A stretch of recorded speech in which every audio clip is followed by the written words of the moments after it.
Já, komið þið sæl og blessuð og velkomin að rauða borðinu á þessu kyrrláta miðvikudagskvöldi. Það kennir ýmissa grasa í þættinum í kvöld eins og endranær. Aftast ætlum við að fjalla ofbeldi gegn mótmælendum. Daniel Thor Bjarnason, Helga Ögmundardóttir og Margrét Baldursdóttir eru öll virk í hreyfingunni fyrir frjálsri Palestínu. Þau ætla að lýsa fyrir Maríu Lilju okkar hvernig þau hafa öll orðið fyrir líkamlegu ofbeldi á mótmælum undanfarið og hvernig lögregla og fjölmiðlar eiga þar hlut að máli. Nú, þar á undan verður rætt við Vilhjálm Egilsson, fyrrum þingmann Sjálfstæðisflokksins. Hann lýsir því að Sjálfstæðisflokkurinn sé orðinn óþekkjanlegur flokkur frá því sem að hann var og ræðir meðal annars að áherslur Sjálfstæðisflokksins í utanríkismálum og alþjóðasamskiptum og viðskiptum og stjórnsýslu hafi kostað hann fylgi og hann sé staddur í mikilli kreppu. Áhugavert viðtal við gamlan innanbúðarmann í Sjálfstæðisflokknum sem síðast bara fyrir síðustu kosningar ætlaði að bjóða sig fram fyrir Sjálfstæðisflokkinn. Nú við verðum með spurningu dagsins. Svo Sigurjón Magnús Egilsson, hann stendur fyrir þeim velþekkta lið að fá til sín nokkra reynslubolta til þjóðmálaumræðu og í dag verða hjá honum Guðmundur Þ. Ragnarsson, Vilborg Oddsdóttir, Margrét Sanders og Þorsteinn Sæmundsson. Stefán Jón Hafstein sem hefur skrifað mikið umhverfismál, hann ræðir þá ögurstund sem nú uppi og þá erum við að spá meðal annars í golfstrauminn. Hann segir mjög miklu varða að Íslendingar ekki síður en aðrar þjóðir breyti hegðun sinni til að vernda hlýja hafstrauma og talar tæpitungulaust á mannamáli hér á eftir skamma stund. En við þátturinn byrjar á Zoom-viðtali sem að ég tók norður í land í dag. Þar eru að ræða vanlíðan aðstandenda transfólks í kjölfar þeirra gusu sem að Snorri Másson og svo sem fleiri í kjölfar hans hafa sendt út í samfélagið undanfarið. Þórgnýr Dýrfjörð, faðir transeinstaklings, hann verður hér í samtali við mig eftir andartak á Zoom. Áður en að því kemur þá minni ég ykkur á að hafa það í huga að þið viljið styrkja samstöðuna þá gæti verið góð hugmynd að fara á vefslóðina samstöði.is, skrolla niður að hnappi sem ástendur áskrift og gegn hóflegu, mjög svo hóflegu mánaðarlegu gjaldi styðjið þið við okkar dagskrá og aukið hana en áhyggjur aðstandenda transfólks hér í upphafi dagskrár eftir andartak fyrst örstutt skilaboð. Húnavellir gistihús, gisting og tjaldstæði á góðu verði, morgunmatur og kvöldmatur, sundlaug, heitur pottur og íþróttasalur. Tjaldstæðagestir hafa aðgangað öllu sem tilheyrir gistihúsi. Ef þú átt ekki tjald eða svefnpoka þá höfum við það á staðnum. Upplýsingar í símum 848 7012 og 861 2319. Tölvupóstur hunavellir@hunavellir.is. Samlokubrauð, maltbrauð, tékkneskt-brauð, súrdeigsbrauð, brauð ársins, Bernhöfts bakari, íslenskt handverk síðan 1834. Við erum í útvarpinu á FM 89,1. Gerist áskrifendur á samstöðinni og takið þátt í að byggja upp öfluga og róttæka samfélagsumræðu.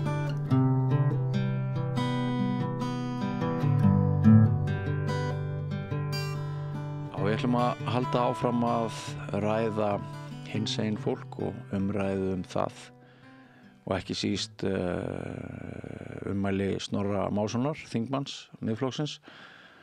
Það má segja að í gær þá hafi hálft samfélagi lagst á hliðina í viðbröðum eftir Kastljósþátt í fyrrakvöld og þarf að kynna hérna þann þátt mikið fyrir ykkur en það eru náttúrulega mörg sjónarmið sem hafa verið rædd og óhemmi mikill fjöldi Íslendinga sem hefur skrifað greinar í kjölfar þessa viðtals og nokkrum dögum fyrir þetta viðtal var töluverð umræða líka vegna ummæla Snorra að kynin væru bara 2 og honum fyndist að þau væru bara 2 og ég ræddi til dæmis við transkonu hér á samstöðinni í síðustu viku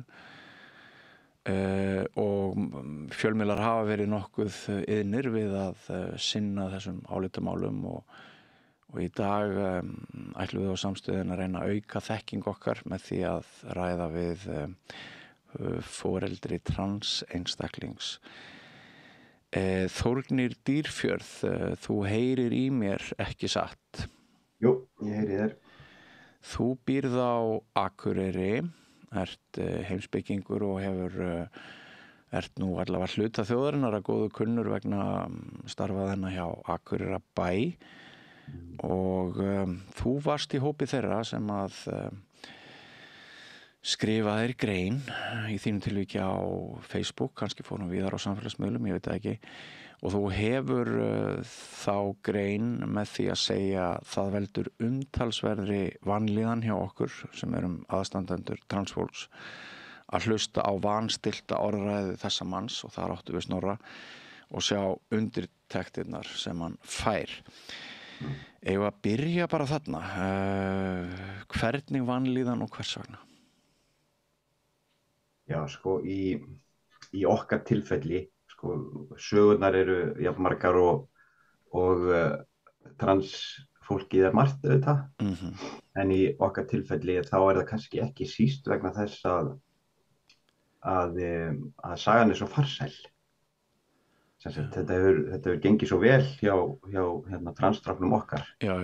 Og einhvern veginn ekki margir veggir eða hindranir sem að við höfum rekist á eða hann á leiðinni, auðvitað margar áskoranir eins og bara segir sér sjálft. Já.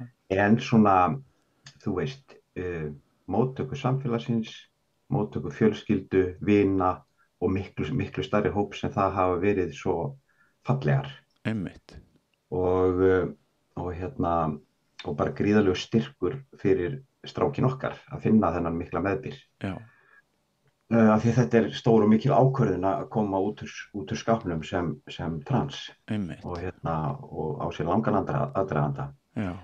Þegar að við finnum eða svona þykjum skynja eitthvað sem að mætti kalla og held ég bara klárlega bakslag. Já.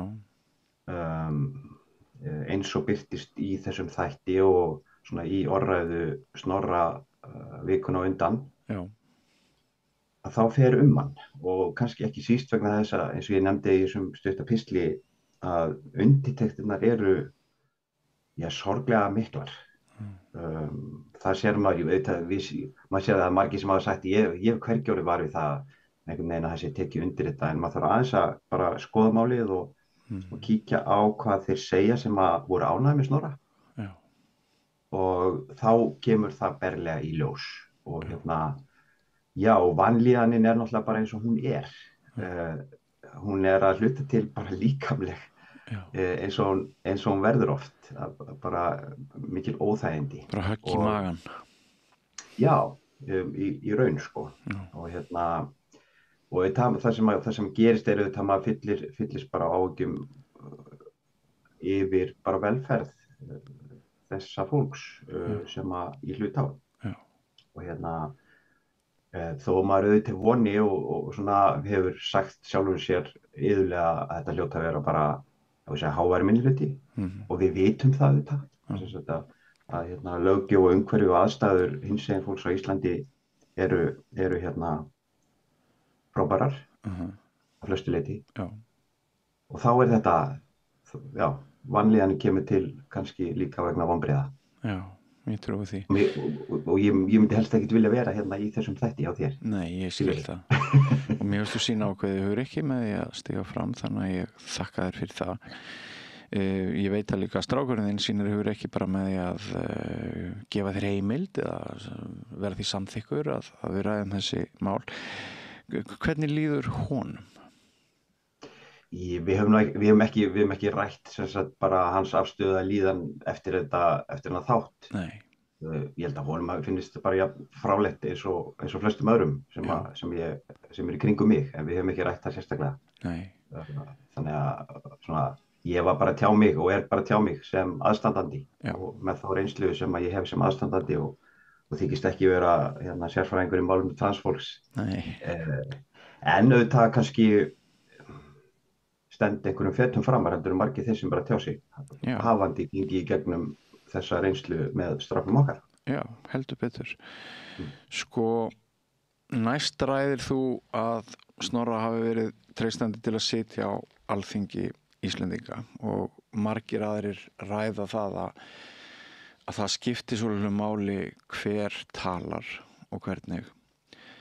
Og þú segir að hann virðist lifa í algjörri forréttindablindu, að hann skilji ekki hugmyndina mannréttindi og gerist sekur alvarlega vanþekkingu meðal annars á gildandi lögum. Já, ég held að sko kannski var það þegar allt kemur til alls. Það sem ég fannst kannski svona, ég vil ekki segja vanta, en ég hafði ekki séð koma fram í þeirri umræðu sem ég hafði fylgst með eins og mjög margir í gær, eins og þú lýstir því áðan að internetið á Íslandi fór svolítið á hvolf og reyndar ánægilega bara gríðarlega svona samstöðubylgja sem kom fram í kjölfarið. Einmitt margt mjög jákvætt líka, Já, gríðarlega sko, gríðarlega jákvætt og bara mikill styrkur ábyggla fyrir alla í samfélaginu að finna þessa öldu sem reis. Einmitt. En það sem mér fannst kannski vanta og birtist líka í spurningunni, ég man ekki hvernig ég orðaði hana, hvað ætlast hann fyrir, hvaða vandamál ætlar Snorri að leysa með þessum málflutningi. Mér fannst kannski pínlítið vanta það svona sjónarhorn og þarna skiptir einmitt meginmáli, hann er þingmaður. Hann er ekki bara Jónína Bifvélavirki sem að ræðir þetta á kaffistofunni svona í góðra vina hópi og hefur mögulega sömu skoðanir og Snorri virðist hafa. En hann er semst í aðstöðu til þess að breyta orðum í aðgerðir eða stuðla að því sem þingmaður, og hann getur í krafti þess lagt fram, þú veist, þingsályktunartillögur, hann getur reynt að tala því fylgi að lögum verði breytt og svo framvegis. Og þetta setur orð hans í algjörlega annað samhengi. Og ábyrgð hans verður svo gríðarlega miklu meiri á orðum sínum. Og þetta auðvitað bara, þú veist, ég myndi vilja spyrja hann. Hvað ætlastu fyrir? Og sem við venjulega, þegar við hlustum á stjórnmálafólk, þá gerum við ráð fyrir því að þeir eru tjá skoðanir sínar, þá séðum leið að tjá mynd af einhverju samfélagi sem þau sjá fyrir sér. Annarkvort eru þau að styðja við eitthvað sem er ríkjandi og við búum við, eða þau eru að tjá sig eitthvað sem þau vilja breyta. Og þetta getur verið auðvitað bara eins og við þekkjum hvaðina. Í þessu tilfelli er þetta sem sagt hinsegin fólk. Og þá hljótum við að spyrja, hvað ætlastu fyrir? Hyggstu beitaði fyrir lagabreytingum, hyggstu draga úr réttindum einhvers fólks. Og það er auðvitað mikið búið að höggva í þetta sem að Snorri segir, þegar hann segir sko, ég trúi því að kynin séu bara 2. Og það skiptir engu máli fyrir umræðuna hverju Snorri trúir það, nema hann ætla að gera eitthvað við það. Ef hann er bara að segja okkur þetta, þú veist, bara eins og ég myndi segjast trú á álfa, það hefur, einhvers konar upplýsingu gildi hverju ég trúi, en það hefur ekki áhrif á nokkuð skapaða hlut og breytir einhverju. Og ef hann er bara að tjá þetta með sama hætti, ef að segja bara þeim sakleysislega hætti sem hann segir stundum að hann sé að tala, þá hefur þetta enga merkingu. Þetta hefur enga merkingu fyrir kynsegin einstaklinga.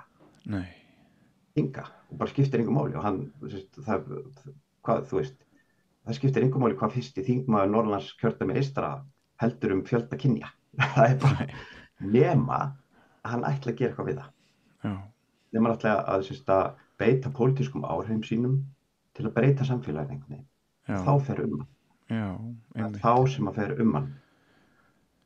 Og hann á að þekkja lög kynrænt sjálfræði og hann á að þekkja lög og reglur hvað fólk má og hvað fólk má ekki ef það er trans í samfélaginu. Já. Og ætti auðvitað að tjá sig í samræmi við það. Hann hefur ekki þá þekkingu sem transfólk hefur að hafa gengið í gegnum langt ferli og flókna og erfiða ákvörðun og hugrakka ákvörðun að koma út. Ég veit ekki alveg hvað hann hefur sína þekkingu og ég ætla ekki að kannski að orðlengja ómikið það en annar sonur minn segir stundum að hann orðar það svona að hann hafa tilfinningunni að fólk hafi YouTubeað yfir sig. Já. Og ég ætla ekki og það er mikið talað það að við séum að flytja inn skringilegar hugmyndir til dæmis frá Ameríku. Já. Hann er náttúrulega kallaður litli Trump, hann Snorri eftir sumt af því sem hann segir, þetta er ekki alveg, ef Snorri ætti alla peninga alheimsins þá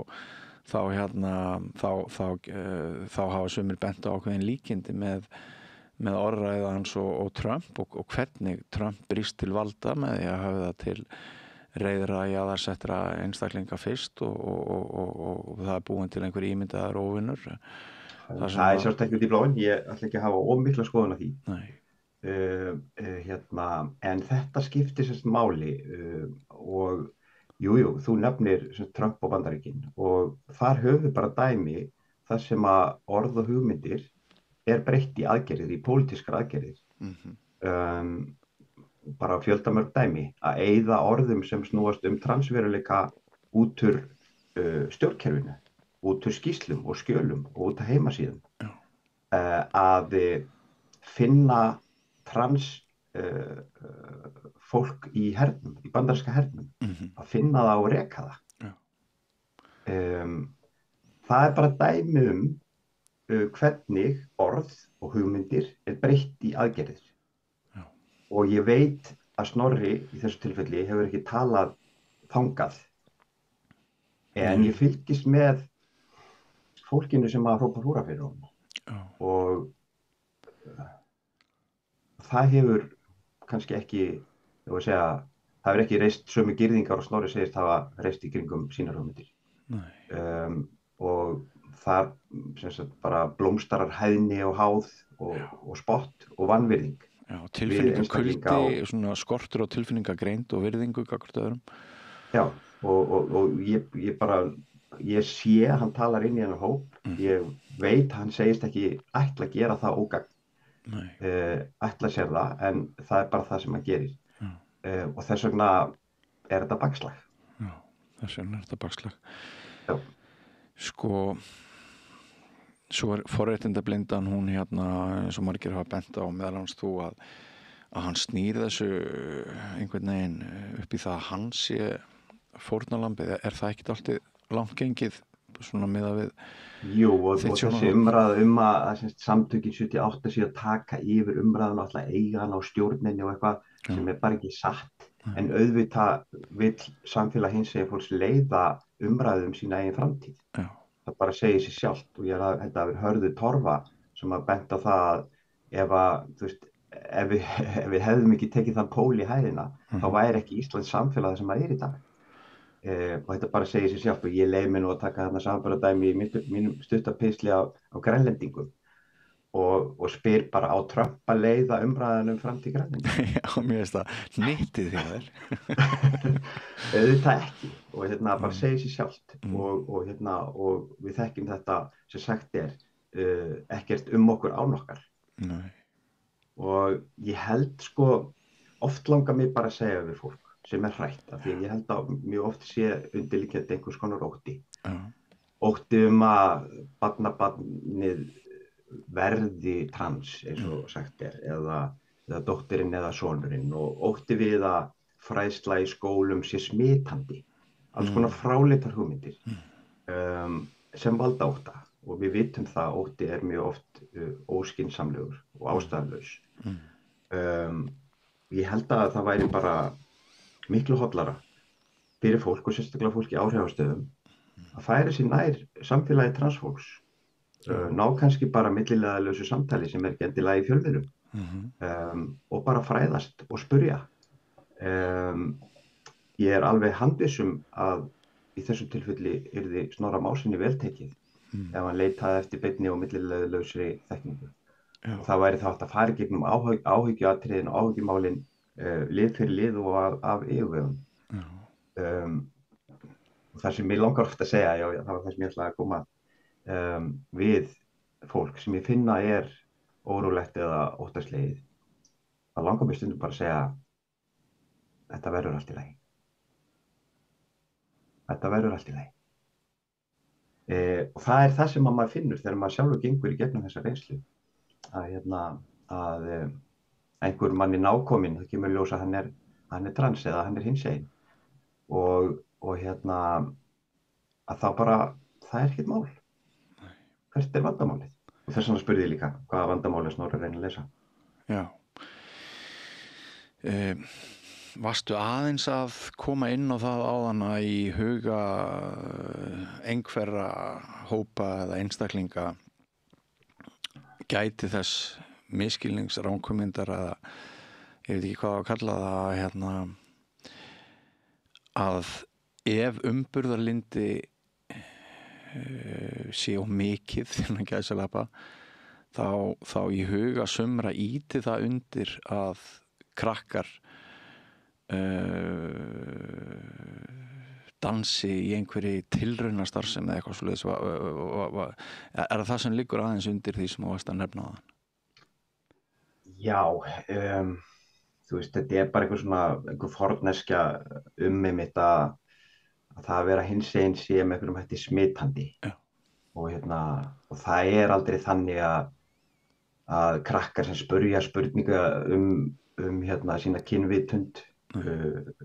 Það aldrei þannig að það sé stokkið á einhvern vagnum að það já, greinilega, þú veist, lesbía eða skilur, það aldrei þannig. Og þetta langt ferli og það enginn sem gefur sér neitt strax í upphafi og það bara þessi gamli ótti að einhvern veginn, ég nota orðið smitandi, það sama orð og samtökin nota þegar þau að tala þetta, það þessi fyrra ótti við að barni mitt eða, já eins og ég sagði áðan, barnabarni mitt verði fyrir þessu eða hvernig sem það orðað.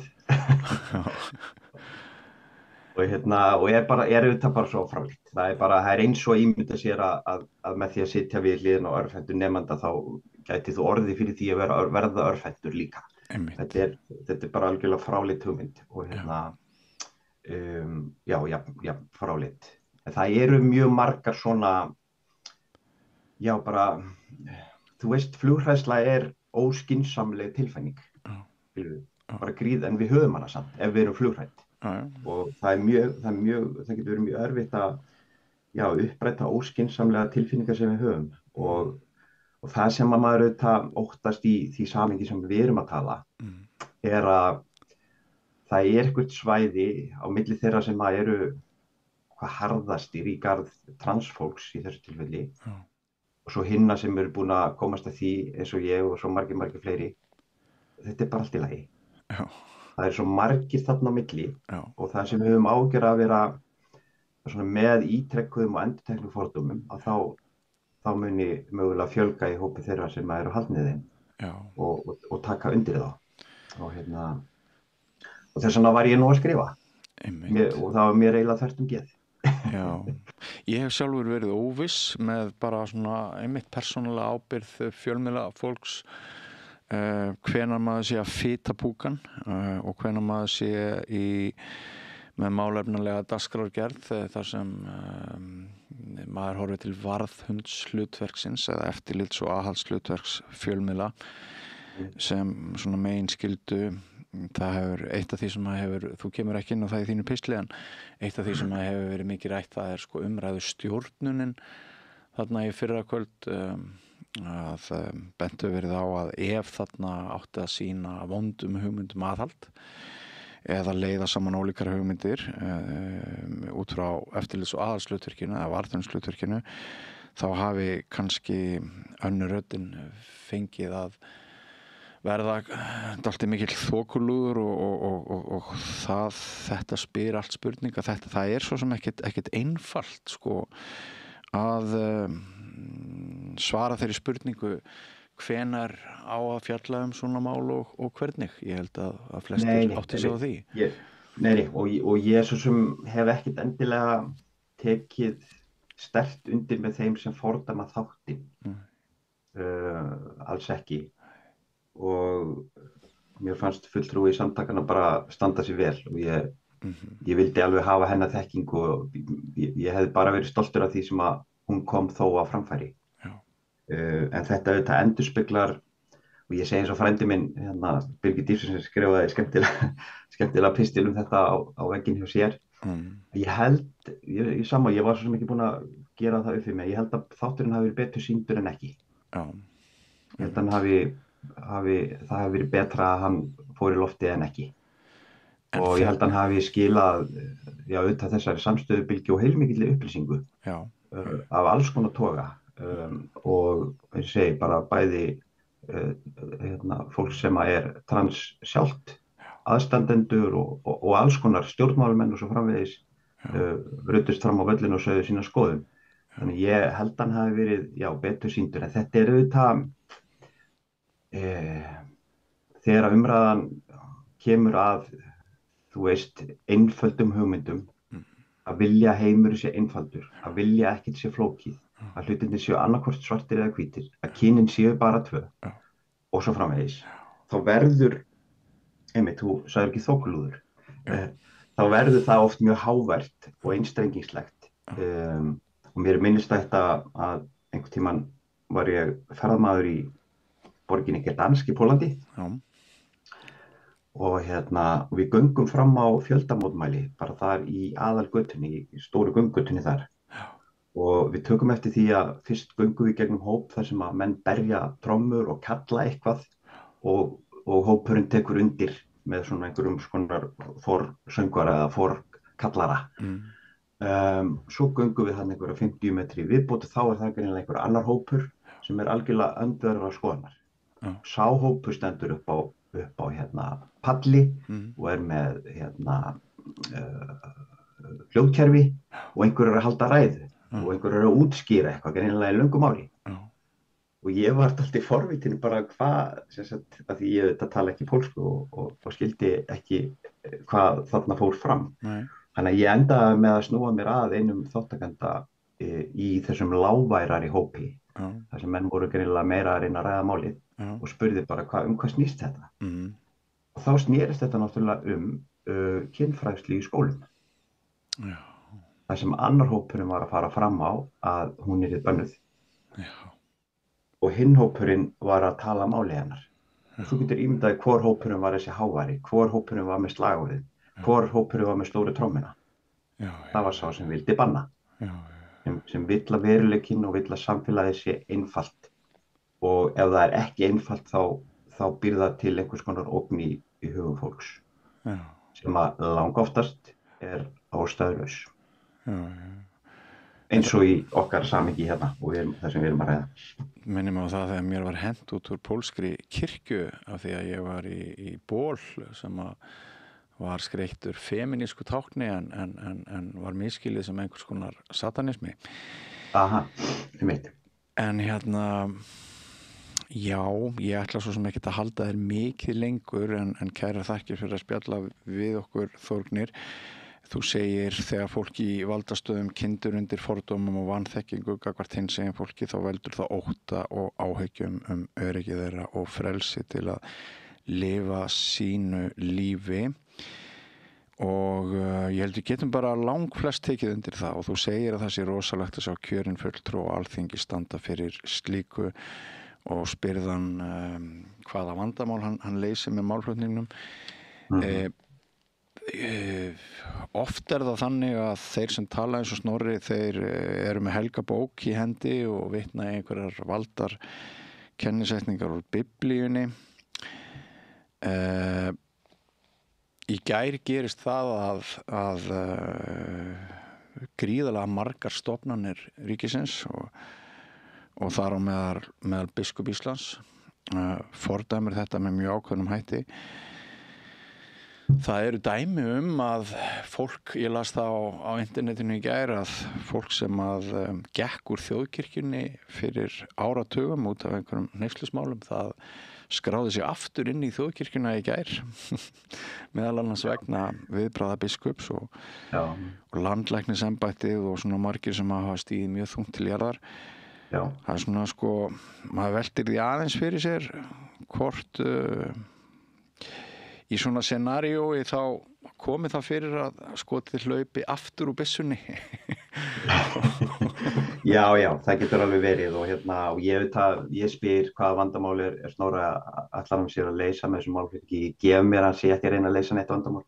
Nei. Ég skrifa ábyggilega í pistlinum, ég hélt ekki.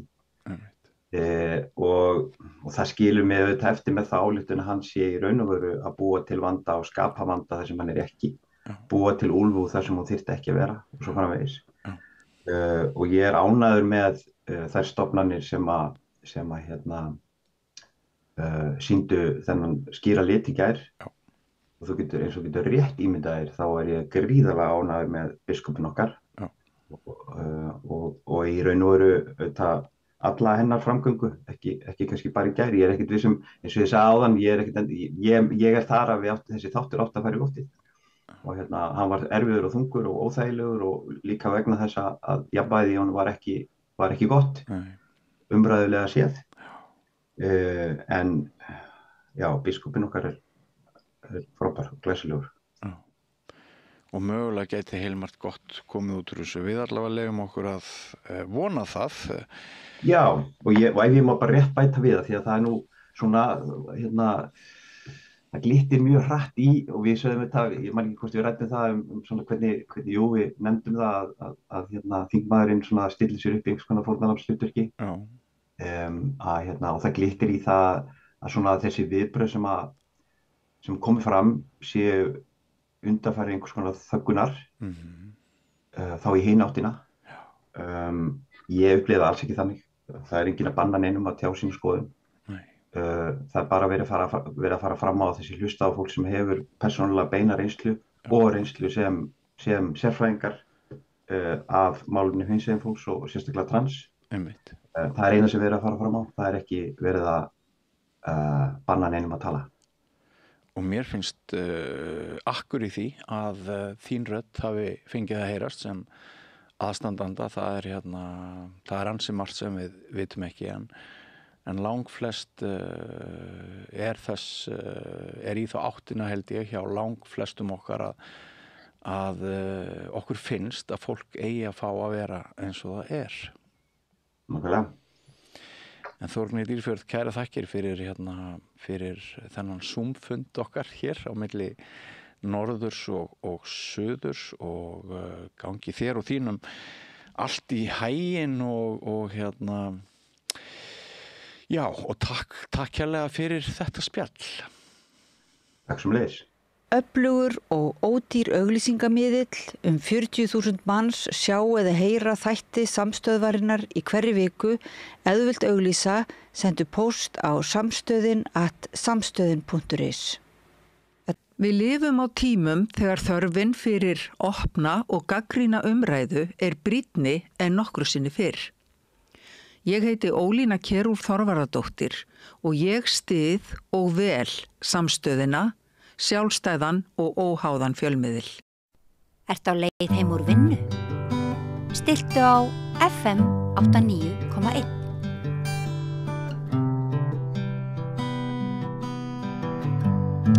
Já, við ætlum að halda áfram umræðu okkar umhverfismál.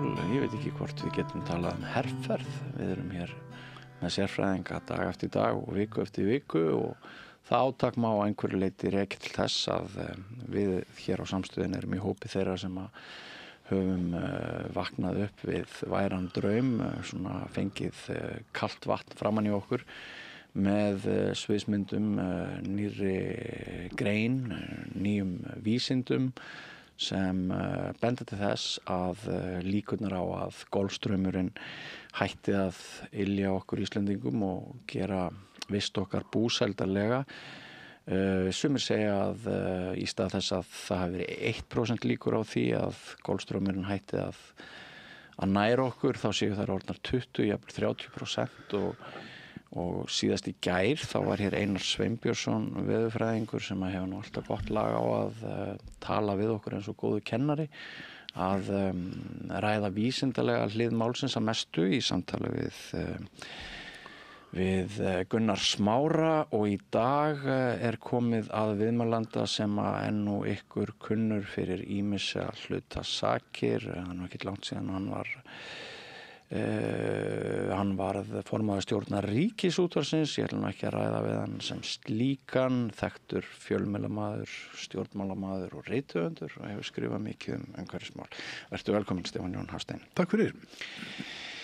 Mér langar kannski að byrja á því að velta því upp við þig að af því að manni sýnist sem að það séu meiri áhyggjur og meiri meðvitund, meiri vitund hrikalegar afleiðingar umhverfismála sem varða Golfstrauminn og tengist bráðnun jökla, seltu, öllum þessum breytingum sem að verða af mannavöldum. Eru einhverja líkur á því að svona í ljósi óttans og meiri meðvitundar alvöru málsins að það verði auðveldara eitt að ná til almennings til að brýna á alvöru málsins, eða það sem meira máli skiptir ná til atvinnulífsins kannski og stjórnmálamanna og þeirra sem að hafa mest með losun að gera. Því allir eru sammála það að það eina sem býtur á þessa þróun minni losun.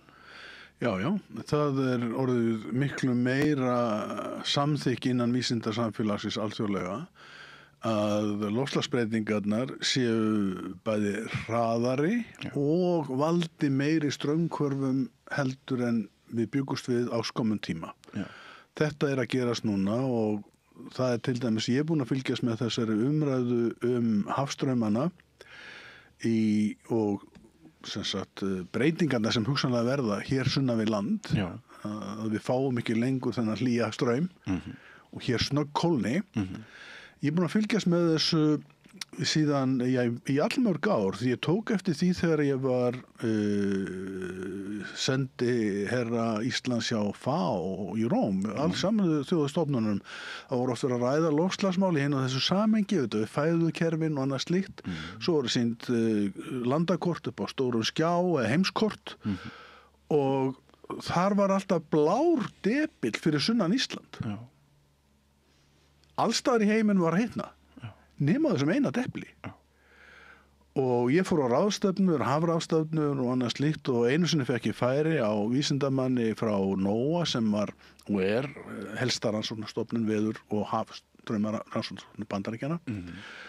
Og þessi kona var að messa hvað var að gerast í hafinu og hún var að lýsa hitastraumum í hafinu sem eru alveg ótrúlega heillandi viðfangsefni þegar maður sér kortin á hitastraumum í hafinu. Þeir eru sko stærri og meiri og kraftmeiri heldur en hitastraumarnir sem við sjáum á veðurkortum veðurfræðingar sunnan úr Evrópu þetta sumarið. Já.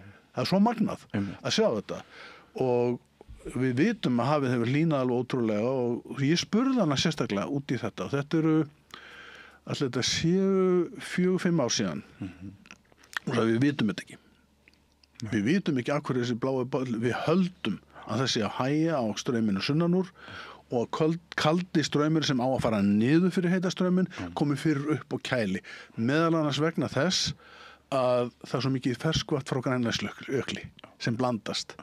Og aðrir sem ég talaði við þar með íslenski vísindamenn því ég var að vinna bókminni heimurinn eins og hún það langaði mig að hafa þetta, en mér fannst þetta svo krítískt fyrir okkur. Ég fann ekki neitt sem sagði ákveðið já, svona getur þetta gerst en í bókinni stendur Ísland getur farið á hvorn veg sem Já. hlýna alveg ofboðslega eða kólna alveg rosalega. Það var niðurstaðan sem kom stað. Meðan hans talaði vísindamenn sem hér var Einar Sveinbjörnsson. Segið mér hvernig þetta og enginn þorði beinlínis út. Nei, og hann kannski gerði frekar lítið úr möguleikanum þá, fyrir 5 árum, eitthvað svoleiðis. Já, einn af þeim fjölmörgu.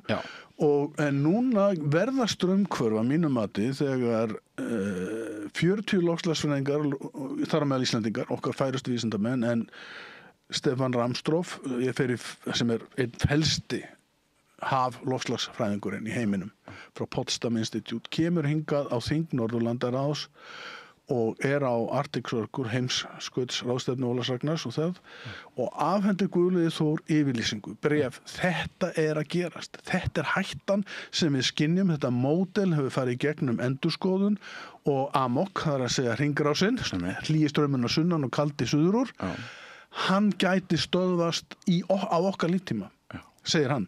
Og þannig eru 40 vísindamenn sem skrifa undir. Og ég hugsa að nú bara verður allt vitlaust.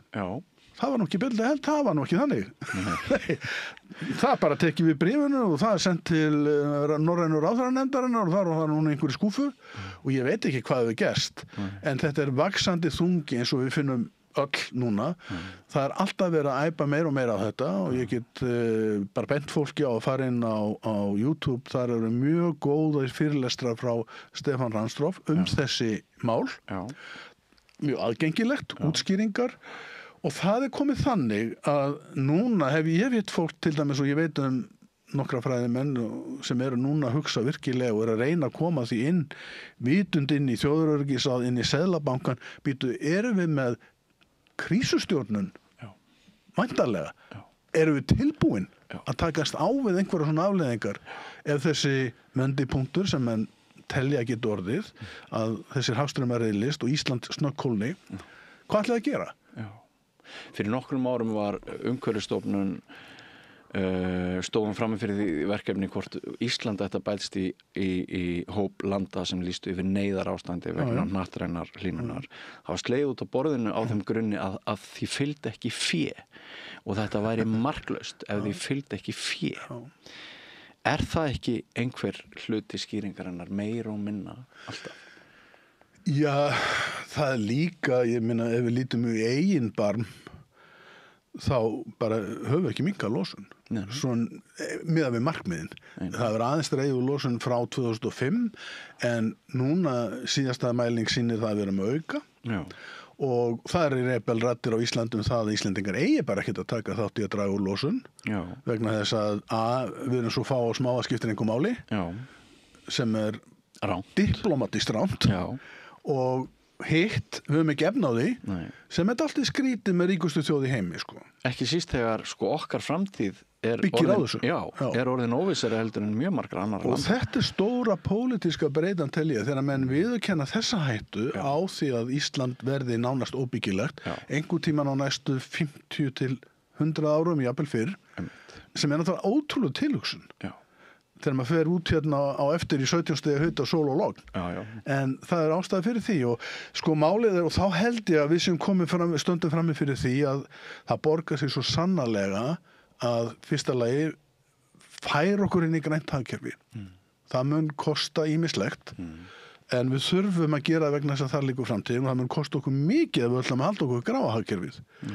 og halda áfram bara auka losun og hafa hérna grófu hagvaxtar fylgja hennu grófa hagvaxtarlíkani sem gamla líkanið ef við ætlum að fylgja því áfram þá lendum við mjög miklum vandræðum í framtíðinni ekki bara vegna þess að Ísland gæti orðið mjög hart úti á náttúruhamförum heldur líka vegna þess að hagkerfin okkar verður dregst á aftur úr þeim sem eru framsæknastir í átti græna hagkerfisins og það væri slæmt fyrir okkur standa allt í uppi bara með ryðgan tóraflota. Mér var búið í mat daginn til fjölskyldu sem hefur verið svona frekar, ég vil nú ekki kalla hana aftur haldsama eða afneitunar fjölskyldu, en það hefur ekki verið auðvelt að ræða umhverfismál við þessa fjölskyldu og það hefur svona verið svolítið sá andi að þetta sé uppblásið, það sé ákveðni sérfræðingar sem hafi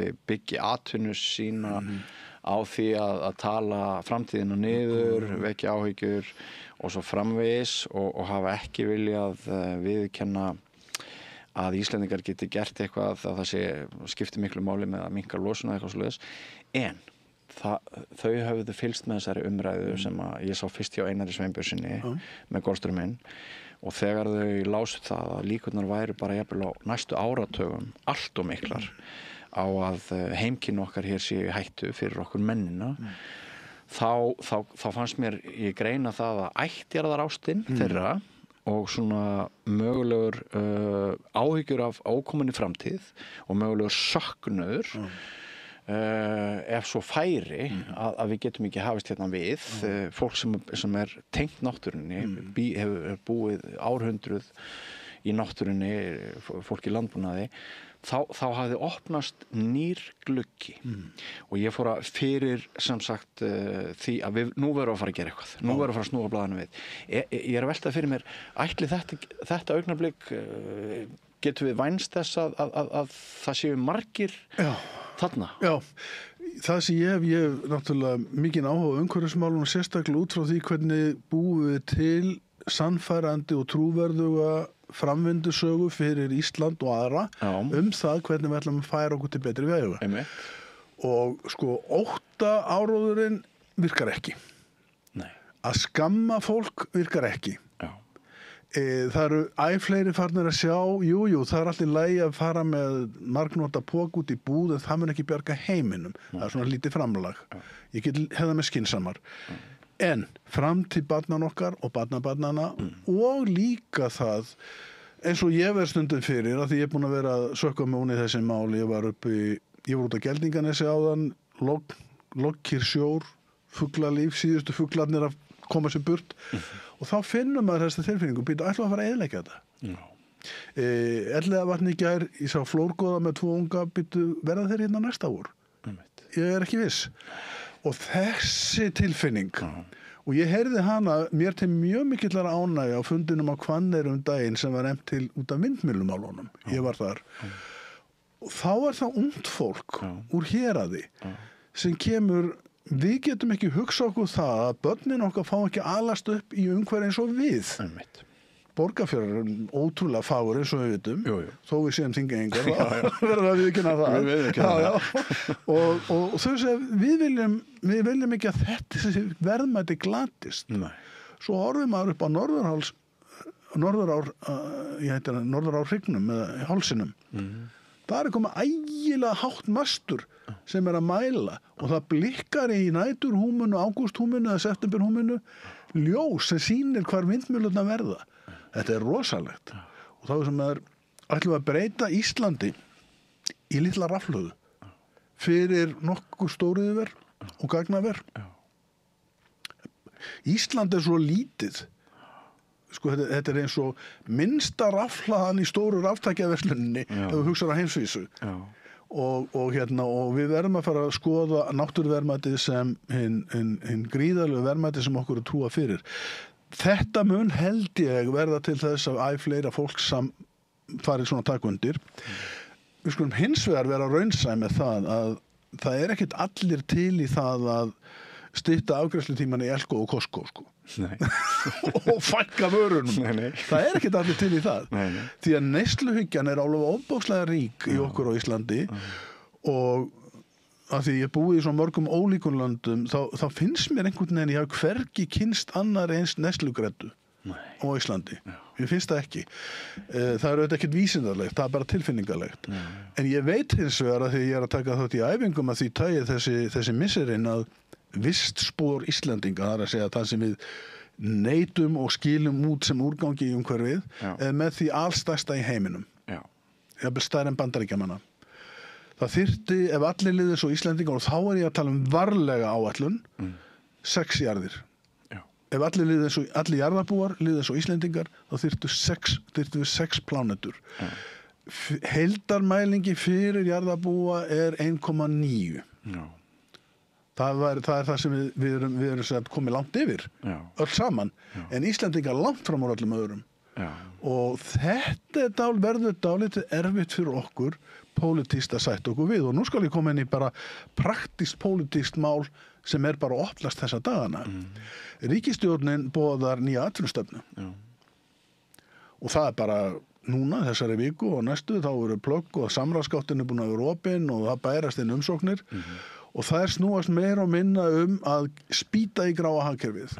Ef ég hef lesið fréttirnar rétt, nú eftir að fara í gegnum samráðsgáttin og finna svona spá í þetta, hvað menn að segja. Ég held að samtöku iðnaðarins sé mjög lítið í því að biðja að draga úr útblæstri og sko í alvörunni. Já, og fyrirtækin í landinu hafa lítið gert í þeim efnum ef nokkuð, ég held að það sé eitt sem stenst próf.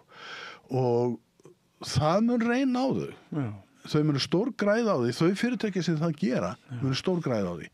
Að draga úr útblæstri og minnka sóun, mörg, þau eru sem byrjuð, ég skal alveg viðurkenna það, en það þarf miklu, miklu meira.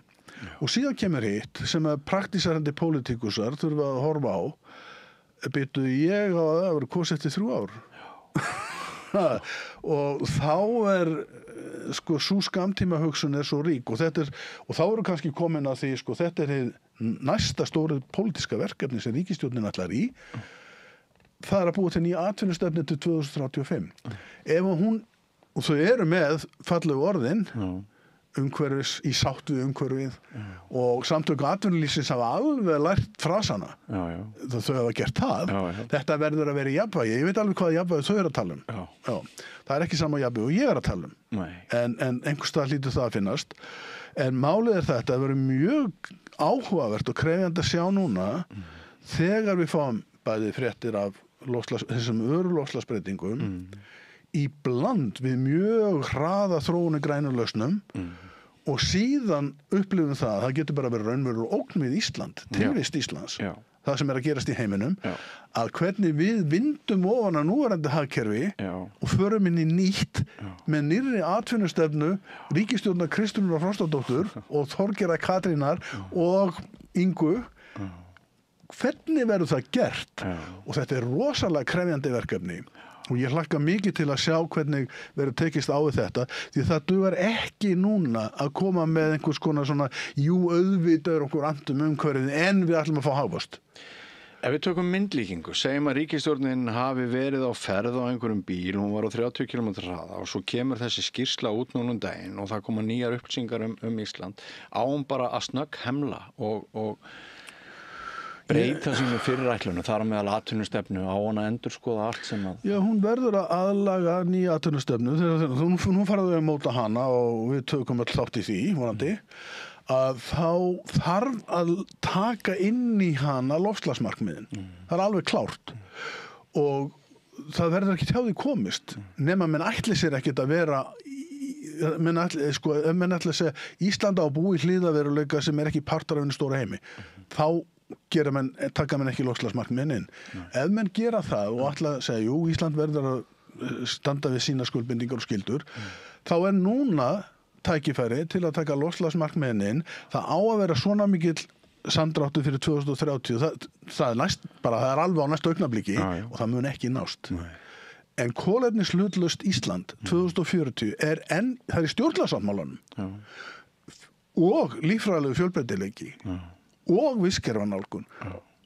Þá ekki hjá því komist að taka þessi atriði inn og segja og þá ætla ég að kenna þeim stjórnmálamönnum og samtökum atvinnulífsins og samtökum iðnaðarins það hugtak sem er mjög hugleiki núna sem visthagfræði.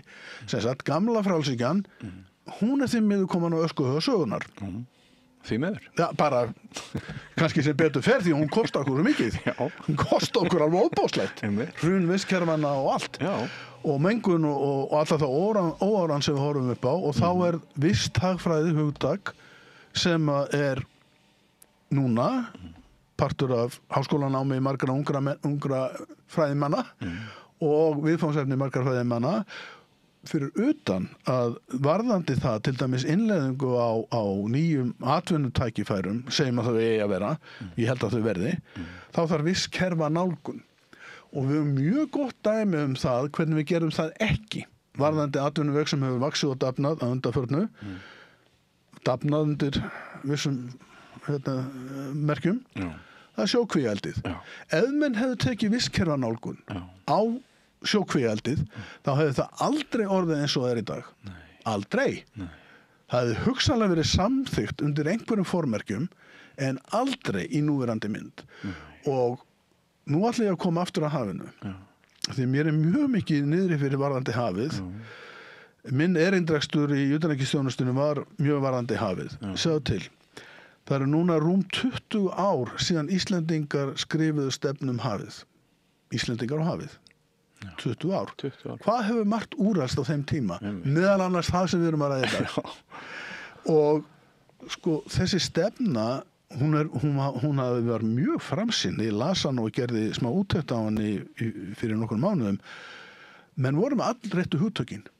Það var meiri sér stendur í henni fyrir 20 árum setja þar laga ramma utan sjókvíaldi, eða fiskeldi. Fiskeldi. Það er ennþá verið að reyna það. En skýrslan er hafið, stefna Íslands hafið, hefur ekki verið uppfærð, en á meðan fækkuðum við rannsóknardrögum hafrannsóknarskipana, skáru niður eftirlit og minnkuðum hafrannsóknir. Þetta gerist alltaf sama tíma. Og nú er SFS blessunarlega komið út úr slagnum með veiðigjöldin og fara að segja, herðu, við þurfum að setja meira fyrir rannsóknir. En þau vil ekki vera partur af því. Nei, við höfum að gera það, Bjössi minn.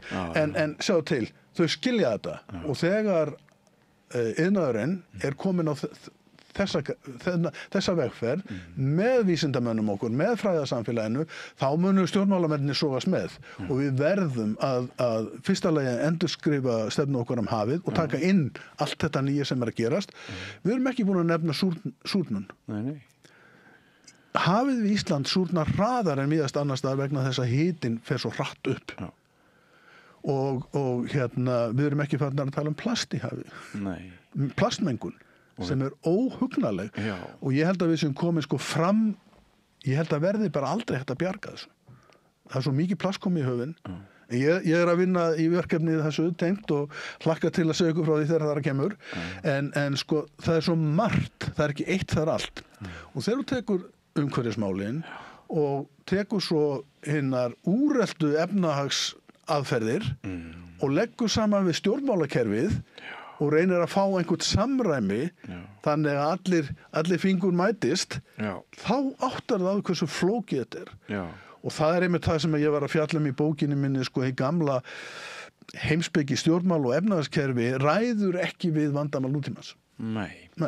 Og ekki bætir og skákað, ef ég vitna í Andra Snæ Magnason, þá ég átti við hann spjall í síðustu viku og hann orðar það þannig að það er búið að hertaka málaflokkin umhverfismál af teknókrötum og orku iðnaðinum. Þetta segir hann líðandi stundu Íslands í dag.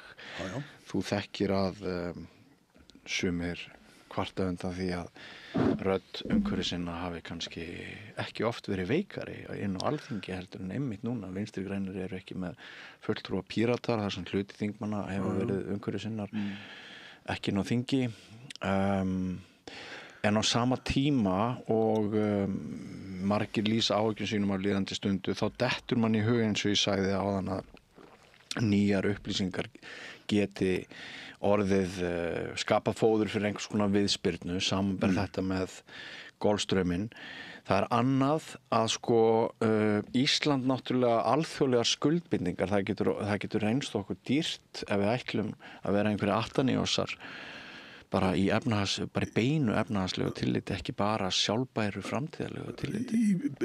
Tvær ágætar konur, Birna Sigrún Hallsdóttir og Hrafnhildur Ragnarsdóttir, skrifuðu 2 greinar nýlega hvað þetta væri fáránlegt að draga ekki niður úr losun núna vegna þess að við munum lenda í skuld, peningaskuld ef við gerum það ekki. Og þetta er fara að kosta okkur nú þegar. Það er eitthvað sem að einhverjir Íslendingar skilja. Peningar. Svona í einhverju samhengi. Þannig að þær sýndu mjög vel fram á það með sínum greinum. Einu sinni enn. Þær hafa komið upp vefsíðunni Himinn og haf sem er mjög góð. Ég vil nefna Hellnasker hugvita sem er góður umræðu vettvangur. Það eru líka á Facebook nokkrir hópar. Vendum hafið er einn og Og Andri Snær hefur náttúrulega verið gríðarlega öflugur baráttumaður og ég vil nota hann svona sem dæmi og hann á að vísa okkur öðrum veginn því að það mjög margt fólk, við tölum það er alveg rétt, ég held að sé einn umhverfisverndar sinni á Alþingi og hún því miður forseti Sameinast þings og getur ekki haft sig í frammi. Nei. Ég vil ekki gera lítið úr nokkrum öðrum. Nei. Hallarhund, Dagur, Ása Berglind, nokkrir. Já. En þau verða þá að fara að stíga þétt fram. Já. En athugum það, samfélagið hreyfist ekki í takt við Alþingi. Alþingi hreyfist ekki í takt við samfélagið. Þetta eru stundum eins og tveir hliðarheimar. Já.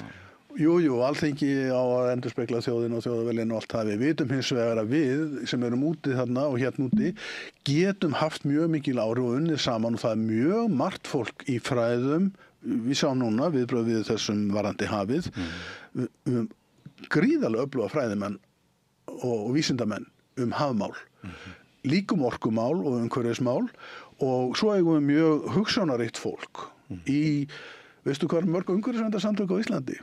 Nei. Ég held þessi 50. Já, það? Og ég formað fyrir einu þeirra sem Aldin, eldri borgarar gegn loftslagsvá. Og hérna... Þannig að það vantar ekki grasrótin. Nei, það vantar ekki grasrótina og það sprettur ansi hratt núna og ég er mjög ánægð með það. Þannig að ég er ekkert svo mikið skelfingu lostinni við því að sko reynslan af því að hafa vinstri græni við ríkisstjórn með fullri virðingu fyrir Svandís og Guðmundu og þeim sko, byrja þetta var nú ekki gott. Nei. Og ég tek undir það með. Já, bara það verður bara að segjast eins og og það er kannski ástæðan fyrir því að þau fengur raskellingu. Já, eitt hugmyndafræði og annað hvernig þú framkvæmir stefnu og veruleikann. Já, og það voru ég vil ekki fara út í því leiðindi sko. En málið er það að það er alveg rétt að umhverfisverndarsinnar ekki marga fulltrúa á þingi. Og það er rétt að það er mikil innspýting í virkjanageiranum og verið að færa virkjanir yfir úr verndarflokki yfir í biðflokk. Já, ég hef ekki séð réttlætingar hjá umhverfisráðherra fyrir þessu. Nei. Hvers vegna? Þú kallar hann umhverfisráðherra?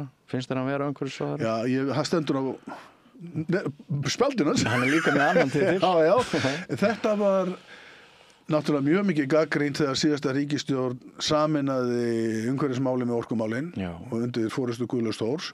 Það var náttúrulega við skulum bara segja alveg eins og þetta var drullumix milli Katrínar og Bjarna Ben. Þannig var þetta til. Það var þannig. Og hérna, þá voru þau tvö sem eru að semja einhver anskot fyrir ekki mál og leiða þetta svona lit til lykta. Þá setjum við uppi með þessa stöðu og ég er ekkert alveg vissum að þetta sé algjörlega handónýtt. Það veldur hver á heldur. Og ég er heldur ekki vissum að þetta þessi lausn, svo kallað, kom ekki út úr nauðsyn, málefnalegri nauðsyn. Hún kom út úr einhverju pólitísku drullumalli. En við sitjum uppi með þetta núna og ég held að Samfylkingin og þessi nýju flokka núna í stjórn hefðu átt að taka þetta sundur. Bara til að því að við eigum ekkert nú tala ég segi við að því ég er nú í Samfylkingunni, en við eigum ekki að sitja uppi með mistök forverðina, þess vegna kjósum við. Já. Og það er eins ég er eins með ágjöfullir yfir mennta- og menningamálunum, sko. Þetta embætti sem var búið til handa Áslaugu Örnu, út af innanflokks átökum í Sjálfstæðarflokknum, sérstakt ráðuneyti, þetta er ekkert góð hugmynd, sko. Nei. En veldur hver á heldur og ég ber alveg fullt traust til Loga og það er hérna nýr menntaráðherra og við skulum bara sjá hvernig það gengur. Barnamálaráðherra og sundra skólamálum og menningamálum, þetta er ekki gott, sko. En þetta er eiginlega minnsta mál af öllu. Það er aðalega að láta verkin tala. Og af hverju núna er verið að hrófla við rammaáætluninni bara ég hef ekki séð útskýringarnar. Jóhann Páll á að geta útskýrt þetta með rökum og verður að gera þetta. Ég bara ekki séð það þá. Mér finnst sá skilningur liggja undir að sérfræðingarnir hafi bara haft of mikil völd og það sé bara samtíma stjórnmál að auka vald stjórnmálamanna til þess að taka ákvarðanir sem varði meðal annars hagrænar hliðar samfélaga og eitthvað svona. Já, það er mikið freisting núna að taka bara völdin þar sem hægt er, hrifsa til sín með handafli en rammaáætlun var auðvitað sett upp og þetta ferli var sett til þess að það er til lykta leitt með röksendafæslum og málafylgi og sko rökum sem allir getur kynnt sér og tekið þátt í.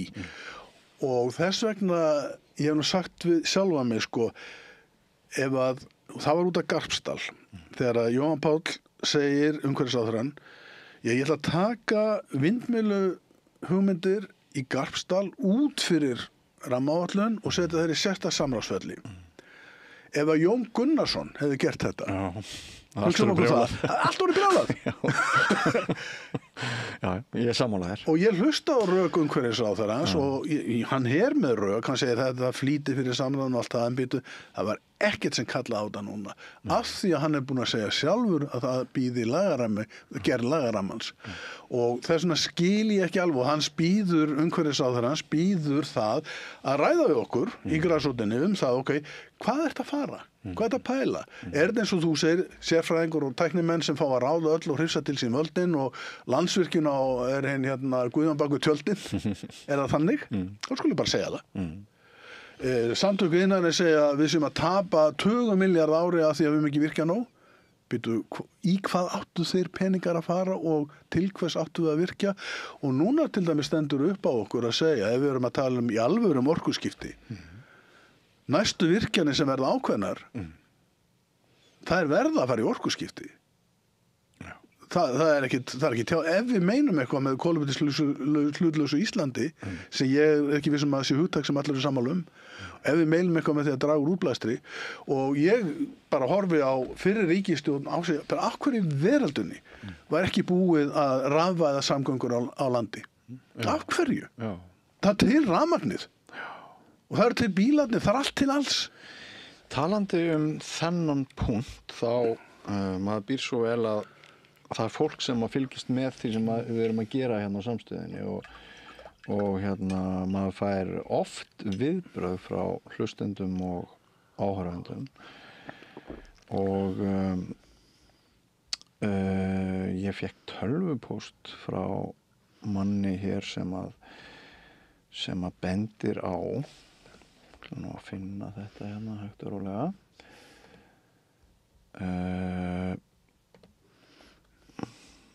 Þagnir eru aldrei mjög góðir í sjónvarpi. Já, ég get malað á meðan sko. Þú malar á meðan.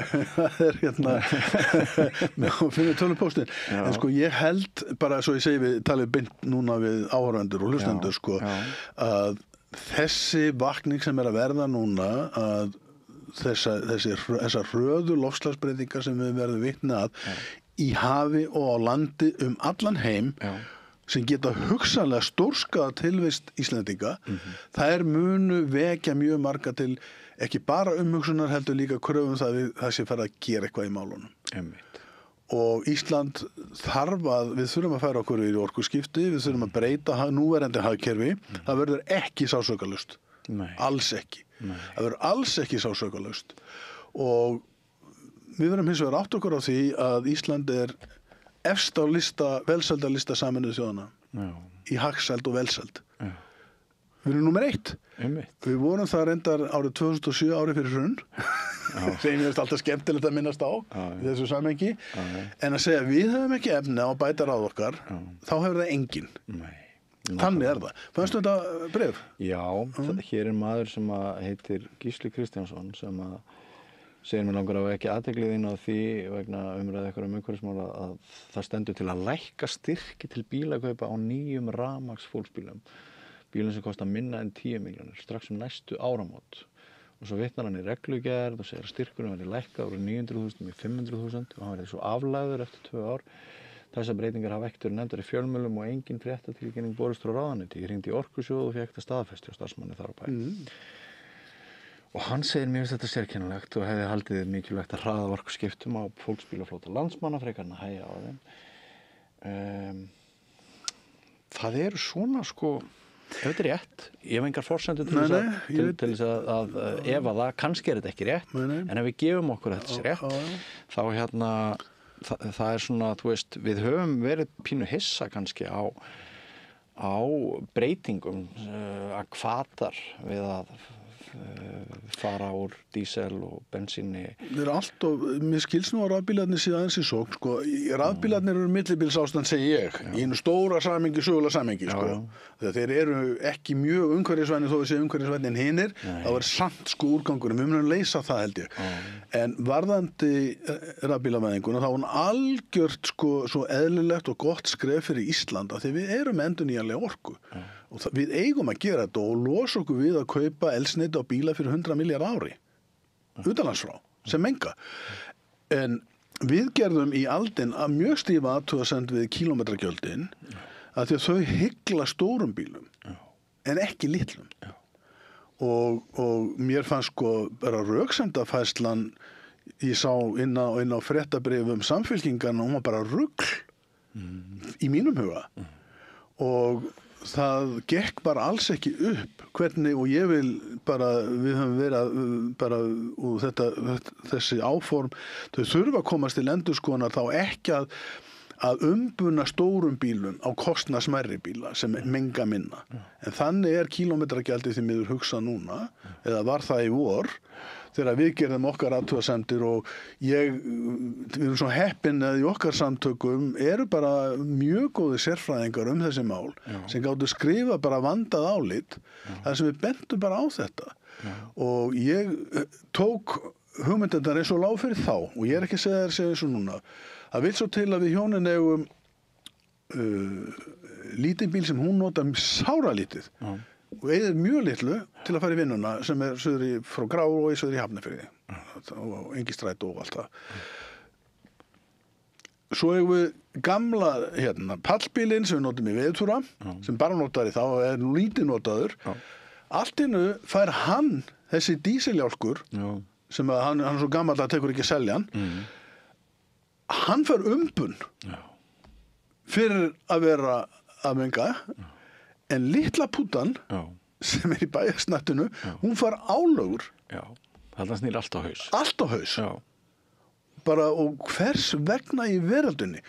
Og þá svo fáranleg rök sem komið fram. Maður hefði þetta komið með gögnin, sko. Jú, það eru láglauna fólk sem frekar eldri bíla. Sem eru stórir og þungir. Hefur þú rekist á mikið að láglauna fólki sem stóra og þunga bíla? Ekki ég. Nei. Það eitthvað kannski gamla trukka hjá fólki sem starfar við landbúnað. Já, nákvæmlega. Já. Og þar skemmti, það var enda, ég satt í hringborði með umhverfisverndar sem við vorum á ráðstefnu í vor og þá sagði einn sem var á norðan úr Eyjafirðinum og stundar landbúnað, það eru allir á landkrúser í kringum mig. Og þú veist að þið að ræða þetta þar. Eins og heimsmynd. Jú, þetta svo skemmtilegt við samræður. Já. Sko, hún sagði þetta bara.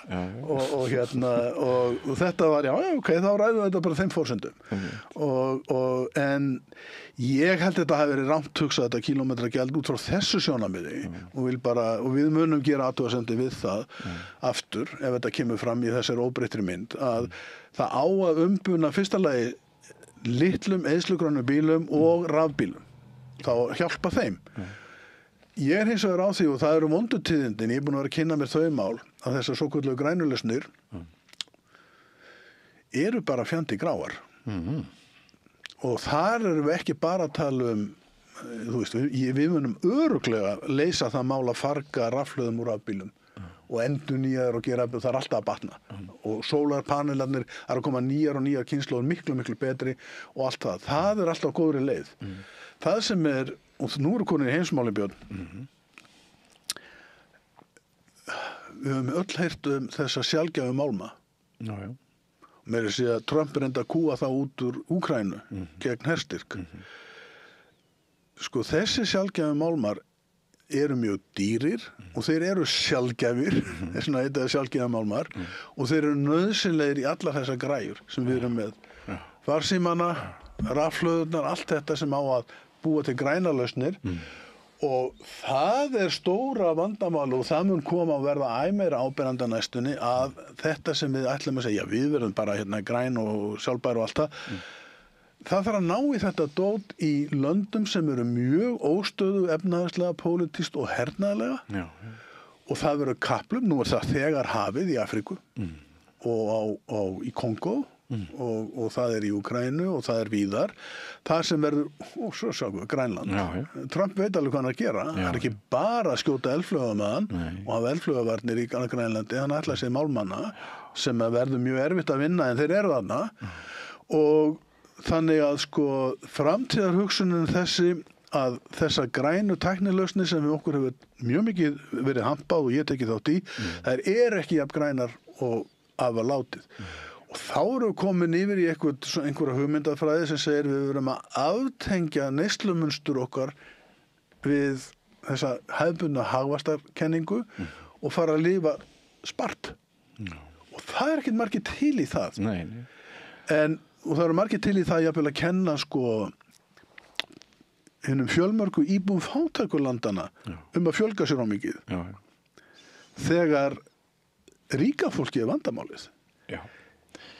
Sko 1% jarðarbúa sem ríkast blæs út meira af gróðurhúsalofttegundum heldur 50% jarðarbúa sem eru neðst. Einkaþoturnar sem eru alltaf komin á Reykjavíkurflugvöll eru ein birtingamynd þessa. Þarna 1% að koma í laxveiði og fleira. Fínt að reynda að fá þau í laxveiðina, ég ánægður með það.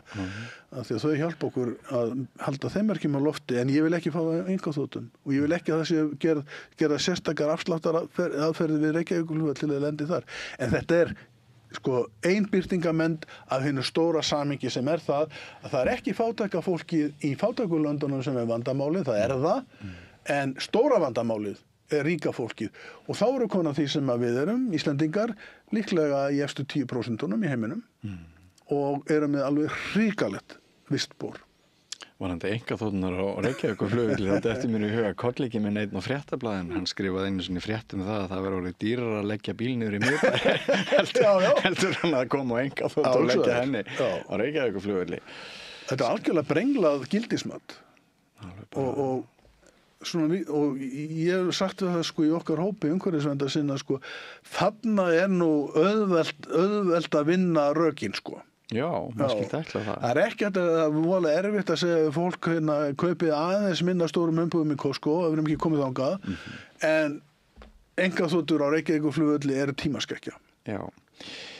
Nú vorum við að ræða losun einstaklinga, en eins og við vitum báðir þá það náttúrulega mest fyrirtæki og atvinnulífið sem að þyrfti að taka sér tak. Það hefur verið talað hvata, það hefur verið tregða til að refsa mikið, það geti breyst í grein Hrafnhildar Bragadóttur og Birnu Sigrunar Hallsdóttur sem þú sem þú nefndir áðan. Það vill svo til að ég hafði einmitt lesið þessa greinar áður en ég hitti þig til að reyna að undirbúa mig sem best. Þar líka annar punktur sem mjög áhugaverður að sko, eins og að segja þótt aðgerðir í loftslagsmálum séu kostnaðarsamar, ber greinendum saman að enn dýrkeyptara verður að halda sér höndum. Og maður svona að velta fyrir sér að við vorum að byrja þetta spjall og ég fékk til þess að ræða Golfstrauminn og þessi hvörf sem gætu orðið og hvað miklu styttra það gætu verið bara nokkra áratugir í að við sjáum drastiska breytingar á búsetu okkar hérna á Íslandi ef allt verður versta veg. Að ég svona velta fyrir mér heldurðu að það viti þetta flestir sem að taka ákvarðanir að það sé dýrkeyptara að halda sér höndum eins og þær segja en bara rammi stjórnmálana sé þannig þegar maður kjörinn eitt kjörtímabil í einu. Maður stundum hort á þá sem kom í kosningabaráttu og segjast vilja hækka skatta.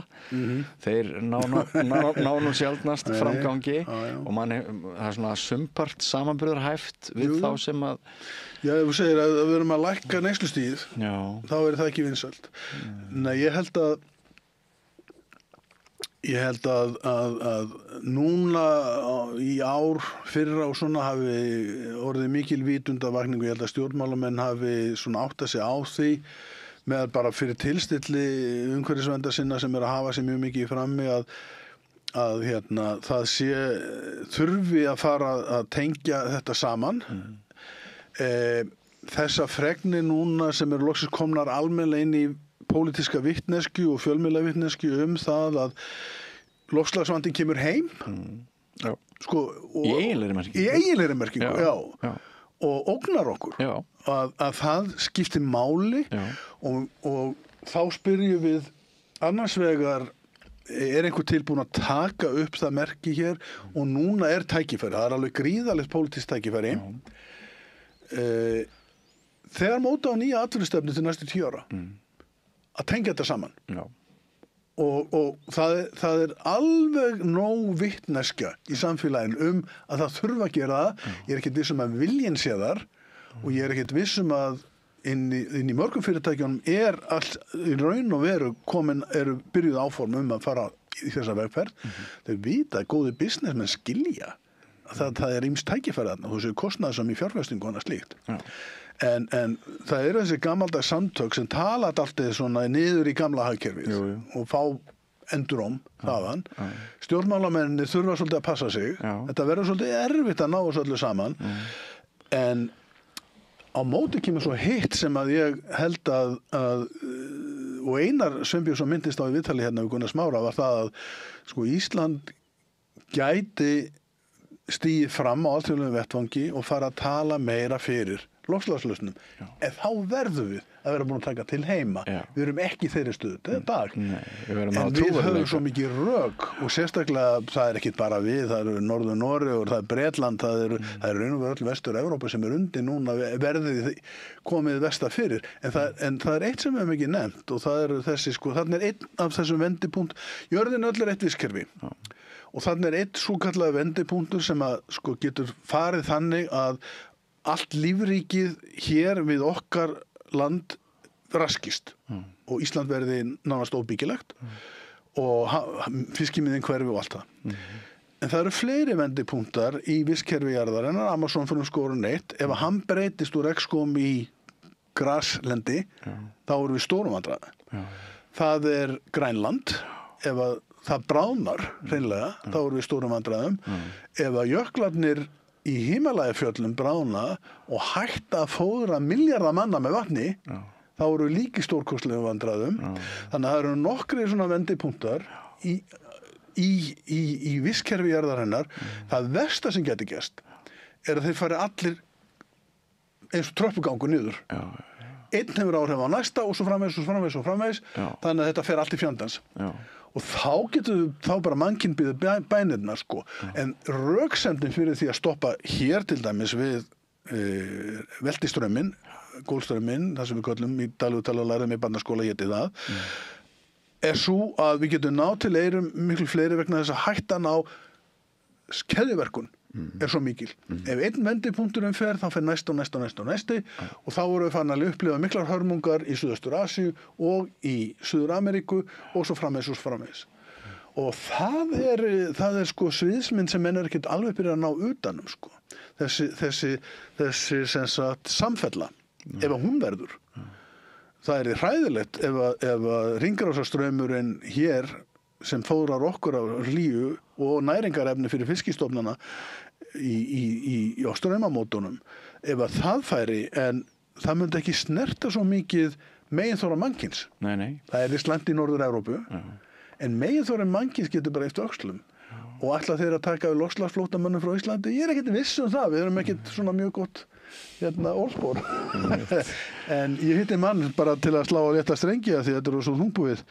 Ég var með fyrirlestur daginn eins og oft í Rotary klúbbi og þeir eru verið að labba út, þeir eru að ræða, hann var mjög vel að sér hann loftslagsmáli sem maður. Og hann sagði, veistu það, ég ætla að kaupa hús í mið-Evrópu handa fjölskyldum minni til framtíðar.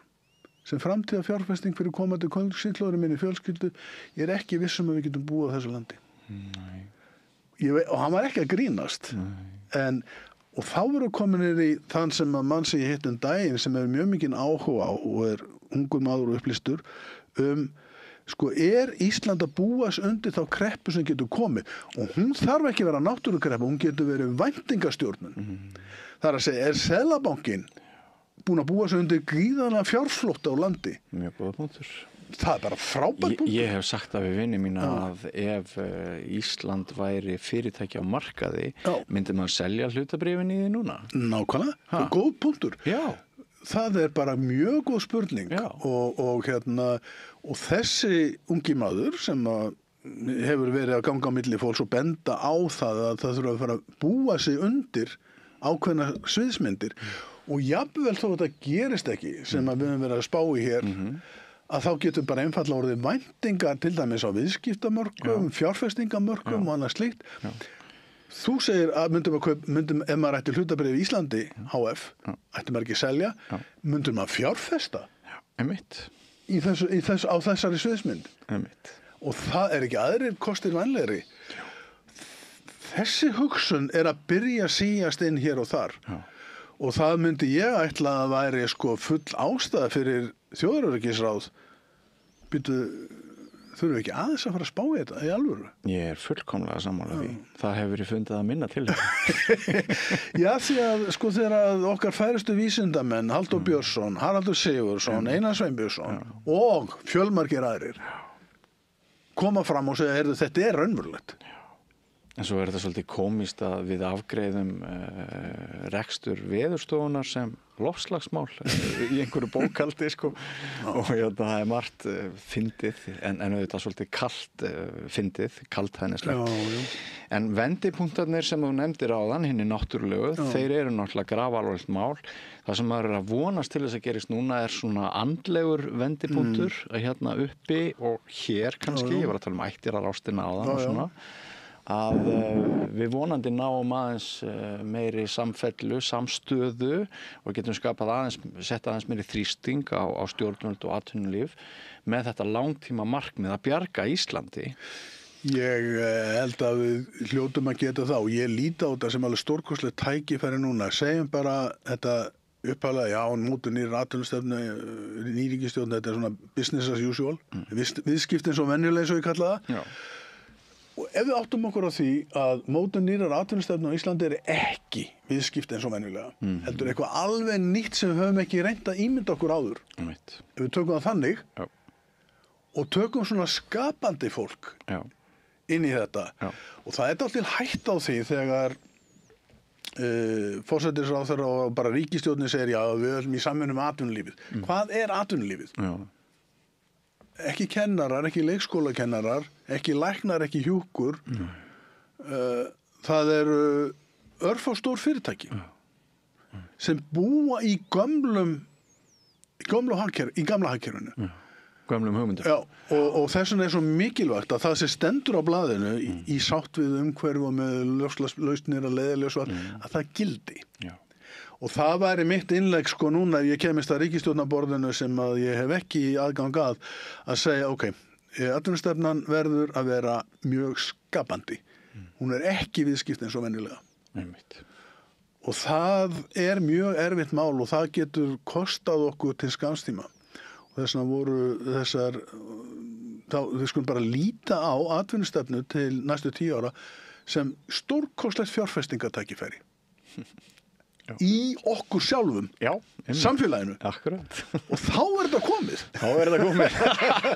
Við skulum bara slíta spjallinu á þessum jákvæðu nótum. Stefán Jón Hafstein, kæra þakki fyrir komuna. Búið að vera mjög áhugavert og lærdómsríkt að spjalla við því og þið hlustendur og áhorfendur ekki fara langt því við höldum hér áfram með dagskrána við rauðaborðið eftir andartak. Ódýr og öflugur miðill 40.000 manns sjá eða heyra þætti samstöðvarinnar í hverri viku. Ef þú vilt auglýsa, sendu post á samstöðin@samstöðin.is. Ég heiti Kristinn Sigmundsson og styð Samstöðina. Samstöðin óháð sjónvarpsstöð sem fjallar þjóðfélagsmál á vandaðan og yfirvegaðan hátt. Ég skora á ykkur að styðja hana með því að gerast áskrifendur. Samstöðin ómissandi. Allir þættir samstæðuverinnar eru á YouTube.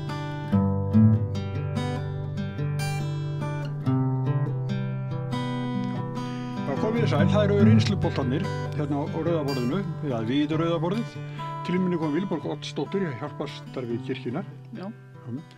Margrét Sanders, bæjarfulltrúi í Reykjanesbæ. Guðmundur Þórn Ragnarsson, fyrrverandi formaður félags vélstjóra og málmtæknimanna og setið í stjórnum lífeyrissjóða, þegar við ætlum tælum kannski hvað þá hérna eftir. Og svo Þorsteinn Sæmundsson, varaþingmaður fyrir Miðflokkin. Við erum öll velkomin. Takk fyrir kærlega. Takk. Sko ég skrifaði næsta hjá mér, byrjum á Snorra Másinni og viðbrögum við því sem hann sagði. Hefðu þið þetta? Já, og náttúrulega ekki annað rætt á kaffistofum held ég, landa allt. Nei.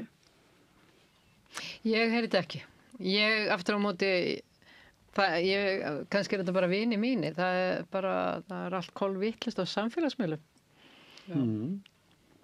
Já, það er það. Svo sér. Já, það er rétt. Er það hakk fyrir flokkinn? Nei, það held ég ekki vegna þess að sko ég heyrði reyndar ekki allan þáttinn. En það sem uppúr stendur hjá mér er það að það er, hvað ég segja, hvað megum við ræða. Og nú er allt í einu spruttur hann 2 góðar konur, landlæknir og biskupinn, og þær vilja verða einhverjir umræðustjórar. Og það má ekki ræða einhver mál og það getur vel verið að einhverjir menn vilji og konur vilji krossfesta Snorra Másson fyrir hans skoðanir. En hann hefur bara rétt á sínu skoðunum eins og aðrir og hann hefur rétt á því að færa það fram.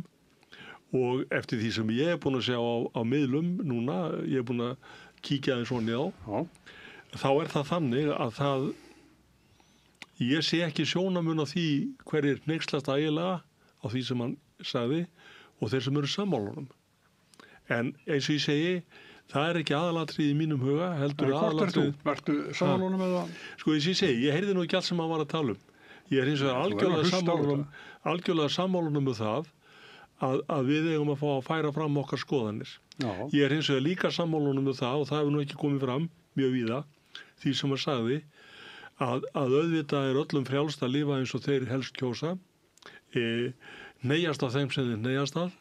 Það eru engir athugasemdir við það og það er hins vegar eitt sem ég er búin að velta fyrir mér. Ég er náttúrulega það er kannski aldurinn sem segir til sín að það eru sko, hvað ég segja, jaðarsettir hópar í þjóðfélaginu hafa fengið að mínu áliti með mismunandi athygli, mismunandi mikla athygli. Og nú segi ég aftur, ég vill að allir lífi eins og þeir helst kjósa, svo fremur að það sé ekki á kostnað einhver annara eða þeir sé ekki meiða einhver aðra, að þá kemur mér ekkert við hvernig fólk haga sínu lífi, ekki nokkuð. En ég segi hins vegar að það eru hópar, hliðsettir hópar í þessu þjóðfélagi sem fá ekki alla þessa athygli. Og þá ætla ég að taka nærtækt dæmi sem eru aldraðir. Og ég hefði til dæmis mjög gjarnan viljað sjá biskup Íslands og landlækni koma fram með sama hætti og jafn ákveðið og tala til dæmis ofbeldi gegn öldruðum sem að núna hefur ekki við mikið rætt en er smám saman að koma upp á yfirborðið og er greinilega miklu meira heldur en að við höfum gert okkur grein fyrir.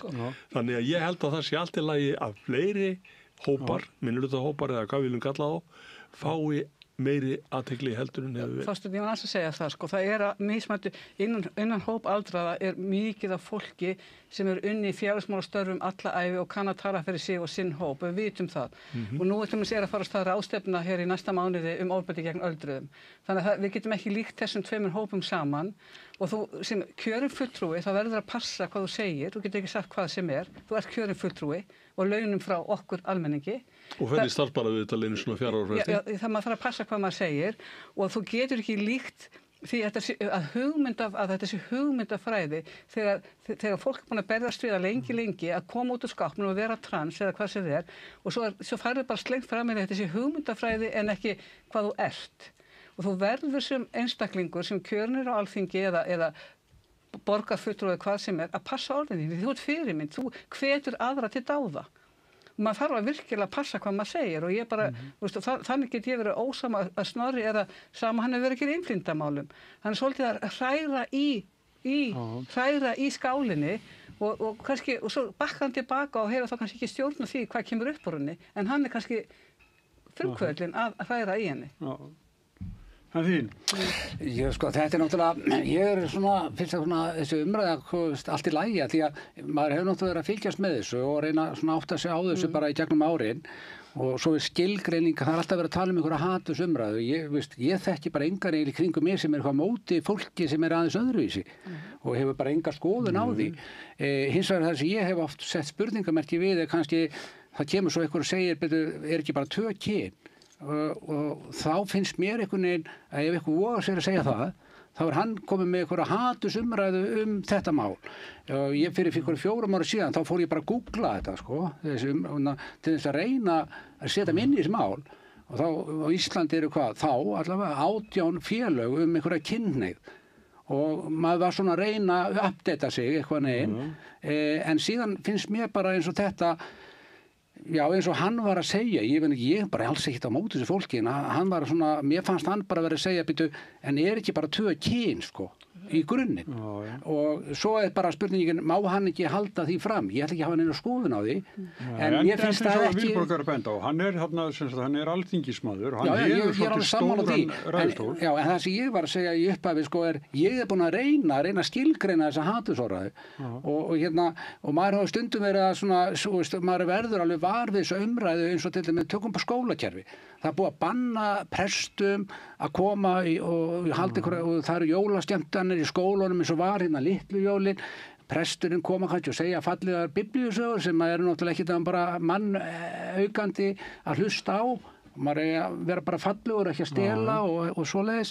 Það er búið að henda því út, svo koma samtök 78 og þau með að vera með kynningi í skólunum. Það er svona hluti sem fólk kannski, svo getur vel verið að eins og menn sem er komin á þennan aldur, að maður þarf aðeins að forritið þarf aðeins að fá að melta þetta, skilur við. Þetta eru svo örar breytingar og hraðar. Öll þessi gildi sem okkur var kennt inn í gamla daga, þau eru öll að fara, sko, en það er ekki það með sagt að þú meir ekki stoppa við og spurja, býtu, já, er þetta svona, virkilega, eða, er þetta svona? Og ef þú hefur einhverja skoðun, finnst mér að þá þú allt í einu, eins og ég óttur að segja, sko, varandi mína skoðun sem ég stundum að segja, að þá maður bara stimplaður miðaldra sköllótt og hvítu kallmaður, sko, og sem bara gamalt og svo púkó, en ég vil meina að margt sem ég að segja bara ekkert svo vitlaust, en þú skilir hvað meina, og þá kemur þessi spurning, það eitthvað fólk út í bæ sem til þess að vera í þeirri stöðu að geta ákveðið hvað má segja og hvað má tala Ég bara ekki... Ef eitthvað orðræða særir einhverja... Sammála, en það er svo mikið að veiku fólki. Nei, en það er veikt fólk sem í þessari hatus. Auðvitað hef ég séð þetta eins og allir aðri. Og ég sem maður hugsa bara, Guð minn almáttugur, hvað þetta fólk á bátt. Sem að setja sjálfan sig svona á netmiðla og opinbera sjálfan sig. Þar er veika fólkið. Silli. Margrét. Já, ég kannski þarna einhver millikynnslóð sem að þarna ég held að ef við förum í eldri kynslóðina sem að enn eldri en ég, að þá held ég að það hafi verið meiri tolerans bara eða miklu víðari hugmyndafræði hjá þeim heldur en mörgum ungum, því að bara þegar Vigdís var forseti, hún hafði gríðarlega stuðning hjá eldri hópnum og það var þá konur og kallar og eitthvað. En varðandi þetta mál, þá vil ég segja að mér finnst alltaf vont þegar að einhver segir eitthvað, hvort sem að vinstri, hægri, hugmyndafræði eitthvað, og honum finnst að vera hugmyndafræði, henni eða eitthvað svona, og það bara landi og miðin ráðast að einstaklingnum. Og það meira að segja þegar einhver fyrrverandi farin að tala að þetta hræsni hjá þér og farin að, þetta allt í mannin, aldrei í boltan. Og þarna kalla ég svolítið eftir að við reynum og af því ég sagði áðan, ég hlustaði ekki á þáttinn, en þarna var auðvitað búin að heyra af honum, en mér finnst bara ef við aðeins tökum þetta á yfirvegaðan hátt. Það sem að trufla mig varðandi konur, karla og fólk með hlutlausa skráningu í þjóðskrá, eins og þetta skilgreint í lögum, það að við göngum alltaf lengra Íslendingar heldur en annað og það að íta á einhverja takka hjá hinum almenna borgara. Við skulum nefna sem dæmi að þú sérð sjaldnar og sjaldnar konu og karlaklósett og svo hlutusklósett eða fatlaklósett eða bara það er einhver klósett sem ekki skilgreind konu og karlaklósett. Við sjáum þetta mjög sjaldan. Við sjáum bara hérna salerni. Við konundar erum mjög viðkvæmum fyrir þessu. Sérstaklega fyrir að skemmtistað, bara mikið að drukkur fólki, eins og ég sé alltaf þar, sérstaklega yfir unga fólki talað þetta, að þar eru ekki lengur endilega kvennaklósett og þetta eru bara áhættu þáttur. Síðan fór ég á fundi í Brussel. Ég höfuðstöðvar í ESB, það sem að verið að benda á að þar allt komið, allt þetta vonda, sem bara ekki rétt. Þar voru kvenna- og karlaklósett og engu þótti það eitthvað tiltökum mál í höfuðstofunum. Þannig að ég held að við erum kannski að ganga og langt af því að við eigum, við skulum athuga það að þetta er fólk í mjög viðkvæmri stöðu og það er kannski það og þess vegna er þetta svo miklu tilfinningar. En það þýðir það ekki að það sé skotréttur á einhvern annan. En ég held að við þurfum að fara ofar með þetta, við þurfum að fara með eins og bara sem dæmi að það eru jafnréttislög í landinu og síðan var Viðreisn að berjast fyrir þessari jafnlaunavottun sem að margir höfðu efasemdir og eitthvað svoleiðis. Þar eru gerða greiningar. Þar markmið lagana að konur, bara það er sagt í jafnréttislögum, að konur að þær hafa borið skarðan hlut og þess vegna þarf að leiðrétta það og þess vegna voru þessi lög sett hluti af þeim og þessi jafnlaunavottun innleidd. Og á sama tíma kemur að þetta með kynfrelsið og allt það sem er bara fínt en hvað ætlar að gera bara í lögunum, það þyrfti svolítið út þessi barátta. Við eigum að vera opin fyrir fólki með hlutlausa skráningu og við eigum alveg að tala vel það, en það þýðir það ekki að við getum ekki talað kvenréttindi. Ég ætla bara að tala kvenréttindi og eitt annað. Ég hef alveg kallað mig kvenmann og ég er hann, kvenmaðurinn og það er bara íslenskan. Ég er ekki sammála þessu óhæði í málinu til dæmis en það er kannski bara brenglu mína og málvenjan kannski og ég hef heyrt það hjá ungu fólki og líka eldra.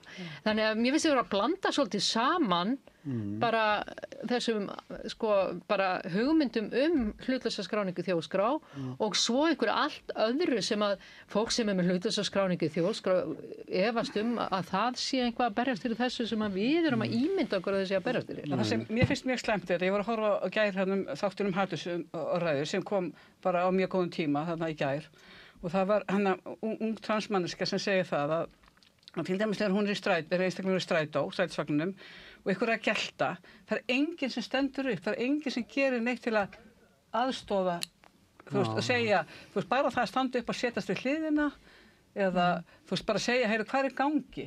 Eitthvað geltur út á götu að einhverju sem er samkynhneigður eða eitthvað, við almenningur, við látum þetta bara viðgangast og það finnst mér svo hættulegt.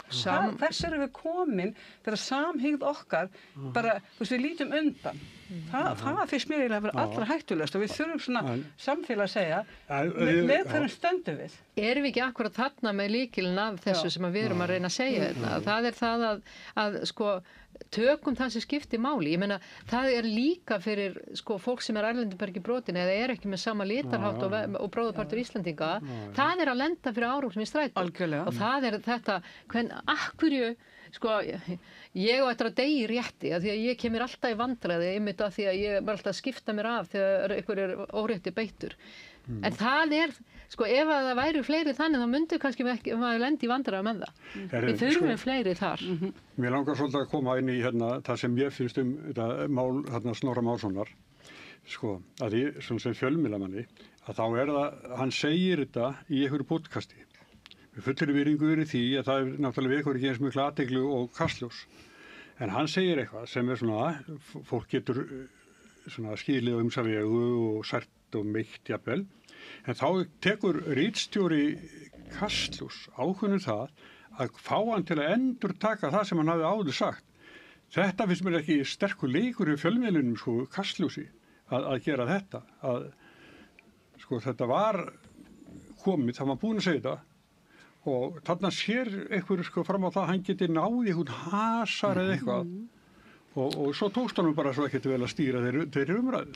Það er reyndar, svo ég bara benda á það augljósa, að það er nú ekki á hverjum degi sem Miðflokksmenn eru kallaðir í Kastljós, þannig að það er nú kannski bara þannig að menn kannski velja sér tilefnin af einhverju öðru heldur en svona fullæri fréttamennsku, en það er eitt sem ég vil líka aðeins koma inn í, að það er það að mér finnst persónulega, nú er ég komin út í mér finnstisma sem er ekki gott, að það er verið að taka fram í umræðu, ég vil gengisfella ýmis orð. Mér finnst til dæmis að orðið hatursorðaða hafi verið gengisfellt og við erum það er komin upp svona einhver fórnarlambakúltúr á Íslandi. Sko, ég held með KR og ég er búin að vera framsóknarmaður og ég er núna Miðflokksmaður. Ég kannast alveg við hatursumræðu, sko. Já, þeir segja þarna, sko, að þessi meiri andút í garð Miðflokksmanna en transfólks. Þetta kemur bara frá Miðflokknum, bara er núna rétt þessu. Já, ég get alveg, ég meina, sko, ég kempi samfélagsmiðla allt nokkuð og sko, nú ætla ég ekki að detti þennan gír, sko, alls ekki. Nei. En þetta er alveg bara, sko, ef einhver þarf að hallmæla einhverjum, sko, þá hjálpar það mjög ef hann er Miðflokksmaður, sko. Það er bara svoleiðis. En ég meina, ég tek þessu bara, sko, eins og félagið mér segir, maður tekur þetta á bolinn og hendur hún svo í þvottavélina kvöldi. Þannig að ég ætla ekki að þetta í einhvern fórnarlambakúltúr hérna. En það er sama, Miðflokksfólki finnst þetta, það er á tilfinningunni að það sé meiri andur í þeirra garð heldur en annara. Já, eins og ég segi, ef mann kempa smá þjóðfélagsmiðla eða samfélagsmiðla, þá sjá menn þetta bara með... Þá er ég nú rétt upp hönd og segja, við höfum gert marga tilraunir til að fá formannin og þingflokksformannin til okkar hérna. Nú. Já, og hvorugur svarar okkur. Ég skal koma því á framfæri. Já, gerðu það fyrir okkur. Það myndi ekki væsum á hér. Nei. En þetta er hérna eitthvað svona... að vera flokka fólk. En ég vil samt taka upp hanskan fyrir Kastljós með þetta, vegna þess að podcast eða TikTok og þessir alls konar spjallþættir sem að eru bara, það er mjög einfalt að kasta múti kosmosið, þeir hafa gríðalegt áhorf og þarna er kannski eflaust, veit ekki, er kannski Kastljós að fá eitthvað til þess að svara fyrir að þetta sé kannski ekki nógu gott að tala svona frekar hinsinn eitthvað sem ég veit það ekki. Ég var vanur fyrir þetta sér og ríðstjóri að það finnst mér ef að kemur ykkur staðar ykkur orðlútur eða eitthvað sem segir ykkur auka bátnum þá bara en hann er reyndar með mjög mikið fylgi á þessum miðlum, hann Snorri. Þetta er ekki hans miðl, held ég. Nei, ég meina hann er mjög vinsæll þegar hann kemur fram og það er mikið hlustað á það sem hann segir, sko. Já, en auðvitað er þetta náttúrulega bara eins og kom fram á það, eins og hann var að tala um gamla fólkið og annað, það er náttúrulega, það er að myndast og svona alltaf að þróast meira, allir hópar vilja reyna að ná athygli á sín mál og þetta er orðið svolítið svona slagsmál um athyglina og maður er alveg sagt að okkur er ekki eitthvað dagur fyrir gamla fólki að rölta niður hérna Laugaveginn og með tónleika og læti og til að vekja athygli á sínum vandamálum sem að vera svoleiðis eins og snjóbolti að aukast hérna í þessu landi. Þannig að það er alls konar svona, sko, ég hef stundum sagt svona, þarf ekki bara að fara líka að stofna einhver samtök venjulegs fólk, sko, því að við þurfum alltaf að bakka og borga, sko, skilur við. Þannig að...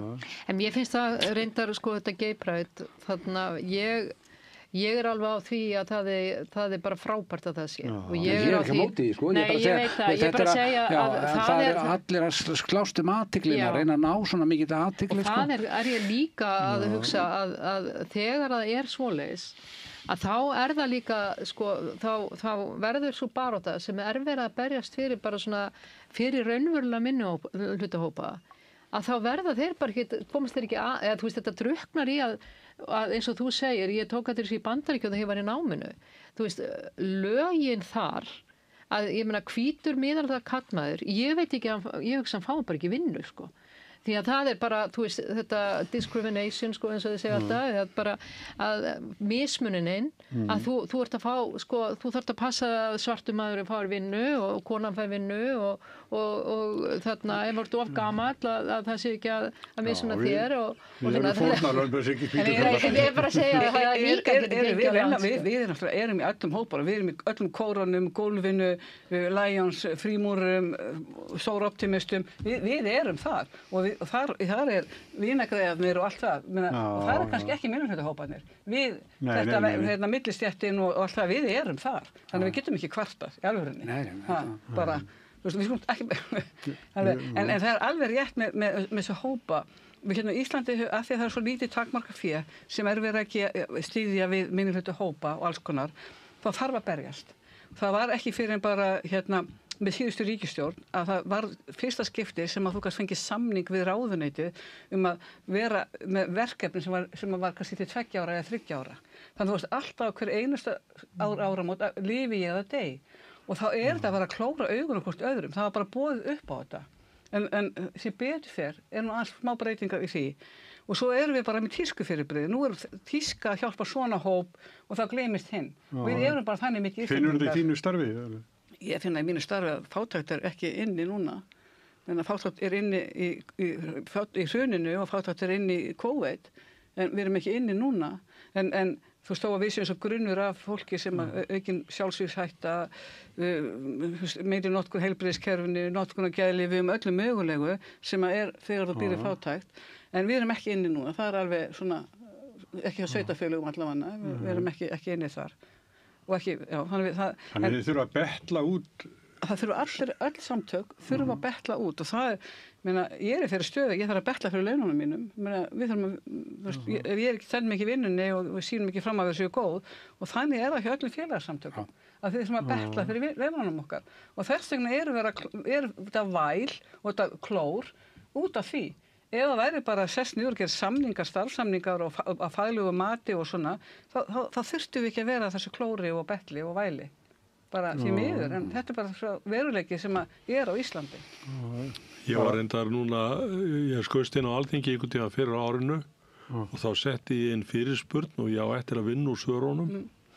Þar sem ég bað útlistun á því hvað svokölluð frjálsfélagasamtök hefðu fengið á fjárlögum og öðruvísi frá hverju einu ráðuneyti síðastliðin 5 eða 8 ár, ég man ekki alveg hvaða tímabilið tók en ég á eftir að vinna úr þessum svörum vegna þess að sko ég hef unnið í ráðuneyti og þá var maður var við það að það eru hinnir og þessir hópar sem að kalla sig frjálsfélagasamtök sem ekkert endilega að vinna eitthvað í almanna þá ef við getum orðað þannig á sama hátt og hjálparstofnunin og fleiri að gera heldur kannski einhverjum öðrum verkefnum sem ég ætla ekkert að kommentera á en sko svolítið af þeim sem sagt að fá sem sagt fé jáfnvel frá fleiri en einu ráðuneyti í sama verkefnið eða svipuð og ég ætlaði bara að komast að þessu bara til að fá þetta fram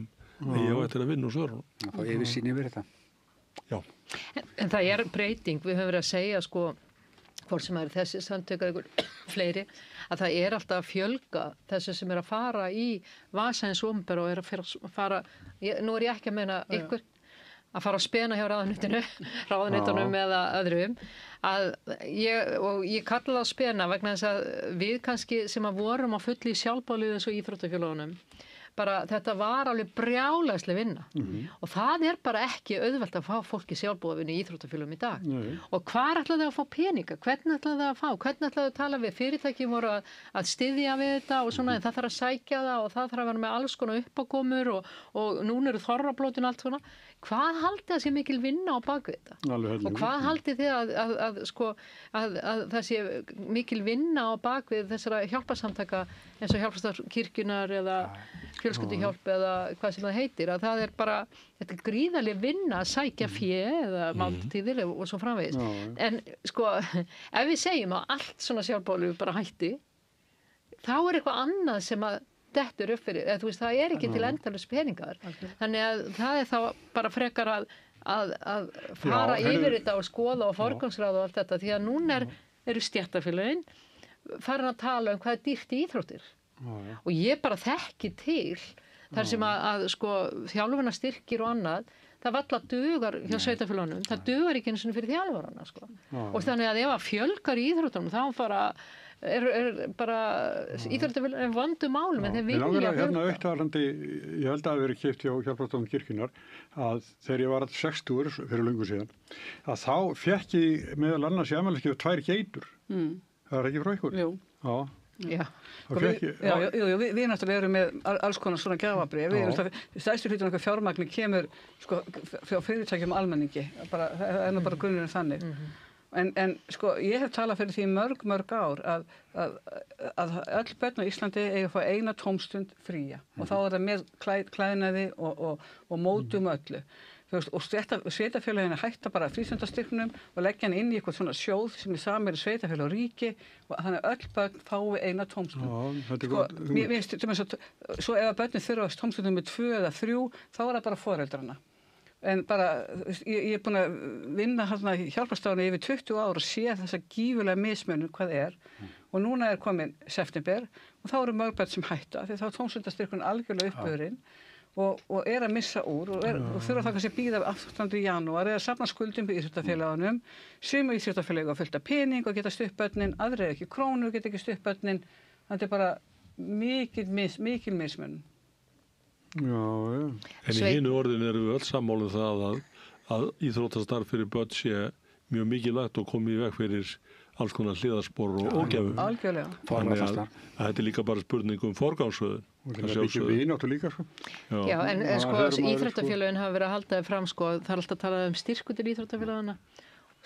þú veist, bara hjá sveitarfélögunum og styrkur ef að ríkið er að setja eitthvað í að þá bara í rauninni er þetta bara rekstur að hluta til, en ég er bara að segja að það þarf að fá einhverstað pening, sko.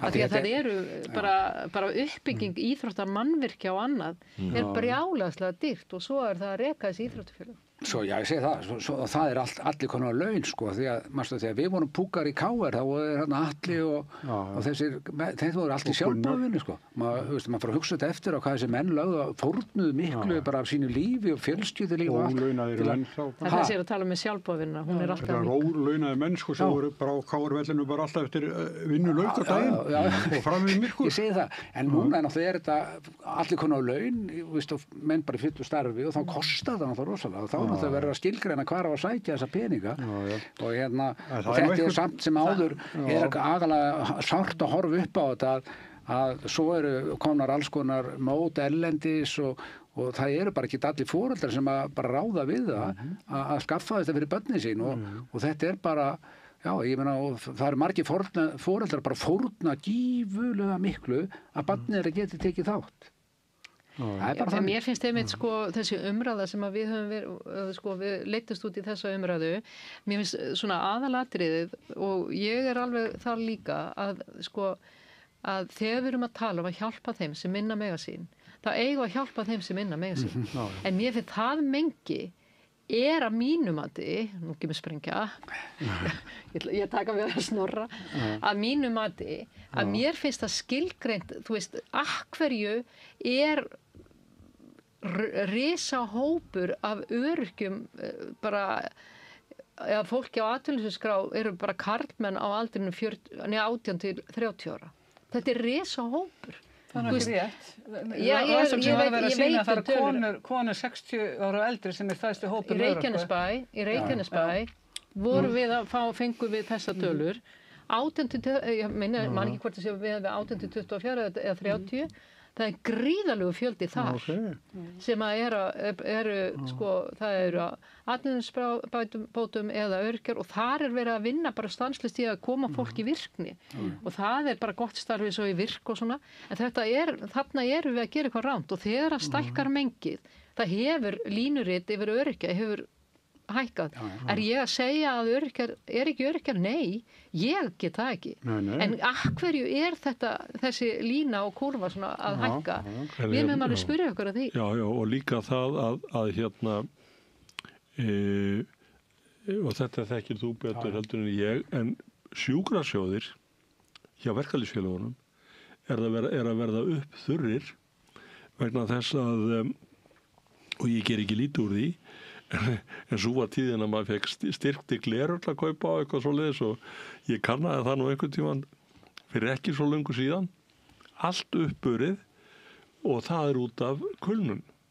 Það er að segja að sjúkraþjóðir verkalýðsfélagana eru að þurrkast upp út af kulnun og það er orðin mikil örorkubyrði hjá verkalýðsfélagunum sem var ekki hér áður og hún var hjá erfiðismanna verkalýðsfélögunum og þá voru menn náttúrulega á sjó að verða fyrir slísum og ég veit ekki hvað þetta var. Nú til dæmis bara eins og VFR að þeirra sem sagt örorkuhlutfall orðið gríðarlega stórt og eins og ég segja aftur, ég ger ekki lítið úr því en ég man alltaf eftir því að þegar við Vilborg sátum saman í nefndinni á sínum tíma og vorum að reyna að samfæra öryrkja að taka upp starfsgetumat vegna þess að þá væri þetta ekki annarkvort það að þú væri 75% öryrki eða fengir ekki neitt eins og gamla kerfið var og við vorum að reyna að selja þeim þessa hugmynd að hver ætti að geta notið sín síðan að þetta er eitt sem vantaði inn í þá jöfnu og vantar enn það er það að opinberir aðilar ganga á undan með gott fordæmi og séu með hlutarstörf sem er ekki og það er til dæmis bundið í sumum ríkjum Bandaríkjanna og það er bundið í Þýskalandi að ríkis apparatið og opinberir aðilar eiga að tryggja ákveðin fjöldastarfa fyrir fólk með skerta starfsgetu og ég meina Kanadinn örgulega pæli í fólki sem er búið að skjóta lappjötan undan eða eitthvað slíkt sjáði ég ætla ekki að gera lítið úr því og við erum sem betur vera ekki með þann vanda en við erum með annan vanda sem er ekki ómerkilegri nema síður sé málið hins vegar þetta það að vísu hægt að koma mönnum á fætur með hjálp össurar sem hafa orðið fyrir vondum meiðslum en það er hægt að virkja fólk sem hefur orðið fyrir andlegum áföllum en það tekur tíma og ég man líka eftir því úr nefndinni sem að við vorum við Vilborg þá vorum við með að tala að teygja þann tíma sem er talað sem sagt örorkubætur og sérstakar bætur fyrir þá sem er í virkni endurhæfinga hlutin og þann tíma sem þarf og ég man að á þessum tíma í nefndinni þá var þessi tími lengdur verulega meðal annars að sænskið fyrirmynd En hvað segir Guðmundur? Er þetta þannig? Er sjúkrasjóðin bara... Já, þetta fara náttúrulega bara aukast, álagið... Ég minni, þú hefur þetta sagt mér það að það verið til líka stéttarfélög sem að rækja sig bara á sjúkrasjóðin. Það er nú hlutur sem að ég var nú að reyna að koma svolítið á framfæri og SA vildi nú ekki taka þátt í því að það myndi hrópla færi einhverjir í fílu, en það eru stéttarfélög sem hafa í gegnum tíðina verið að nota ótrúlega stóran hluta af sjúkrasjóðunum. Já, ég meina að þeir bara nota það er reksturinn og en síðan má ekki gleyma því að hægt og rólega í gegnum árin þá kemur alltaf var alltaf að koma með eitthvað krafa fleiri styrki og fleiri tegundur af styrktum þannig að, og ef að eitt félag byrjaði þá náttúrulega eru þau allir hinn á eftir þannig að þetta hefur verið og þetta er náttúrulega aukast þetta vandamál að sjóðirnir ekki að standa undir þessu, að það er gjaldið og ég var nú orðin svo þreyttur á þessu, ég ætlaði nú bara undir lokin að fá bara SA inn í stjórn sjúkrasjóðsins, að þeir borga inn í þetta til að reyna að hjálpa okkur að taka á samaburðunum, en aðamálið í þessu varðandi þetta er náttúrulega það að ég man það var stærsta sjokki mitt þegar við vorum að koma virk á koppinn að það voru svona að koma erlendir aðilar og maður hafði svo sem ekki alveg haft neina innsýn í þetta en ég man alltaf að það var bara á Bretlandi og svo Kanada og þá voru að segja, það voru erlendar rannsóknir að fólk sem væri búið að vera lengur en 10 mánuði af vinnumarkaði, það var ekki með 20% af þeim sem kom tilbaka og til dæmis eftir mikla atvinnuleysið í Reykjanesbæ eftir hrun og þegar var búið að lengja atvinnuleysistímabil í 4 ár að þegar svo átti að stytta það þá kom það að ljósa að helmingurinn þessu fólki var svo illa statt félagslega, einangrað og allavega. Þegar herinn fer náttúrulega bara gríðarlega. Já, og það var bara ekki hæft í að fara á vinnumarkaðinn hjálparlaust, Þannig að það er svona, þessi við erum kannski að tala svona núna, þetta hafa alls konar skoðun á þessu, en þetta er samt sem áður, það sem stendur eftir, að ef við náum ekki að grípa þetta fólk, koma því í virkni og koma því úr einangrunni, og þá erum við bara komin með lifetime problem sko, fyrir ekki. En rétt sem hún segir, náttúrulega fjölgun á örorku er náttúrulega birtingamynd einhvers vanda sem sem við höfum bara ekki verið duglega að taka á. Og það er það sem við þurfum að gera. Meina, eins og núna kemur fram í rannsókn að konur 60 ára og eldri eru stærstu hlutan þeir sem eru nýgengni inn á örorku. Þetta er bara konur sem eru slitnar, búnar á því.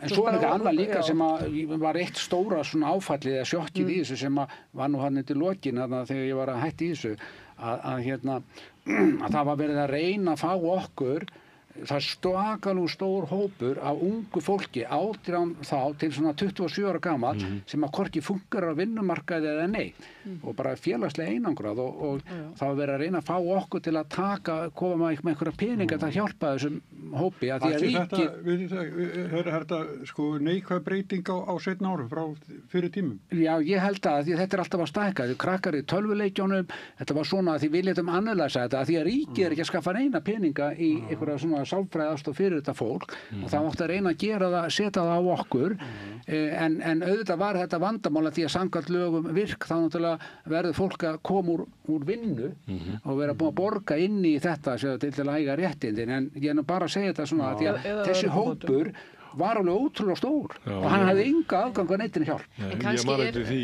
svona rétt að ég fór að þingi að þá man ég einmitt eftir statistik sem að tók undir þetta að til dæmis áhætta ungra karlmanna frá 18 til alltaf 30, mest 18-24 að það var bæði hætta á fyrsta lagi örorku, sjálfsvígum, atvinnuleysi mjög áberandi og þetta var þá líka þetta hangir saman við þetta vandamál sem við höfum verið að tala stundum og má kannski ekki tala stundum að það er hvernig drengjum líður í skólakerfinu og hvernig er búið að áratugum vil ég segja saman búið að skemma fyrir fólki sem að er ekki bóknekt eins og maður segir en fungerar mjög vel til þess að vinna með höndunum sem ég geti til dæmis ekki gert að ég man alltaf eftir því að ég sat einu sinni á fundi þar sem Margrét Pála var einn af ræðumönnum og þetta var Essa var með starfastelpur og fleiri og hún sagði okkur sögu af einum dreng sem að hún hafði verið með í Hjallaleikskóla og hann hafði verið einn af þeim sem hrapaði út úr skólakerfinu og eins og við vitum þá hrapa margir af þessum drengjum út úr skólakerfinu og þeir kom ekki aftur því að sumir þeirra lifa ekki af og svo framvegis, lendi í óreglu og alls konar, aðrir eru heppnir og koma tilbaka og hún sagði að þarna var einn drengur sem að henni var svona eftirminnilegur að hann hafði segð hrapa út úr kerfinu, lendi í óreglu, kom tilbaka undir 30-aldurinn og sýndi þá öllum að það var rétt sem að hann vissi sjálfur þegar hann var bara pínulítið drengur að hann var besti gröfumaður á Íslandi. Einn af þeim sem að raðar upp steinum með gröfu, varnargörðum og ég bara hef aðdáðan á slíkum mönnu því ég skil ekki hvernig þetta er hægt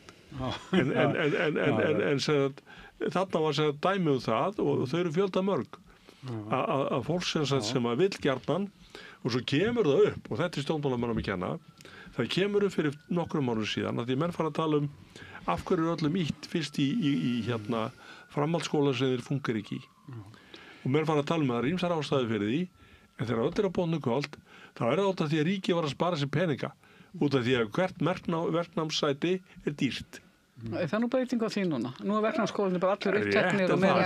Það er samt búið að henda út 700 manns á ári í 2 ár. Já, en við skulum samt átt okkur á því og það er algjör umbylting með verknámið að það er alltaf hægt að komast að því og svo er léttlega líka út af kjarasamningum að þá er erfitt að komast að samning að það ef að hækka það mikið laun hjá nemum í verknámi. En mér langar aðeins varandi þetta sem við erum að ræða. Þetta er auðvitað samfélagsbreyting, að bara millialdurinn og eldri, við vorum öll bara að vinna, það var bara barnaþrælkun, byrjuðum 12 ára og vorum bara í alvöru vinnu og svona og þannig að, og krakkar svona ungir, þau fengu vinnu. En það ekkit auðvelt í dag að fá vinnu. Það bara, þú lappar ekkit inn og fara vinnu. Þannig að það bara, þú veist, bara oft á Íslandi hver þekki hvern og svona. Þannig að það hefur fækkað svo þessari vinnu sem þessi krakkar fengu. Hitt í öðru lagi, það að það komin svo rosaleg verðbólga á menntun og þá kem ég að því sem Þorsteinn var að tala að þeir sem að eru góðir í þessu að bara, þú veist, iðnmenntun þar sem þú ert frábær í iðnmenntun þá hefur hækkað mjög mikið menntunarkrafan og menn ekki með millistíð sem að kannski, og þú þurfir ekki kannski að vera hámenntaður húsasmiðameistari eða húsasmiður eða eitthvað eða pípari eða eitthvað, eða þá bara hreinlega þú þurfi ekki allir að fara í háskóla og það í öllum störfum þá bara komin ákveðin krafa á menntun. Það bara, það verðbólga þar. Þannig að mér finnst, sko, samfélagsbreytingi, svo hefur bara fækkað störfum út af ákveðnum tækni og svona, en út af öllum þessum þjóðfélagsbreytingum, þá erum við að lenda, og mér finnst þetta gott sem þú ert að segja, með konur sem eru 60 plus, þetta eru flestara þegar þegar ég var formað samtaka verslunar og þjónustu, þá sáum við þetta, að það var að fækka svo mikið í þessum aldri, eflaust bara erfiðara fyrir að fá vinnu, kannski tæknin búin að fara að stríða, þær vera úreltar eða að ekki hefur verið nógu mikið hugað að endurmenntun og svona, þannig að menn verða bara úreltar á vinnumarkaði. Líkamlega. Já, og ég held að því að hún talaði slit, ég vil líka nefna þetta, að það bara erfiðara ef að þú ert ómenntaður að komast inn á vinnumarkaðin 60 heldur en þarna áður. Þannig að þetta bara samfélagsbreyting, en við þurfum náttúrulega að grípa inn í og bara ekki setjast niður og greina.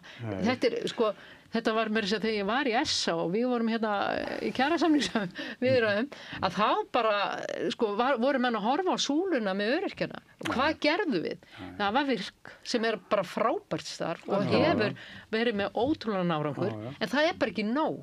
En mér langar að bæta við, sko, að því við fórum inn á þessu umræðu var eins og Virka, sem ég var að tala þetta unga fólk sem við vorum en þegar það var farið að rannsaka hver ástæðan á þessu var, það var nú svolítið skrítin sko niðurstaða sem hefur ekkert verið haldið kannski mikið á lofti en stórhluta þessum krökkum, þau hafðu fengið greining í skóla og urðu þá einhvern veginn öðruvísin hinn og höfðu svo lent svona út undan, ég líði það meina og það var eiginlega aðal ástæðan sem að menn fundu að okkur þessi krakkar lentu einhvern veginn út úr öllu og það var þessar greiningar sem þau fengu og þá fengu þau svona ákveðin stimpil til liði. Ég var alltaf sagt að þessar greiningar hefði verið komna því ég var í skóla, ég hefði verið læstur inni eða var ekki búið að hleypa mér út ennþá sko. Bara, þú veist, ég var nú ekki betri en það sko. Og tímabili voru sko eitthvað sveitafélag, veit ekki hvort það sé ennþá, sem að tóku sér til og fóru sko og hringdu og heimsóttu öll ungmennin hana, sem ekki voru í hvorki vinnu skólan á atvinnuleysisbótum eða einstæðar og buðu þeim stuðning og það gaf mjög góða raun. En við þurfum svolítið sko bara að leita upp í fólk og bjóða þeim þjónustu sem hæfir þeim. Og við hefum bara svolítið kerfi hérna í Íslandi, það bara þessi kassi eða hinn. Og ég held að það sé bara að sýna sig að það hefur bara ekki verið að virka. Við þurfum að hafa miklu meira einstaklingsmiðaða þjónustu við þann hóp sem er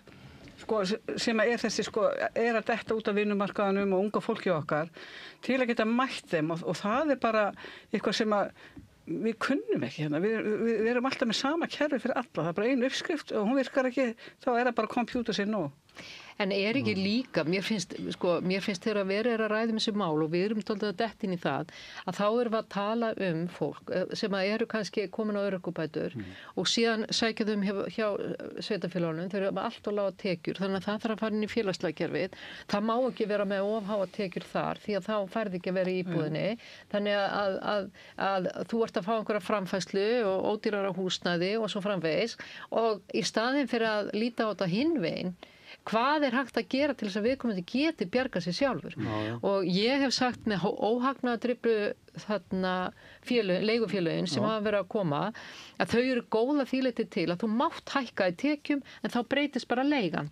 En það sem að trufla mig og ég sé þetta í Reykjavík og ég sé þetta líka hjá nokkur sveitarfélögum að þar félagslegt kerfi og svo eru þessi óhagnaðardrifnu. Það bætist bara ofan á. og þá segi ég nú bara þess að þú með hvítu karlmennina en hini sem að vinna nei, ég segi svona, þú veist, ég meina við getum ekki endalega spætt hérna upp á í staði fyrir að skoða hvernig komum við í veg fyrir vandan sko, eða áskorunna en ég allavega, ég vil sjá bara í staðin fyrir félagslega kerfi að koma þetta svolítið óhagnandrifna sem á að hvetja fólk bara til þess að bjarga sér sjálft og hjálpa svo fólki í virkni, bara að fólk fara að vinna því að andleg veikindi verða bara hreinlega oft ef að þú ert ekki með vinnu og ert ekki aktífur í samfélaginu, þú einangrast og lokast inni og ég vil gera eitthvað þar til þess að koma fólki í virkni ef það er hægt og þetta alveg hárrétt sem hann að segja þegar við erum búin að vera að skoða þetta og við skulum líka áttökur á því að þetta atvinnuleysisbæturnar, þetta dettur síðan inn á framfærslu sveitarfélaganna. Þannig að síðan erum við núna búin að vera greinilega að flytja inn atvinnuleysi vegna þess að það bil helmingur af þeim sem eru á atvinnuleysisbótum í dag eru erlendir ríkisborgarar sem við höfum flutt inn er það svo hátt? Og sem hefur svo erlendir ríkisborgarar sem við höfum flutt inn til þess að vinna fyrir okkur en síðan missaði vinnuna og það var núna bara eitt af fyrstu embættisverkum Ingu Sæland held ég að stytta atvinnuleysistímabili hér sem voru 30 mánuðir niður í 24 sem sami skammtur og í Danmörku til dæmis. Og auka leiðinni þá stuðning við þann sem atvinnulaus. Nú það þannig og þú þekkir þetta sko, ég var bara strák í Danmörku eins og þú átt stelpu í Danmörku og Danir eru svo harðir að, jú, þeir sjá vel fólk sem atvinnulaust en ef þú sækir ekki 1 til 7 störf á dag þeir eru með IP-tölun á tölvunni þinni ef þú gerir það ekki, þá hrinnur út af bótum og ef þú ert á framfæri sveitarfélags og þeir býða á Kastrup og ef þú kemur úr sólanandaferð þá ertu út þannig að þeir eru, jú, þeir hugsa vel sitt fólk en það er rammi, það eru reglur það eru kröfur en leiðinni meiri stuðningur við erum með kröfur oft en enga stuðning það er það sem við höfum að við setjum aldrei pening í stuðningin við gerum bara kröfur við gerum kröfur það að þú talir íslensku og að gera þetta en við setjum ekki pening í íslensku kennsluna við gerum kröfur þau aðlæðast íslensku samfélagi en við gerum ekki námskeið sem að þú getur sótt til að geta aðlæðast íslensku samfélagi Danir gera kröfur en bjóða leiðinni stuðningi til þess. Sko, dóttir mér í félagsráðgjöf úti þannig að við tölum saman hans í daglegum störfin okkar. Hvernig þetta er. En sko, í mínu starfi, ég er búin að starfa 22 ár fyrir hjálparstarfi kirkjunar. Fólki sem er fast hjá okkur eru Íslendingar. Einstæðar konur og örorkubótum sem að veri sumar allir með starfsæfir. Erlendir ríkisborgararnir sem eru að koma útlendingarnir, þeir koma í skamman tíma þar að vinna og hverfa frá okkur. Svo kannski missaði vinnuna aftur og að þeir eru kannski fyrstur út af vinnumarkaðanum þá koma að sækja aðstöð. En þeir eru ekki fastir þarna. Þannig að þetta er mjög mismæli hvernig þessi hópur er. Og ég veit engan af þessum sem er að sækja til okkar sem að nánast ekki vill vinna. Bara ég verð alveg að segja það. Eins og Austur-Evrópubúarnir, Pólverjar, þeir bara eru komni mjög fljótt aftur í vinnu. En þeir eru líka oft fyrstir út og það er kannski frekar haldið einhvern lélegan Íslending heldur en góðan Pólverja. Svolítið sé stundum óreglan á vinnustöðum líka, því miður. Ég ætla samt að segja, sko, að því að ég þekki til. Ég bý í Reykjanesbæ og það er mjög mikill hluti, það eru 30% erlendubergi brotin og þetta er fjölmenningarsamtafélag þarna. Og við erum með mikið að frábærum, að því að þú talar Pólverja, pólska samfélagi er mjög stórt. Og það er alveg þekkt að þetta er dugnað fólk og upp til hópa. Og síðan erum við með aðra þjóðflokka og þetta er bara auðvitað mismunandi en mikið margt í vinnu og annað ekki. Það sem að við var aftur á móti, ef við tölum aftur Pólverjana eða einhverja aðra, að það er að Vinnumálastofnun er í rauninni að gefa þeim heimild. Nú er ég að segja hvernig þetta var. Fyrir svona árið síðan. Kannski búið að breyta það því maður er alltaf hræddur að vera gasbrygga. Ég vil að ég sé að segja rétta hluti. En þetta var svona, sko. Að þá gátu Pólverjarnir farið til heimalandsins og verið í atvinnuleit. Það er virk atvinnuleit. En akkur ættu þeir að fara að vinna þar þegar að launamunurinn er svona brjálæðislega mikill? Þú veist, að það er það sem sko, og þá er ég að tala atvinnurekendur sem að voru bara hreinlega að segja þetta við okkur og allir flokkar þekki þetta, stjórnmálaflokkar þekki þetta í Reykjanesbæ. þeir voru að segja að það voru margir sem vildu láta segja sér upp svo í kæmist á atvinnuleysisbót af því að þeir vildu fara til síns heimalands og vera þar og komið svo aftur, fóra að vinna og svona. Það bara mjög flókið dæmi og þess vegna ég sammála þegar þið eru að tala við þurfum að vera þetta með harðari, vera með alveg kröfur, en við þurfum að víkka það. Við mögum líka ekki fara að líta niður á, ég meina ef fólk atvinnulaust, en við erum kannski að líta niður á það því að það þekki allir einhverja sögu og misnotkun. Og þá eru þeir sem sannarlega eru atvinnulausir og vilja og að leita og fá auglýst nei, að þeir eru bara lítillækkaðir í umræðinu sem ekki boði, skilji hvað ég að meina. Þannig að þetta flókin umræða, en mér finnst alveg mega takana, en við höfum verið að nú Vinnumálastofnun, nú verið að draga úr bara stuðningi við Vinnumálastofnuna því að það hefur aukist vinna, en sko ég ekki að segja að Vinnumálastofnun sé endilega rétt og þetta fer svolítið eftir starfsfólki sveitafélagana. Akkurat eins og hún að segja.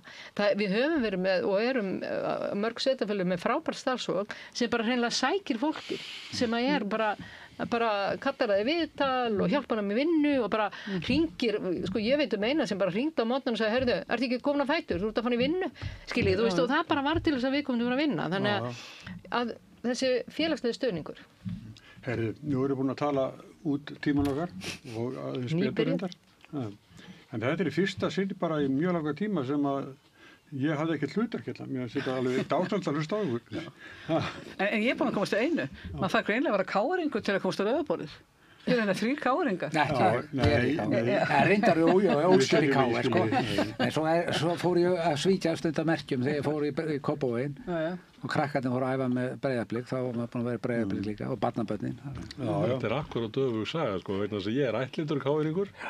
Fættur Kópavogsbúi, sko. Þannig að ég byrjaði í Grænn en endaði Rauðtóttur. En auðvitað hefur maður sína tilfinningar alltaf. Já. Herðu en hérna, Þorsteinn, Guðmundur, Margrét og Vilborg, þakka ykkur fyrir komuna. Og þið bara staldið við, það tekur eitthvað við að þessu spjalli loknu. Sæla sinni. Alþýðufélagið er eigandi samstöðvarinnar. Markmið félagsins er að auðga og bæta umræðu í samfélaginu. Allir geta gengið í Alþýðufélagið með því að skrá sig fyrir áskrift að samstöðinni. Samstöðin.is. Frjáls fjölmiðlun á í vök að verjast, allstaðar, ekki bara á Íslandi. Peningavaldið og sterku hagsmunaöflin eiga greiðan aðgang að stjórnvaldi og fjölmiðlum og eiga jafnvel sína eigin fjölmiðla. Þess vegna er samstöðin svo mikilvæg. Hér er pláss fyrir alla raddir, málin eru krufin til merkjar og samtölin eru stór og innihaldsrík. Samstöðin er mikilvægt lýðræðistæki. Ég heiti Kristín Helga Gunnarsdóttir og ég styð samstöðina.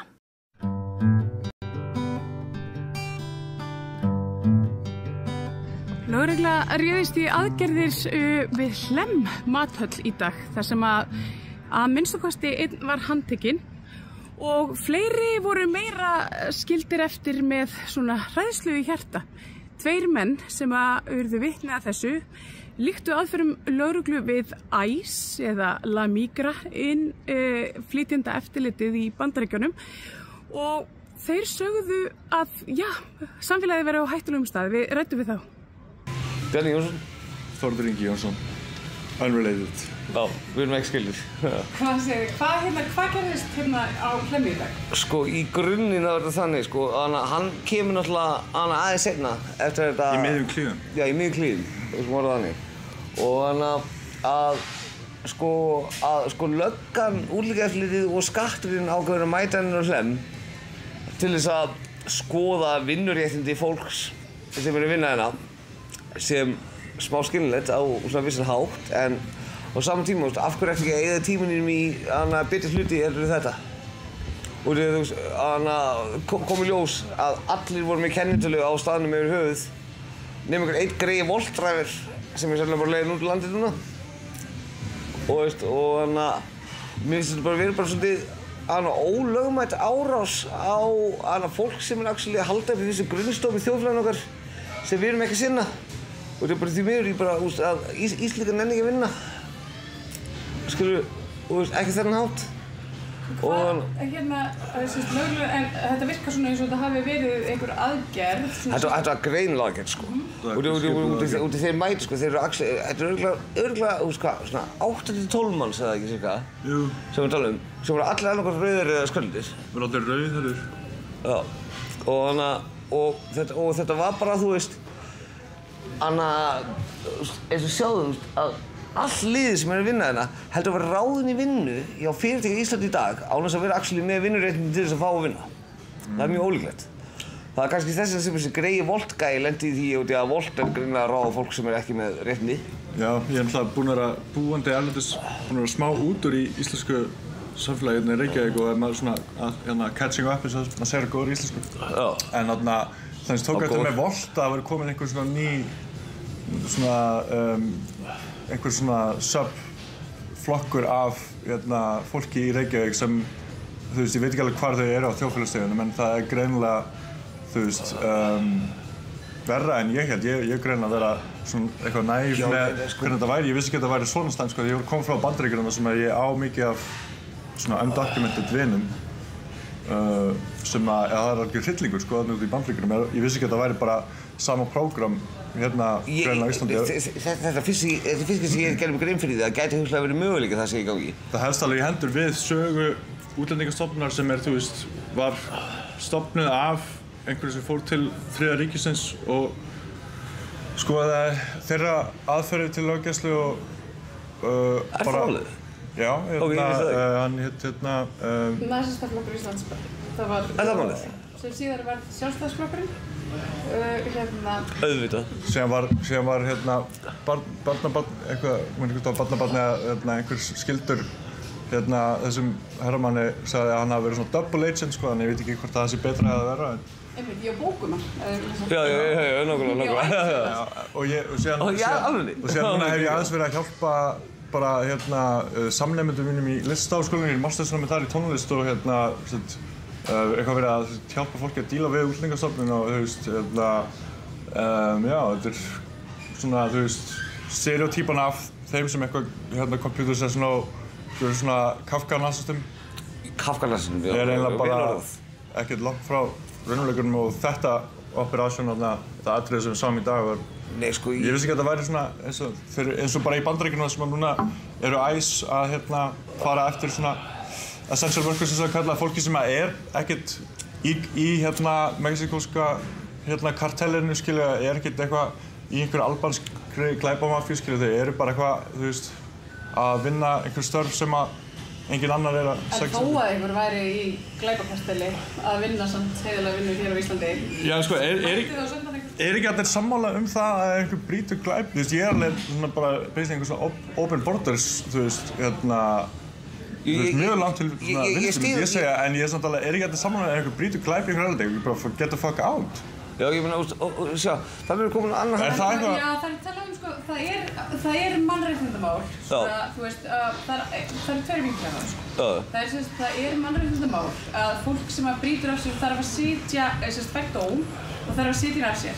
Það fái að sitja af sér heimalandi sinni einfalda vegna þess að það er fólkið hans, tengslanetið og þærframöndu göttunum. Það er betra fyrir það upp og betrun og annar. Nota bene, ég var að tala um einhverja glæpi sem er eitthvað, þú veist, eitthvað gangstasitt, skilju, ofbeldi eða, þú veist, eitthvað hræðilega misþyrmingar eða nauðganir. Við erum ekki að tala um að, þú varst 30 daga yfir þetta sem að þú skilaðir ekki inn af því að þau eru alltaf með einhverja fáralega skrifræðisrugl sem er ekki einu svona, sko,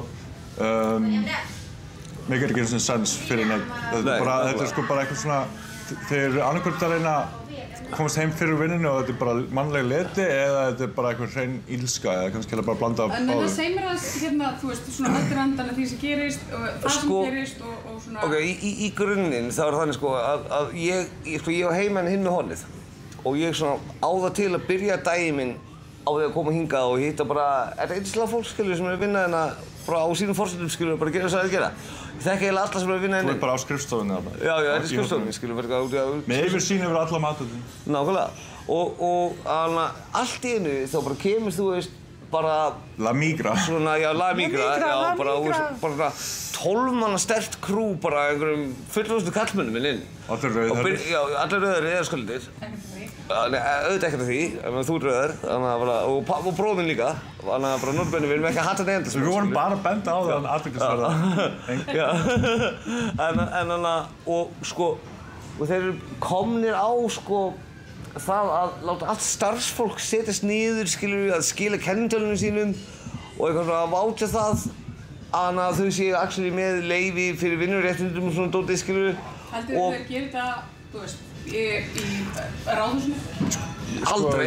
Ég veit ekki, en ég fékk allavega 3-4 skilaboð frá kokkum, en fólki veit ekki að gera hennum bara eftir að ég bara postaði þessi hendingu eitthvað, af því að ég var bara, wow, tók þess að ljósmynda á þetta. Var ekki, já, því ég var bara svona surrealist.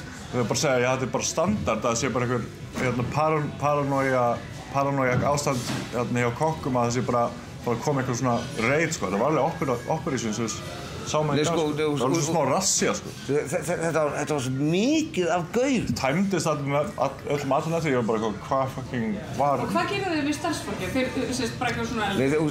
Þeir alla þurfa að taka upp kennitöluna sína og taka upp nafnskírteini sín eða hvað sem þú ert með, til þess að identify þessi útlendingur. Ég veit ekki hvað það er, En hvað með íslenskt fólk? Þeir yrkt ekki á okkur. Ef þú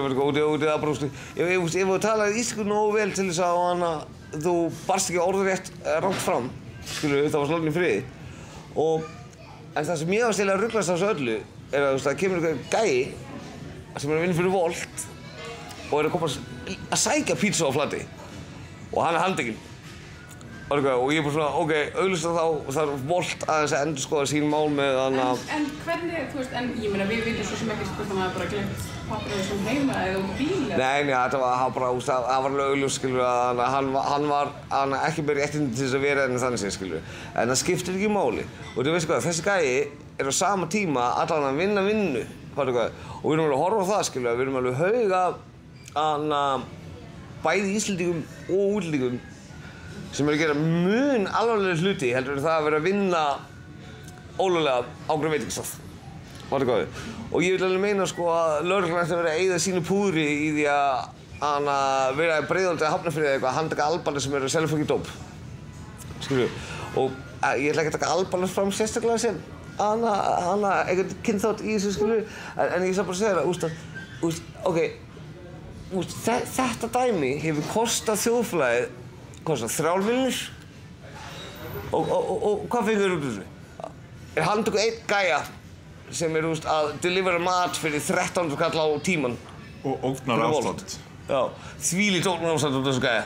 En af hverju kemur þetta svona illa við ykkur? Út af því að ég er bara búinn að gera mig grein fyrir því, hvað það er mikilvæg grunnstoðir af fólki sem er að halda uppi efnahaginn okkar í störfum sem við nennum ekki að vinna.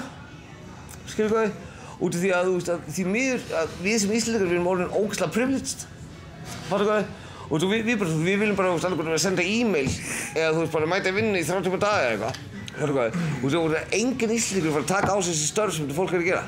Ég minnst á þannig að ég er búinn að vera að díla við Útlendingastofnun fyrir hönd vinna minna sem eru erlendir nemendur, samnemendur í listaháskólanum.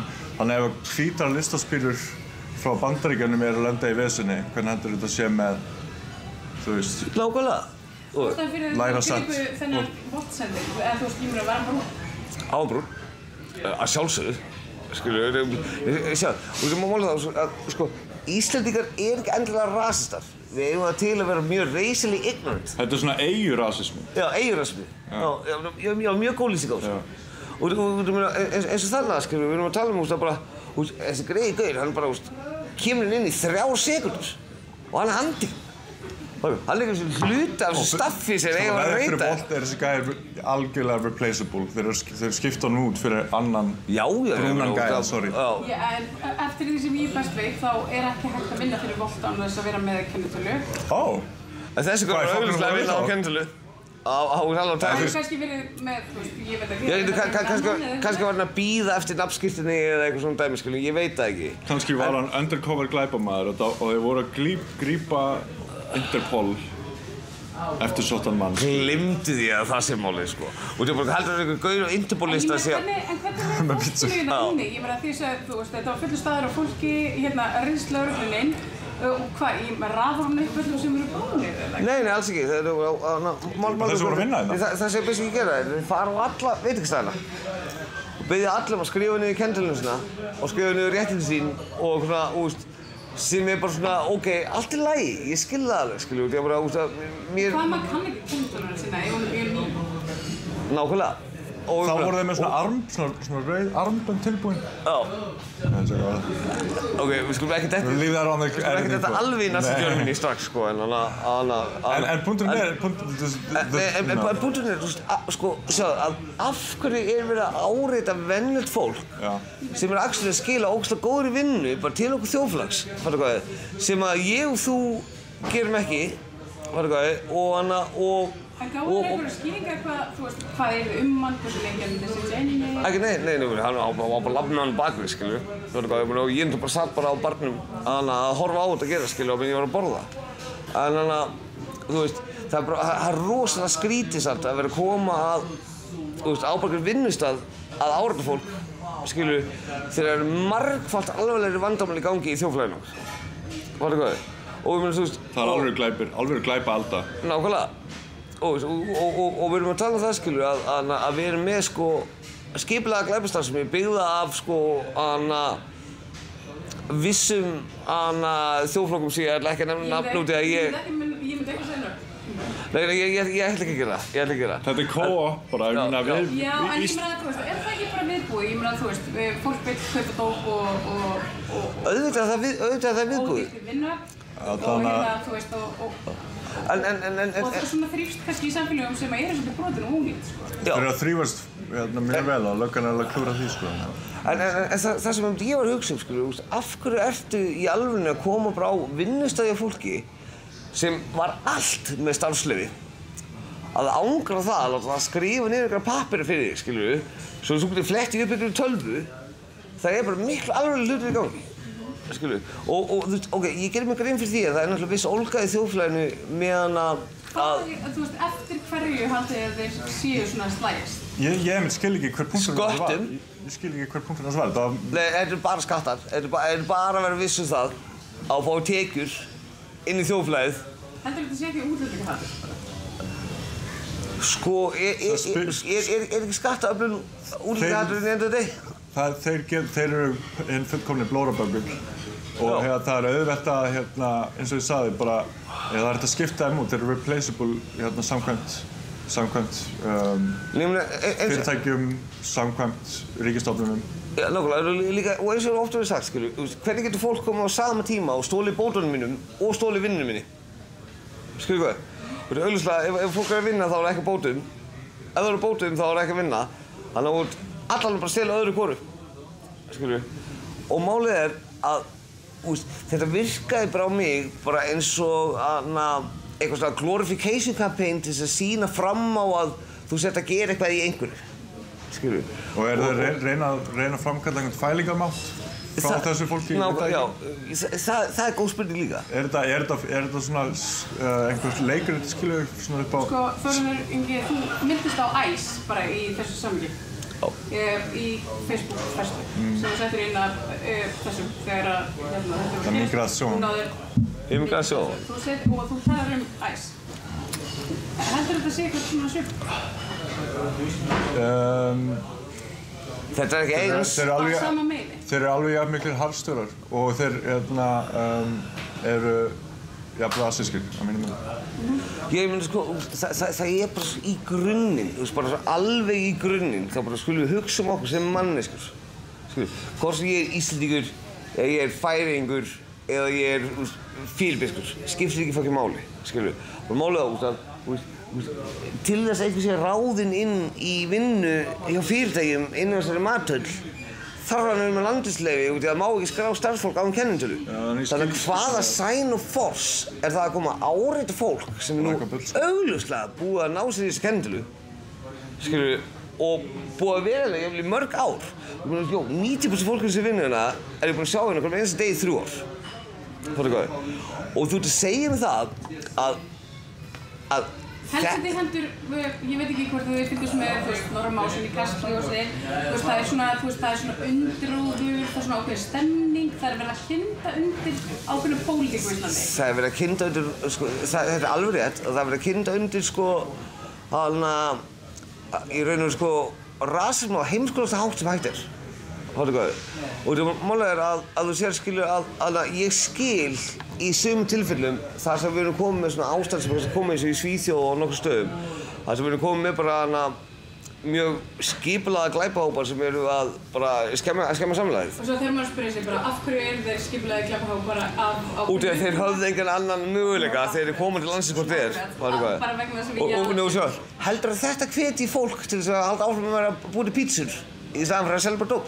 Þetta veldur á hvernig það vandamáli byrjar hvenær þú og hvort þú integrerar fólk inn í samfélagi. Nákvæmlega. Og það er vandamáli okkar það er ekki neitt hvað útlendingar eru slæmir, það er hvernig samfélagi tókst á við þetta.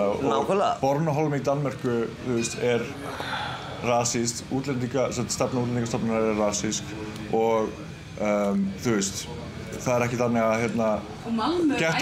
gettóin í Svíþjóð hafi orðið til. Var einu sinni. Hún er æðisleg borg. Það er ekki landsvíking fólk. Gettóin í Malmö er ekki til upp úr þurru, skilur við. Ég meina það er æðislega það heimsækja Malmö, það er mjög skemmtilegt, það er æðisleg fjölmenning þar og mikið gott að gerast. Við erum kannski bara En horfa það er gott dæmi þetta, það er eins og horfa þetta það er svæði í Oslo sem heitir Rauðaborgin. Sem var basically þegar þeir voru að taka við flóttamönnum frá Miðausturlöndum á sínum tíma. Þá hlöðuðu þeir öllum bara í einu okkar hverfi. Og veistu hvað þetta er að gerast núna í dag á Íslandi? Þetta er að gerast í Breiðholtinu. Og þú ert að hlaða inn öllum innflytjendum, í ömurlegar aðstæður, að þeir fá enga stuðning. Ömurlegar aðstæður ekki í Breiðholtinu, en ég skil hvort bara. Já, ég er ekki að segja Breiðholtinu í ömurlegar aðstæður, en það sem ég er að segja er að við erum samt mjög nálægt því að við erum búin að búa til langvarandi vandamál með því að taka ekki rétt á aðstæður. Já, nákvæmlega. Og þú sér skilur að, Og þetta er partur af jaðarsetningur, ekki satt? Að storma svona inn á vinnustæði þar sem er svona predominantly útlenskt fólk að vinna. Nákvæmlega. Til þess að láta þau skrifa niður kennitölurnar sínur á blað, af því að ég hef unnið á bönsastöðum og ég hef aldrei lent við. Og þetta verðist að vera algengt samkvæmt fólki. Já, það er þess að ég heyrði eftir á. Ég nefnilega heyrði í nokkrum aðurum, meðal annars einu sem vinnur fyrir Strætó. Þar sem er mjög mikið af útlensku verktökum og þeir lenda ofta ítrekkaði í þessu. Málið er það að ég meina það, Strætó verði opinbert hlutafélag, það vinnur enginn án kennitölu hjá Strætó. Nei. Þetta er bara terrorismi. Já, nákvæmlega, viss árás og ég veit að líka skilur, horfum bara á, náttúrulega, nú erum við bara þekkst mörg ár, og þú manns hvernig það var þegar við vorum krakkar, og þegar voru bara íslíkir hluti voru ekki verri en eru núna, það voru öðru sem verri, en svo erum við að tala eins og horfa á það, eins og horfa bara á bari í Reykjavík, bara, hvað sagði, prikið eða whatever, bara upp til hópa, þá er þetta útlendingar sem er að vinna hana, og upp til hópa þá er þetta ógeðslega einhlít fólk, og ég á mjög erfitt með að skilja þennan, rótgróna ótta sem við erum komin í vissar hluta af samfélaginu okkar eins og þetta sé þessu fólki að kenna og þú veistu hvað, þetta er okkur að kenna og það er búið að vera þannig fyrir í mörg ár og það sem við ætlum að áhyggjur af eru gaurar sem eru að stela peningunum okkar skilur í gennum bara, hvað arræna okkur basically að launum öðru slíku En haldið þetta sé svona liður í að svona, er þetta svona þjónkun við þessi öfl 100%. Já, sem er einhvern veginn svona að reyna að beina sjónum af raunverulegum vandamálum yfir á eitthvað sem er í raunverulega ekki vandamál sem eru útlendingar. Málið það að við náttúrulega erum alveg með það er alveg staðrind að við erum með visst svona, hvað maður segja, undercusp Undiröldu. Já, undiröldu af mjög vafasömum útlendingum sem eru að koma til landsins. En veistu hvað þeir eru ekki að gera? Þeir eru ekki að selja í pítsu, Já, þeir eru að móka aðra típu á degi. Þannig að málið eins og lítið út fyrir mér var þetta bara til þess að við vissum það að skattgreiðsla hjá einhverju liði væri í góðum málum. Og ég meina, Veitu hvað, heldur einhver... En heldur þetta snúast í raunverulegum skattin snýst þetta ekki frekar að svona marka ákveðina stefnu, marka ákveðin spor? Þetta er bara populismi og það sem þetta er. Og kannski einhver leiti smá leikrit, sko. Já, en sér, sko, það er fólk sem bara bless their hearts, skilur, bara trúi því bara að sé bara einhver dökkur gæi sem kom hingað bara til að eiga ekki liðið þitt. En það bara er ekki þannig. Sko, ástæðan fyrir að það er góð leið til að beina athyglinni einhvert annað er að því að það virkar á einhvers konar svona hellamannseðli, einhver svona genaminningu djúpt í heilum okkur sem að sko það virkar á okkur á svona mjög prímal sko frumstæðan hátt sem er svona við versus þeir. Já, búið til sameiginlegan óvin. Já, búið til við á móti þeim, þannig að það er mjög bara tilfinningakennd og svona bara sturluð umræða í rauninni alltaf, sko, og Og það er yfirleitt svona merkjum að það sé eitthvað mikið að. Það er mikið spilling, það er mikil misskipting. Og sko annarkvort þá sko er það eitthvað svona sko manufactured concept eins og við sjáum í heilbrigðiskerfinu þar sem að þú veist heilbrigðiskerfið er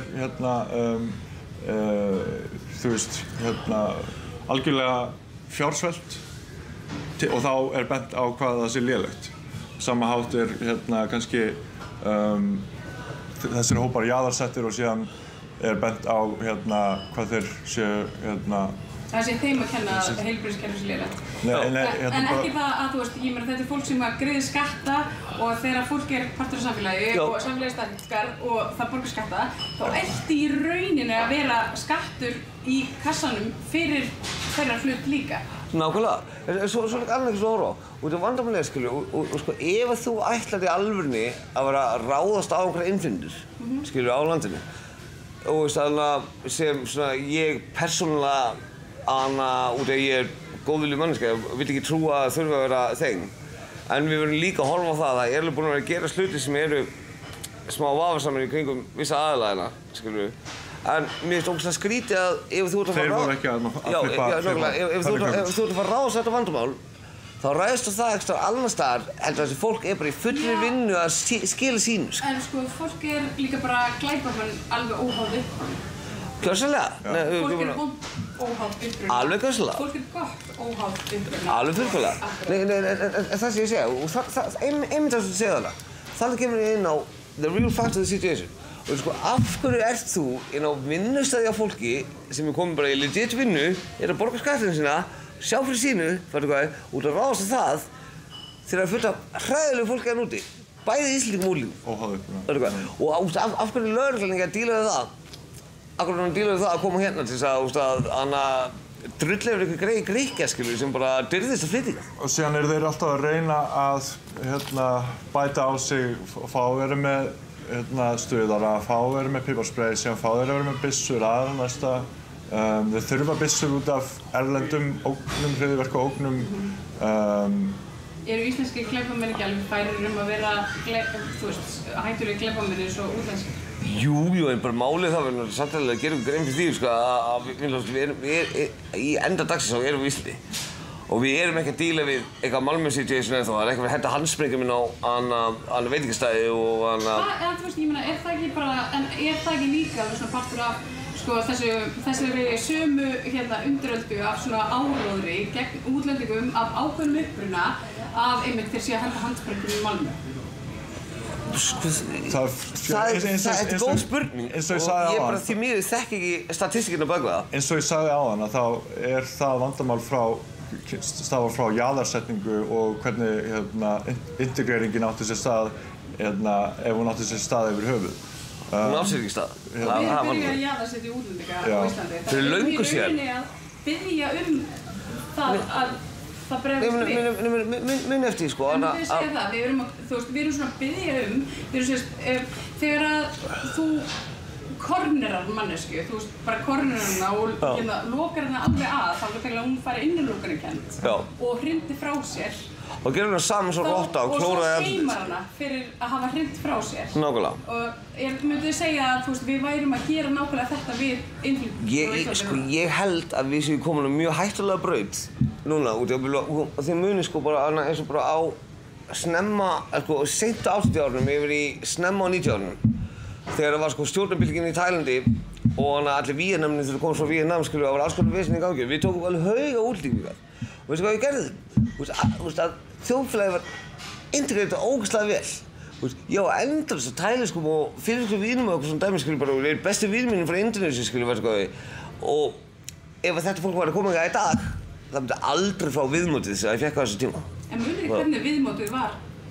Samt, þú veist, ég meina munið eftir fordómunum í garð Asíubúa, asískra Íslandinga á þeim tíma. Munið eftir hvernig var talað um Pólverja. Já. Munið eftir hvernig var talað um fólk öryrkja. Já. Og það er alltaf eitt sökudólgur og núna erum við að tala um Araba. Og við erum að tala um brúntfólk og við erum að tala um... Þetta er miklu dýpra en það Málið það að þú sér að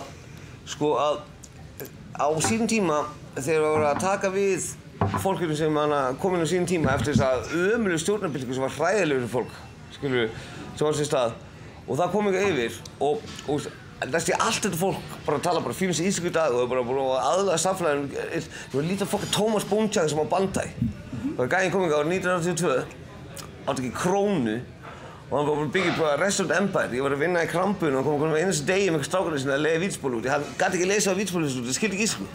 Og þetta vítspóluhúsinu voru íslensku. Og spurði mig hvaða myndi hann lega. Það sé bara, maðurinn illa til í að gera þetta. Þannig að þið segja, þú veist, ég meina, útlendingar skipta Íslands samfélag mjög miklu. Þetta grínast. Samfélagið skiptir samfélagið mjög miklu. Það skiptir ekki máli hvort þetta Íslendingur og útlendingur.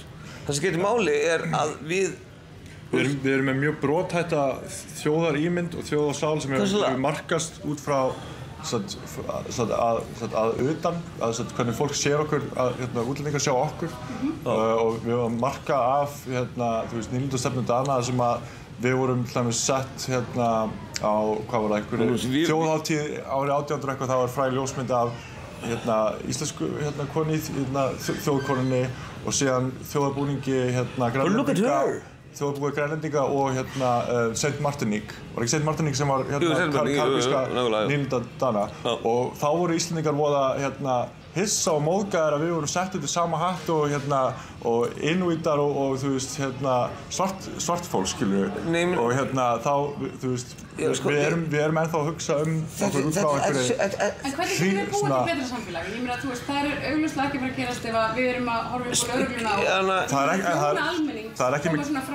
það er ekki með kynbótastefnu og þú veist einhverju svona ógnar. Nákvæmlega, eina leiðin frá okkur til að búa til betra samfélag er að vera actually meðtekileg fyrir fólki sem kemur til okkar eins og við vorum einu sinni. En svo bara kannski spurningin líka, erum við ekki líka bara komið smá bara svona layover PTSD af túrisma og ég held að það sé fara að spila inn í líka. Farið á handtækið túristana. Já, farið á handtækið túristana. Fyrir að kúka út í fólki bakarum. Já, ég er nokkulega hægt kúka heima mér, skiljum. Það er stóri glæpurinn í dag. Já.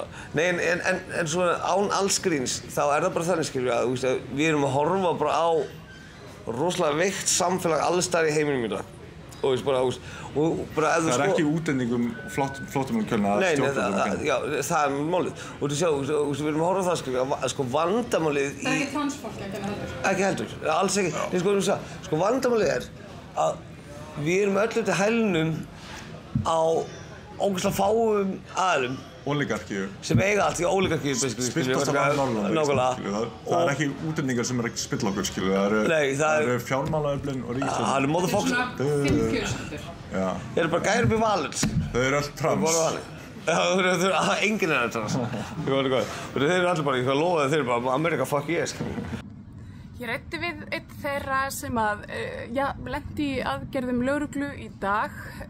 Hann vildi ekki vera í myndi eða koma fram undir nafni þrátt fyrir að hafa búið á Íslandi í 18 ár. Þá treysti hann sér ekki til í ljósi þess að hann á 2 börn sem að hann hafði áhyggjur af. Við berum auðvitað fulla virðingu fyrir því en mér þykir mikilvægt að hans rödd fá að heyrast einfaldlega vegna þess að Samkvæmt því sem hann segir fyrirmæli lögreglu þau að útlendingar á Íslandi skuli vera með skilríki á sér við bara hversdagslega hluti eins og mæti vinnuna. Somebody from the tax office, one police undercover, with just, and they were asking me my Canitala. They asked me to open my bank account to show my, if it is real, my Canitala. And they let me know that it's obligated to be with my ID or passport or... At all times? Yes, I need to be it. And then in the end they told me that what do you think that is? Because I've been like what do you call it? I've been working since I was 14. Yeah. I'm 39 today. I'm an Icelander with white skin and pretty blonde hair. Yeah. So I've never been asked for that. For that. Maybe because I'm a foreigner, I'm out of the country. But I always been legal, I always follow the rules. You lived here for 18 years, yes. You told me. I have 2 kids who born here. That's why I'm calling, yeah, now. How does this make you feel? For one side, a bit afraid because, you know, I follow all the rules. I never missed any rules here. I pay my taxes. I never have any issue with the authorities. Very good, responsible person for my family. So, like, years of living in Iceland, have you ever seen this before? No, it was the first time, madam. It was scary. It was a bit. I was a bit shaking because what's happened here, you know. But after I see one guy coming here from Volt, yeah, pick up an order, go to him, and it didn't have Canitala, and they took him. Because he was not a show them their Canitala, or because he didn't have a Canitala? That I don't know, because they were asking Canitala, and he just said no. He didn't maybe speak too much. Maybe he didn't know. Maybe he didn't understand quite. But he leave here the bag, and they took him right away. And it was just that, you know, for one side, for the illegal people, because, you know, who pay taxes are paying to these people who just come for this country to try to get money from, that's what I understand. Do you understand? The way I get a bit, after 18 years, I get this kind of... You're Icelandic after 18 years. Yeah, I feel a bit Icelandic. Yeah. I'm so sorry I don't speak, because it was always working. I work every time. I there's no time. I never been in Vinnumálastofnun. But, you know... It doesn't matter. And assholes, and you wouldn't care to work. You're not supposed to be treated like this, you know. Yeah, it was a bit, you know, intimidated. But and this is your job, you know. When I follow, it's police, it's authorities. I always. And you say you have kids, and they are born here. Yeah. How does it make you feel? Like this is obviously like this is. Yeah. Somebody's gonna kick me off the country, you know. But that I feel sorry for my kids because they have 10 and 7 years.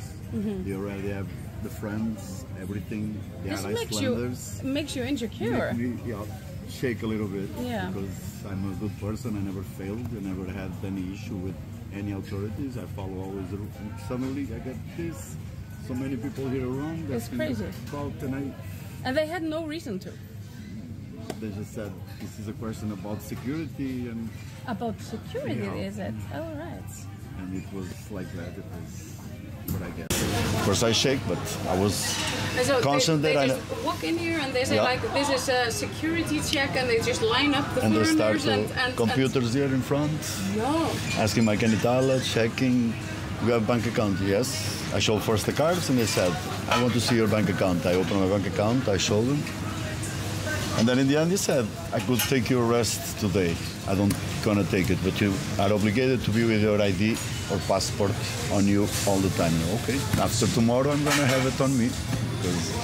But it was the first time. Yeah. I'm so sorry this happened. No, madam, it's...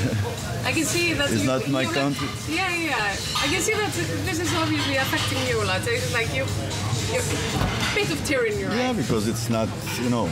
It's not okay. I love this country. I respect the culture of the country, the rules of the country. If this is the culture, sorry. Yeah. But you know what I'm talking about. Yeah. Because when I go abroad, my friend, I'm going to follow your rules. I appreciate the country give me this opportunity because my life changed. You live in a society.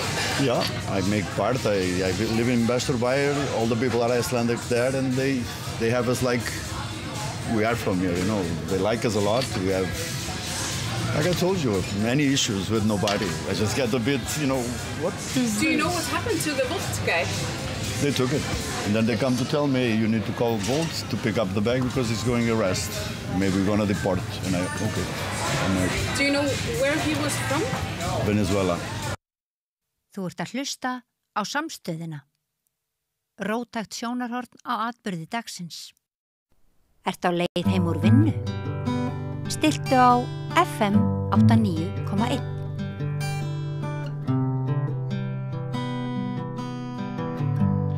Já, ég ætlum næst að fjalla svolítið pólitík. Við þekkjum þá sögu ágætlega að valdaflokkarnir tveir sem höfðu mjög sterka stöðu hér áratugum saman, þeir eru orðnir svolítið vissnir hvað varðar bæði fylgi Sjálfstæðisflokksins náttúrulega minnka mjög mikið og Framsóknarmenn nánast að þurrkast út samkvæmt síðustu skoðanakönnunum. Þetta nú heilmikil breyting. Það má líka segja að svona tökin inn í þessum flokkum, sérstaklega í Sjálfstæðisflokknum, virðist vera aðeins lausari. Það ekki svona þessi gamli flokksægi. Við sáum birtingamend þess síðustu helgi þegar skipt var þingflokksformann og það gerist nú ekki alveg átakalaust. Við reynum nú svona allavega í 2-3 í hverju viku að reyna að ná einhverju umræðu stjórnmálalífið í landinu og til að ræða stöðu Sjálfstæðisflokksins og kannski Framsóknarflokksins aðeins til hliðar af því að þetta voru nú nánast tvíburar oft á löngum skeiðum, Sjálfstæðisflokkur og Framsóknarflokkur í stjórnarsamstarfi. Hingað komin einn fyrrverandi þingmaður Sjálfstæðisflokksins. Ég veit ekkert hverju ég næ upp úr honum og kannski nennir hann ekkert að tjá sig flokkinn í dag og segir að hann þekki ekkert til mála. En hann getur allavega borið saman tíma sem voru og tíma sem eru. Vilhjálmur Bjarnason, vertu velkominn. Takk fyrir. Ég var að byrja aðeins á þessu með þingflokksformanninn Ólafur Adolfsson komin í stað Hildar Sverrisdóttur. Viðskiptablaðið skrifar í dag það með gaggrínum hætti og segir að Ólafur hafi lagt niður vopn Sjálfstæðisflokksins með því að Ólafur í fyrsta viðtalinu eftir að hann var þingflokksformaður lýsti þeirri skoðun sinni að takmarkalaust málþóf væri nú kannski ekki endilega það gáfulegasta og manni var svona að hugsa til þess hvort það væri meiri svona samvinnu andi hjá nýja þingflokksformanninum heldur en þeim gamla og þá væri lagt út af því að það væri alveg handónýtt stefna, bara svona svo ég leggi þetta fyrst á borðið. Hvað er á bakvið þessi skipti á þingflokksformanni Sjálfstæðisflokksins? Ég veit það ekki. Nei. Ég ætla nú að byrja á því að segja það að Hildur satt á þingi með mér í einn vetur. Ólaf Adolfsson myndi ég ekki þekki sjón á götu. Einmitt. Þannig að, og þar leiðandi minnist ég ekki að hafa talað við hann. Nei. Ég man eftir honum í fútbolta. Já. En það er alveg greinilegt að formaður flokksins sem er kosinn í febrúar, mars ætla nú að reyna að setja mark sitt á þennan flokk og reyna að sýna það hver er formaður. Já.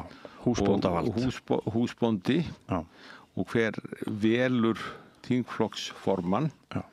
Því þingflokksformaður er náttúrulega þjónn formannsins, aðstoðarmaður formannsins, hann er smali formannsins. Já.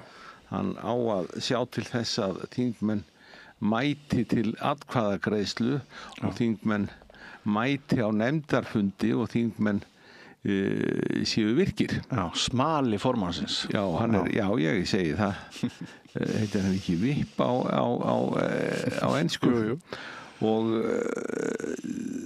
það er nú svona í öllum flokkum að menn bera sig saman fyrir atkvæðagreiðslur og ef einhver hleypur út undan sér þá er það nú æskilegt að hann tjái það áður.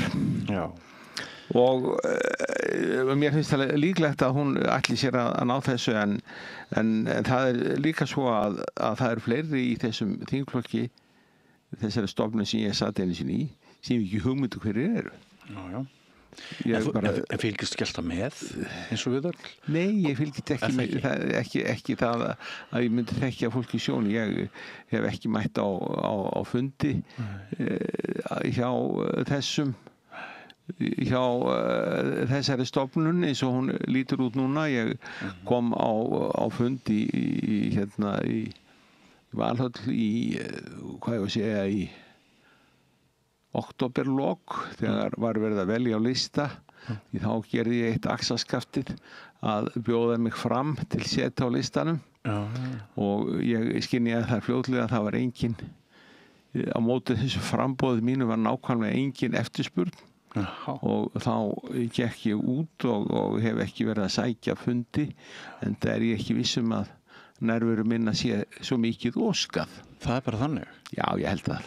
En þú býr nú heldur betur að menntun, starfsreynslu og ýmsum eiginleikum sem prýða góðan þingmann. Hvað það sem gerist þarna í millitíðinni? Þessir eiginleikar mínir ekki æskilegir í þingliði Sjálfstæðisflokksins. Hvað segir það ef rétt er? Það verður hver að lesa fyrir sig, en ég taldi það og tel það enn að ég hefi svona breikkað ásýnd flokksins með setu minni. Ég gat og hef þann eiginleika að ég get farið út og meðal fólks og talað við alla margar hluti og hvort heldur heiskap eða vél í bátum. Og en það bara eiginleika sem að þingmenn flokksins hafa ekki í dag og ég var við á þessum 4 árum sem ég sat í þingflokknum að þeir áttu ekkert þægilegt með að umgangast aðra nema og flokkurinn og ég held til dæmis í kosningabaráttunum sem ég tók þátt í sem var þá 2013 16 og 17 að flokkurinn hefði alveg óskaplega sterka vél. En það var sterk vél í Kópavogi, það var sterk þokkaleg í Garðabæ, sennilega í Hafnarfirði, en Reykjavík var mjög veik og það kom mér mjög á óvart og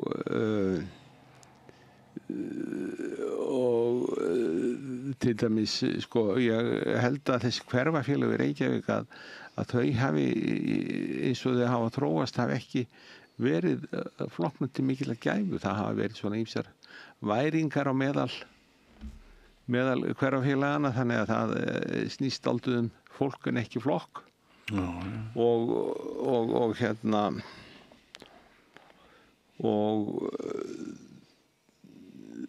þessir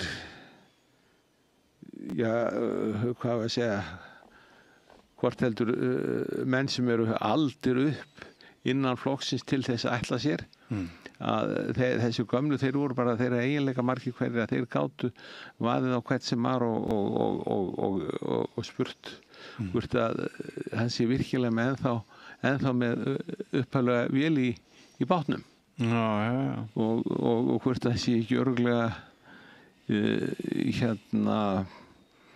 2000 hestafla nýgatavél í togaranum og svo framvegis en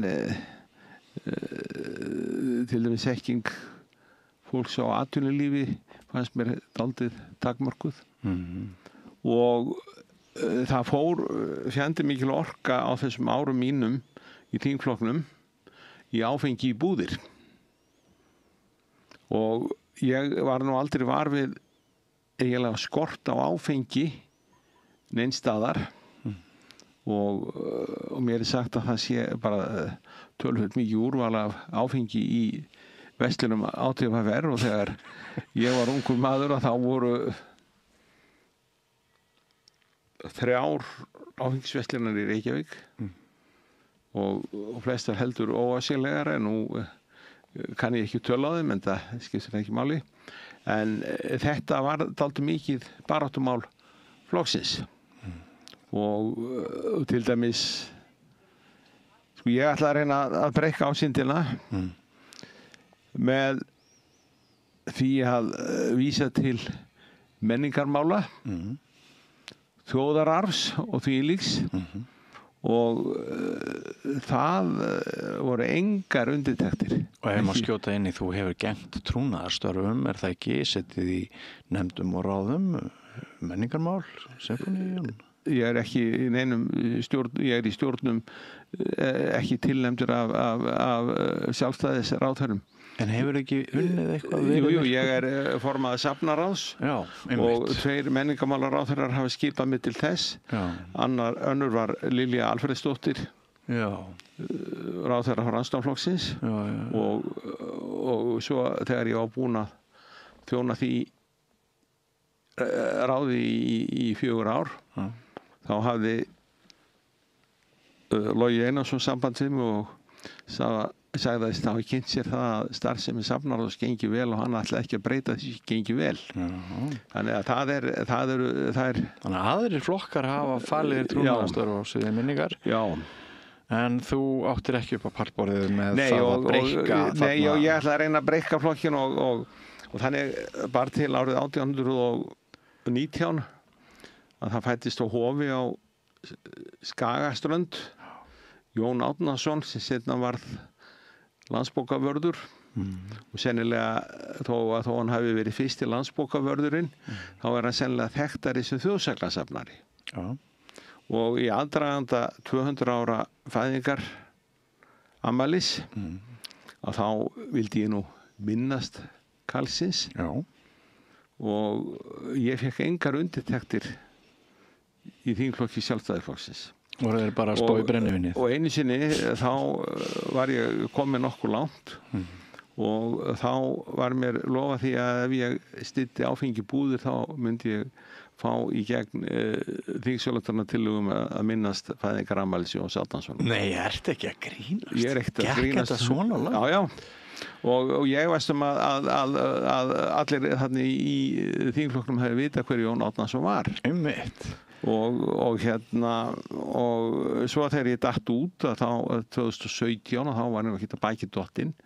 Reyndar var það svo að meðflutningsmaður minn á þingsályktunartillögu sem ég hafði lagt fram og kom aldrei til afgreiðslu var Katrín Jakobsdóttir og þá var hún orðin forsætisráðherra og ég leitaði til hennar og hún beit á jaxlum og sagði nú ég orðin forsætisráðherra og fagráðherra verður að sjá þetta, ég veð ekki við fagráðherran og Lilja hún áttaði sig á málinu og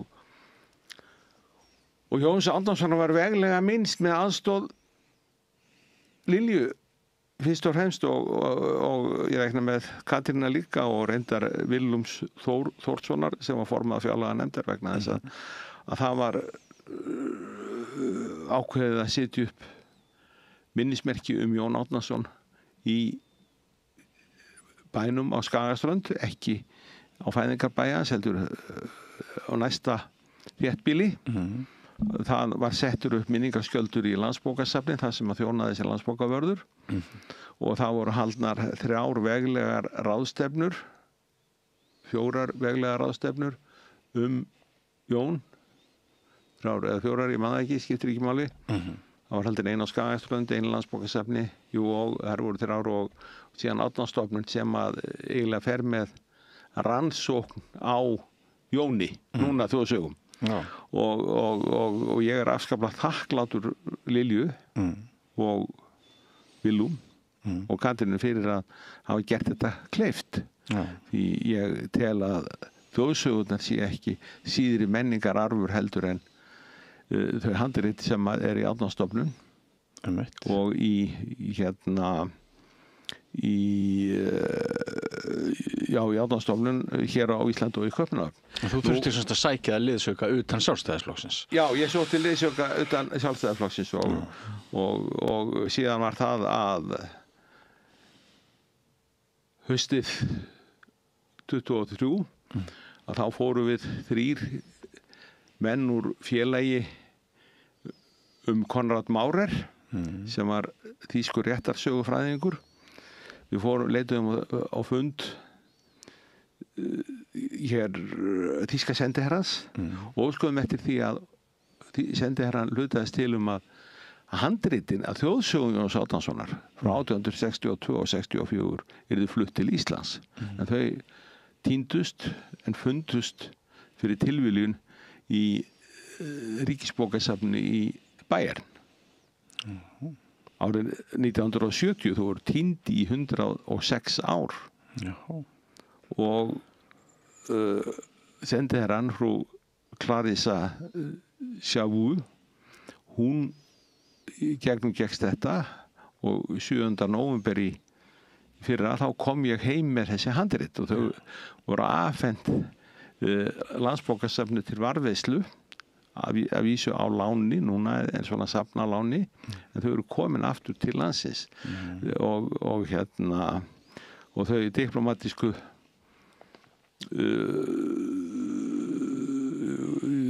já það þurfti diplomatísk tengsl til þess að gangast í þetta. Það þurfti yfirlýsingu ríkisstjórnarinnar það að þessi skilaði eftir yrði leitað og enn og ný var menningarmálaráðherra Lilja Alfreðsdóttir og hún var alltaf á hliðarlínunni en það var komin nýr forsætisráðherra og ég hef aldrei fengið þakklæti fyrir það að hafa náð þessu heim frá þáverandi forsætisráðherra sem Bjarni?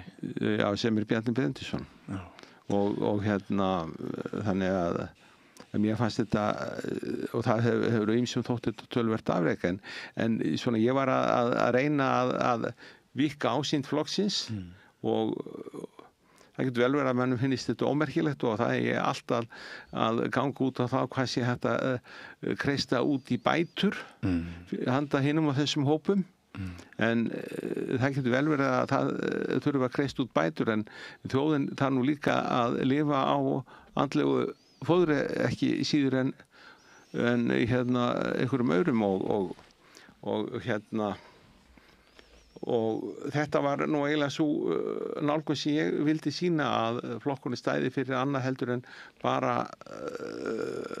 óbreytt kvótakerfi og svo framvegis en þetta var engin viðbrögð og enda var að lokum engin eftirspurn eftir mér var þá notað fyrsta tækifæri til þess að losi við mig það var vandamál þegar ég náði 4. sæti 2012 fyrir kosningarna 2013 þá var leitast við að bjóða 4. sætið öðrum og ég veit einn aðila sem fekk boð að fá 4. sætið og viðkomandi hefði nú ekki verið í framboð og taldi það að það væri nú ekki alveg eftir etikettum að afhenda sæti einhverju sem ekki hefði verið í framboði en það var mitt sæti og síðan í kosningunum 2016 að þá fæ ég 4. sæti enn en þá náði Bjarni því og með aðstoð Jónasar Guðmundssonar að tróða mig niður sæti kosningunum 2016 náði ég kjöri 2017 þá féll ég þegar ég samþykkti það að færa mig niður að ég færður niður þá gerði ég það út ákveðin loforð og vilyrði og þau loforð voru svik og lygi þannig að getur þú upplýst hvað nei ég ætla ekki að gera það nei það er einkamál og þannig að mitt rugl var það að fara nokkuð tíman í framboð kosningunum 21 við talum ekki á síðast ári og þannig að þegar maður er með skófar á rassinum þá á maður bara að skilja. Þetta er mjög áhugaverð innsýn og það er ekki hverjum degi sem að svona upplýsingar rekur á fjöru mínar sem blaðamanns.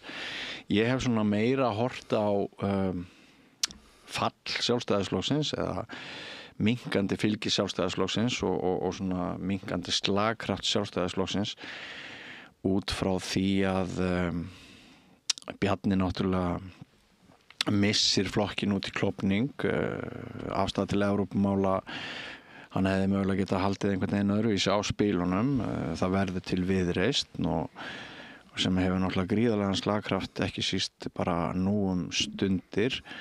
Þú nefnir þarna ofur áherslu á mál sem að maður skildi ætla að ætti aldrei að geta orðið stórmál í einhverju flokki sem Þetta var ekki stórmáli en hinn málin voru ekki stærri sko. En síðan var náttúrulega hitt sem kom fram í þessari umræðu vetrarins að kvótakerfið ég ætlaði að koma að því að kvótakerfið náttúrulega ef að flokkurinn fyrst og fremst málsværi þeirra sem eru handhafar veiðiréttar í dag og það alltaf færri og færri og það náttúrulega minnkar flokkurinn og menn segja sko all oft hvað í þessu fyrir mig? Já, taumlaus tryggð við öflugustu kvótamógula Íslands pluss Evrópumálin.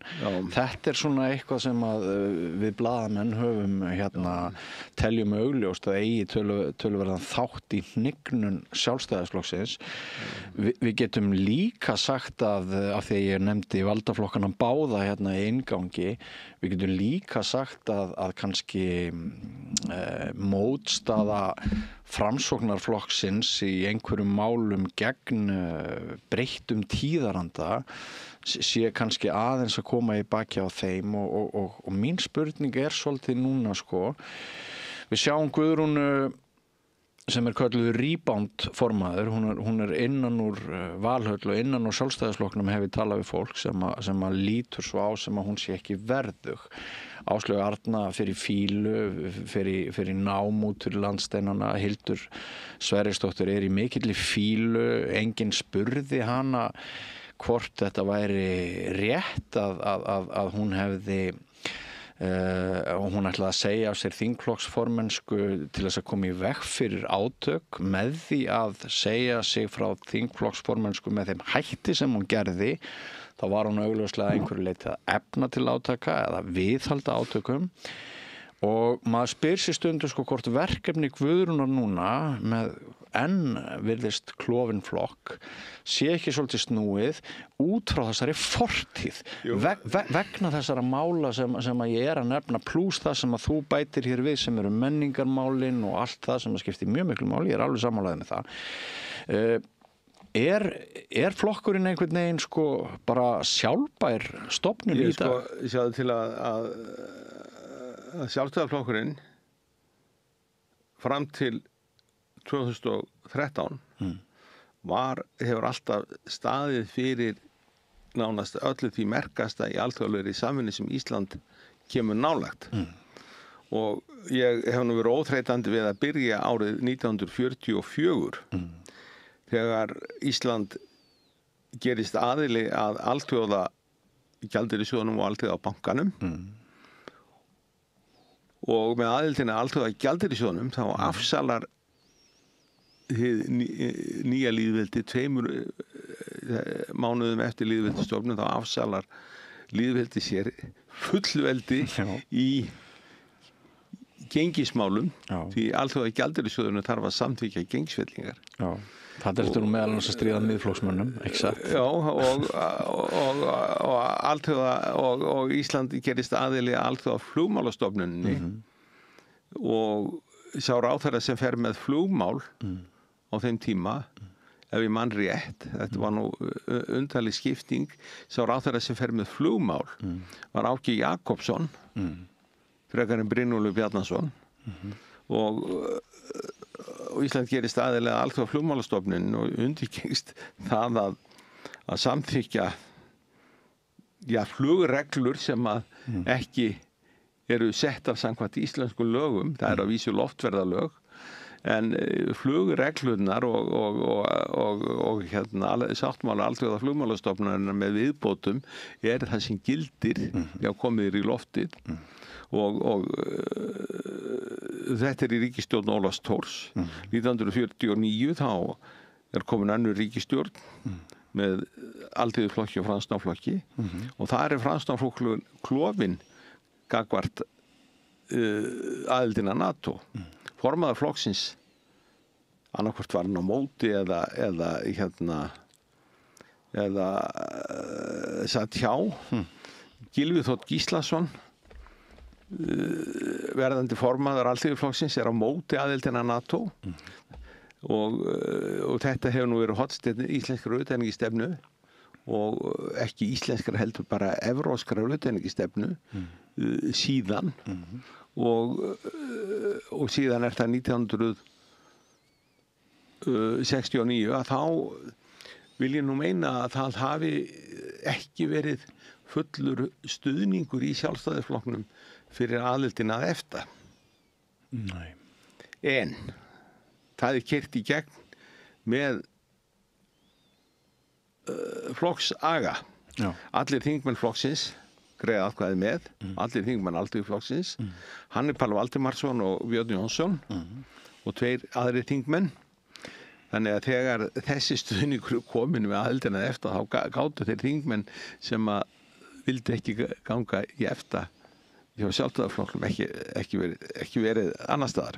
Þannig að þegar ég rek þessa sögu og svo kemur EES samningurinn, þar var nú klofningur í þingflokksliði Sjálfstæðisflokksins. Það var svo sem hendi stefnu pólitík þar eftir kjörtímabölum og ríkisstjórnum. Jú, en þetta er allt það sem skiptir máli varðandi söguna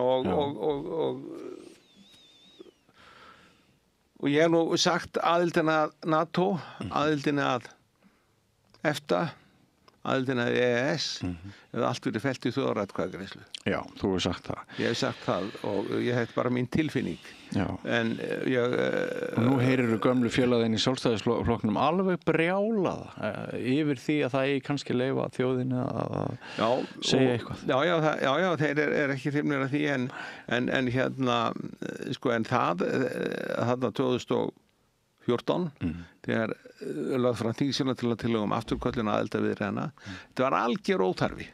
Það voru reyndar önnur loforð.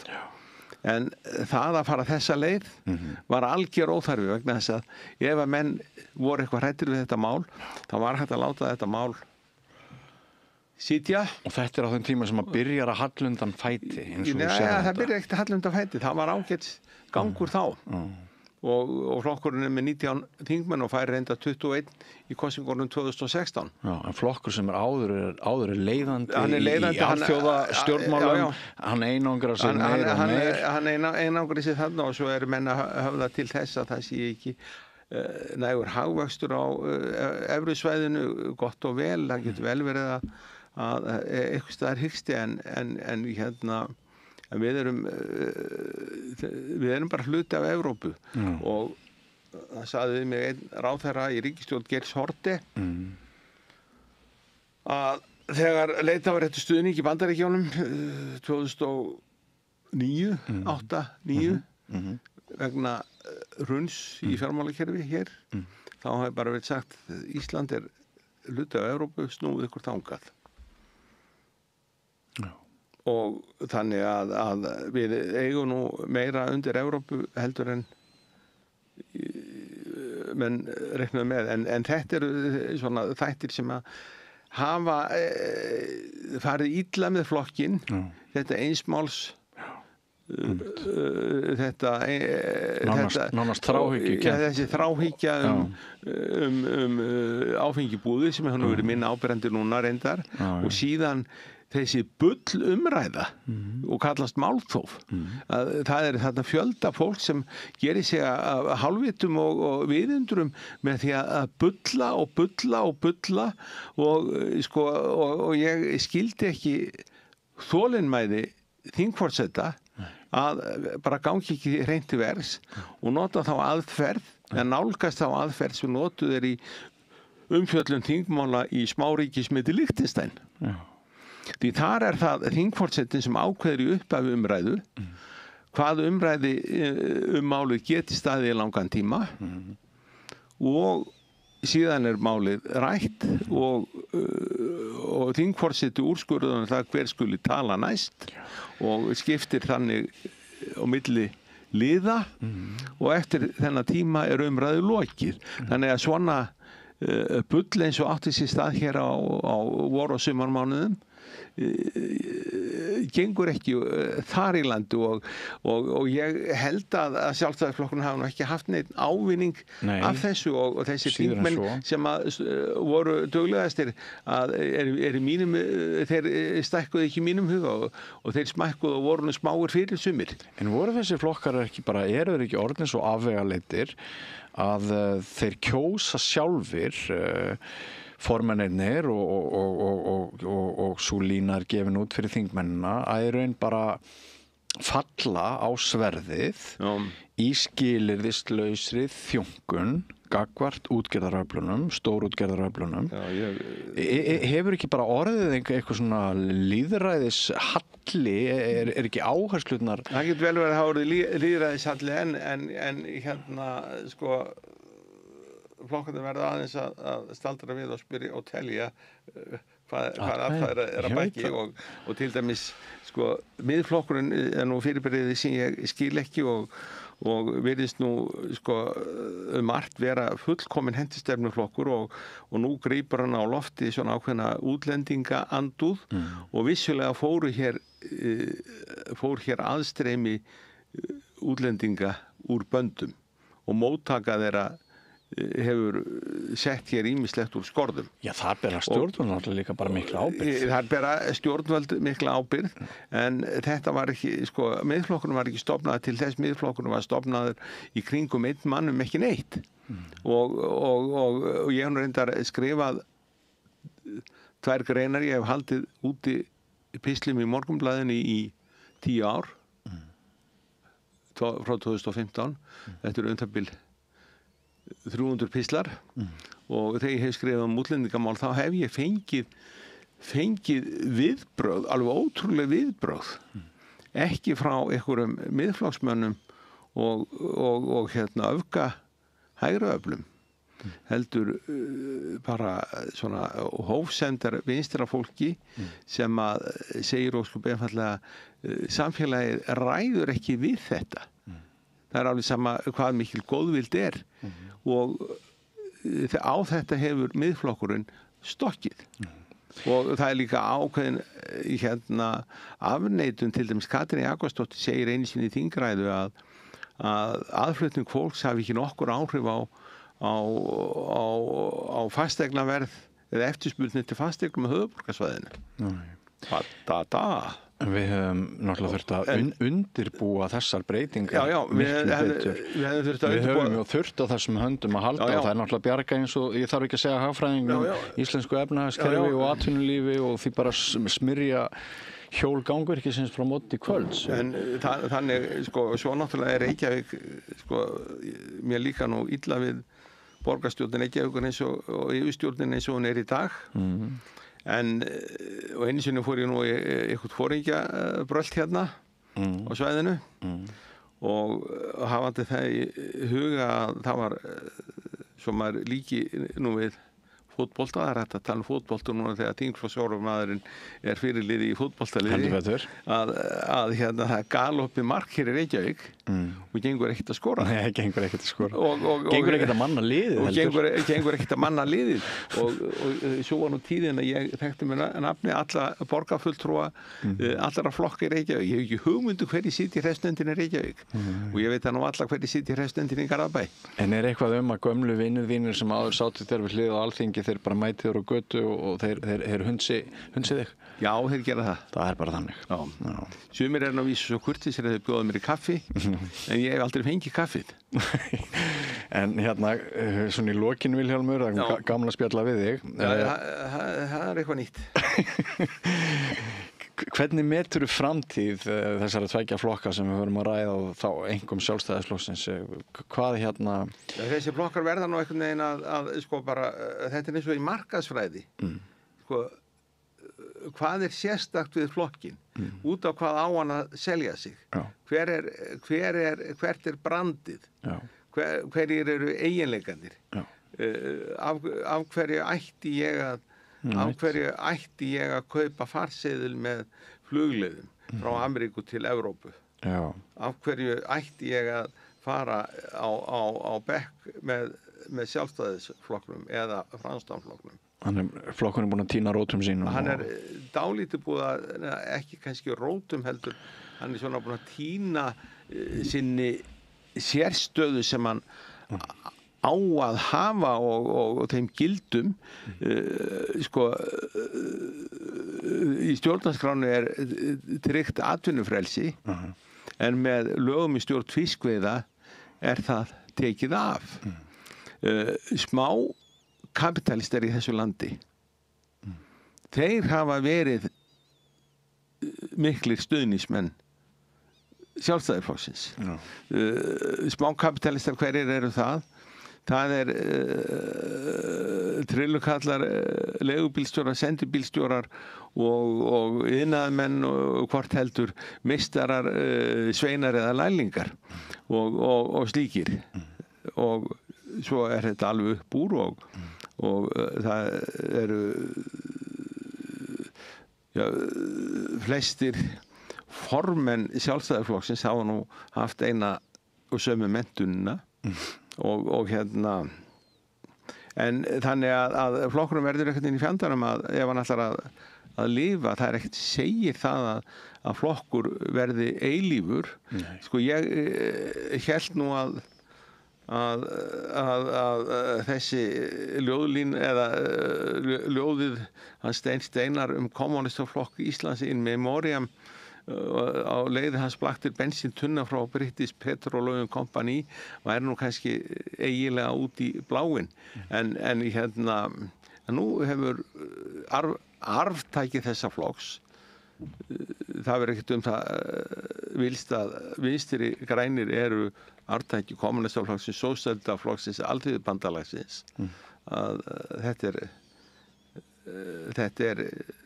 alltaf það sama. Nú á þessi flokkur engan þingmann af einhverjum ástæðum og það of einfalt að kenna Katrínu það getur vel verið að Katrín hafi ekki sett mark sitt á svona sett kennimark flokksins á eða haldið því til haga og til dæmis sko ég held ekki nokkur maður haldið því fram að það sé lítil félagslega aðstoð á Íslandi og hér hefur verið byggð upp mjög sterk félagsleg umgjörð og til dæmis eins og Sjálfstæðisflokkurinn að hinn félagslega umgjörð sem að Geir Hallgrímsson byggir upp í Reykjavík með félagsmálastofnun borgarinnar, þar sem að félagsmál eru bara tekin föstum tökum en ekki að hendistefnu. Þetta í Sjálfstæðisflokkurinn sem að kemur að þessu. Ég veit ekki hvort að til dæmis Vinstri grænir hafi einhvern veginn glemt að merkja sér þetta en einhvern veginn í fjandanum hverfa þeir. Rétt í blálokkin, Vilhjálmur, þetta eiginlega bara já og nei spurning. Ef Guðrún Hafsteins frústreruð vegna ástandsins í eigin flokki, á hún að hringi í Bjarna og segja að þetta þér að kenna eða á hún að hringi einhvern annan? Það hún á ekki að hringi nokkurn mann og segja að viðkomandi sé honum að kenna. En Bjarni ber mikla ábyrgð. Hann á vaktinni. Vissulega ber Bjarni mikla ábyrgð. Hann búinn að vera formaður Sjálfstæðisflokksins næst lengst, ef ég mann rétt, lengst í seinni tíð. Ábyrgð hans nokkur, það bara skiptir engu máli. Sko, það þarf að horfa fram á við en ekki baksýn í speilin og það að vera að kenna einhverjum öðrum skiptir ekki máli en það getur vel verið að ég sé í einhverjum baksýn í spegli en það vegna þess að ég tel bara að það sé ekki neitt pláss fyrir mig og það vill lengi tala við mig og öllum mann skota saman um mig og þess vegna sko held ég mig og mér verður þó ekki kennt Nei. En mín prívatskoðan svo að sagan í framtíðinni muni dæma Bjarna harðar heldur en núna í samtímanum og ekki öll kurl komin til grafar þar að mínum mati. En Vilhjálmur, kæra þakkir fyrir komuna, það búið að vera fróðlegt skemmtilegt að spjalla við og þetta ekki búið hjá okkur, það er meira efni hér handan við hornið, ekki fara langt kæru hlustendur og áhorfendur. Alþýðufélagið er frábær hugmynd. Félagsgjöld í Alþýðufélagið eru krónur 2.750 á mánuði og renna óskipt til dagskrár og útsendinga samstöðvarinnar. Samstöðin.is. Ég heiti Þórhildur Þorleifsdóttir. Á samstöðinni er fjörug, opin, skemmtileg og gagnrýnin umræða allt milli himins og jarðar. Samstöðin á erindi inn á öll heimili. Allir þættir samstæðvarinnar eru fáanlegir á öllum helstu hlaðvarpsveitum.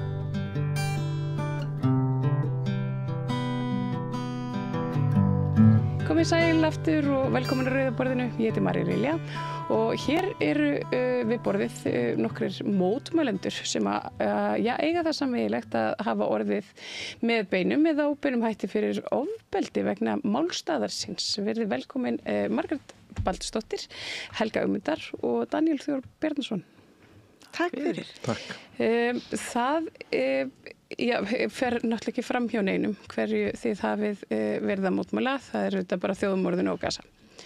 Og það hefur einhvern veginn svona, það er mín tilfinning, það hefur ekki verið fjallað það í neitt sérstaklega í fjölmiðlum, en ég finn það svona á þessum sömu kreðsum og þið tilheyrið að það hefur einhvern veginn færst í aukana að fólk leyfi sér svona ofbeldisfyllri hegðun í garð mótmælenda. Margrét, þú lentir í óskemmtilegu atviki, tveimur bara núna. Já, bara föstudag og laugardag. Já. Og þetta eru þá bara einhverjir einstaklingar út í samfélaginu sem líkaði ekki það sem þú varst að segja? Nei, bara þetta voru síónistar í báðum tilfellunum sem voru augljóslega síónistar og í seinna tilfellunum laugardaginum þá sögðu þær væru síónistar. Og já, þetta er að aukast. Ég er mjög velvirkur límari og ágætur vinur minn benti mér á að Miklabrautin var nefnilega svo góður staður til að líma vegna þess að það er svo mikil umferðarteppa. Fólk neyðist þess að stoppa svolítið lengi við og hann sagði mér að konan hans hafi nefnt við hann eitthvað gaman að sjá hvað eru mikið að límiðum á Miklabrautinni. Þannig ég fer reglulega og endurinn límiðana þar. Og þetta eru svona límiðar eins og áhorfendur geta allavega séð þegar ég er hérna með á tölvunni minni, það er hérna boykott Ísrael og frjáls Palestína og annað slíkt. Og Rapid. Einhverju myndi segja skemmdarverk, hafið þið fengið að heyra það eins? Já, það var ungu maður sem sá stað til þess ég var að koma, eitt kvöldið var ég að koma úr ræktinni og er með þá límiða og er að líma þetta Miklabrautinni. Það var ungu maður sem hann hefði þurft að fara eitthvað í gegnum hverfið því hann var eitthvað búinn að flauta og steita hnefana mér og hann fer í gegnum hverfið til þess að leggja bílnum til að koma að mér og til þess að segja mér skoðun sína á mínum skemmdarverkum. En þetta eru skilaboðin að sjálfur segir sem eru á límiðunum, myndir ekki límiðandi sjálfur, sem fara svona í töðunar af fólki því að við vitum það að þetta skólast nú burtu í nokkru rigningum og er ekkert hættulegt neinum í rauninni. En þú, kannski Daniel, þú hefur komið hérna áður og ferð fyrir félagskap sem ég kalla sér Dýrið. Mikið rétt. Já, ég bara tek undir orð Margrétar. Maður hefur tekið eftir aukinni heift í garð mótmælenda oft á tíðum. Auðvitað náttúrulega ekki þetta alhæfa hvað er í gangi en aukningin er sýnileg okkur sem erum að mæta mótmæli og og það er bara svona augvænleg þróun að mér finnst.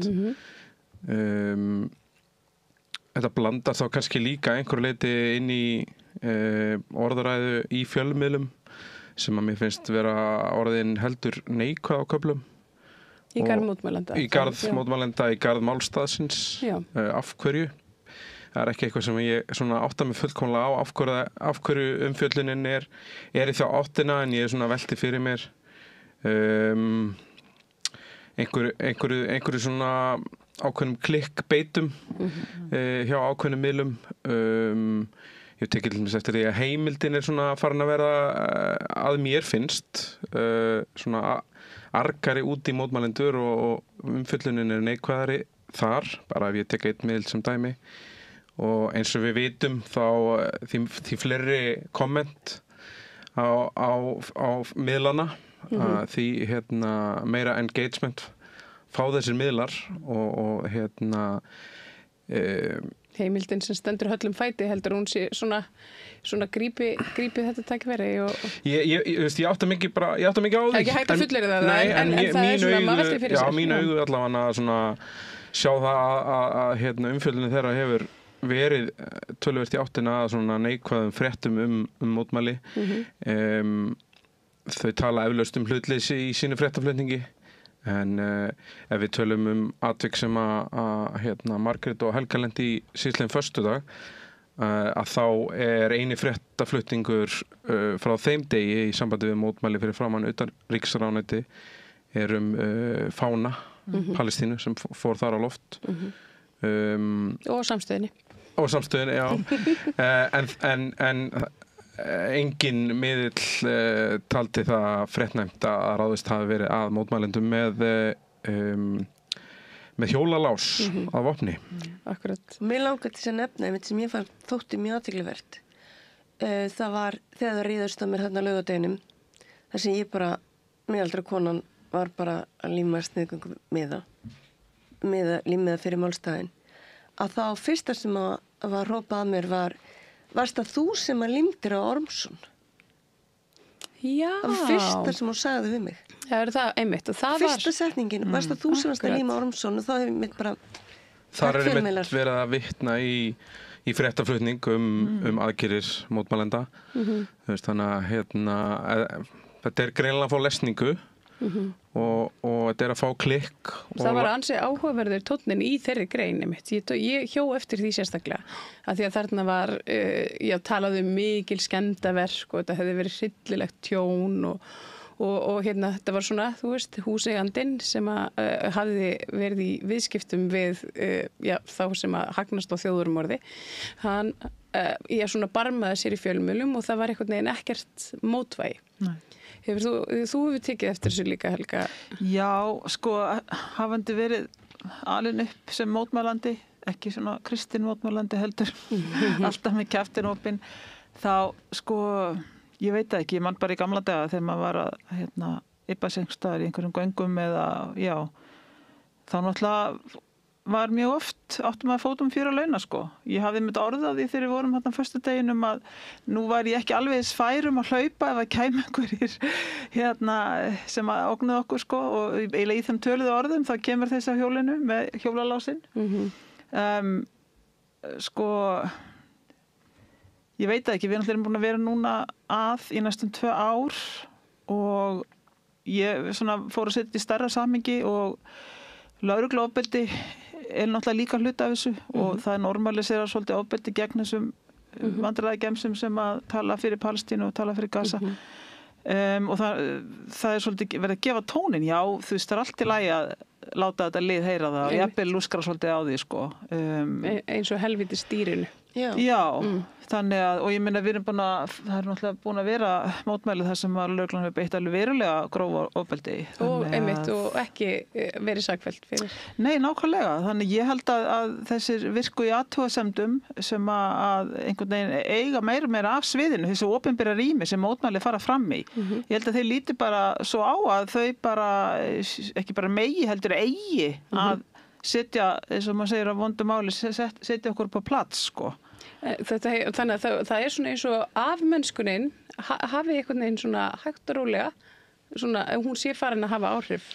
Ég meina því oftar sem þú segir eitthvað sem í lagi þá verður það í lagi og línan færist og ég tek bara heilsugar undir það sem Helga er að nefna að þú veist, það verið að leggja línu gagnvart þeim sem að berjast fyrir málstæði Palestínu og það verið að hamra á henni aftur og aftur og aftur og þar að leiðandi er bara verið að færa línuna lengra og lengra og ábyrgðin liggur náttúrulega hjá þeim sem að hafa völdin í samfélaginu okkar. Þetta er alltaf sama mantran, þú veist, það eru stjórnvöld, það eru þingmenn, það er fólk með ítök og völd sem hafa plattformi til að básuna því sem þau vilja út og massin fylgir svo bara með.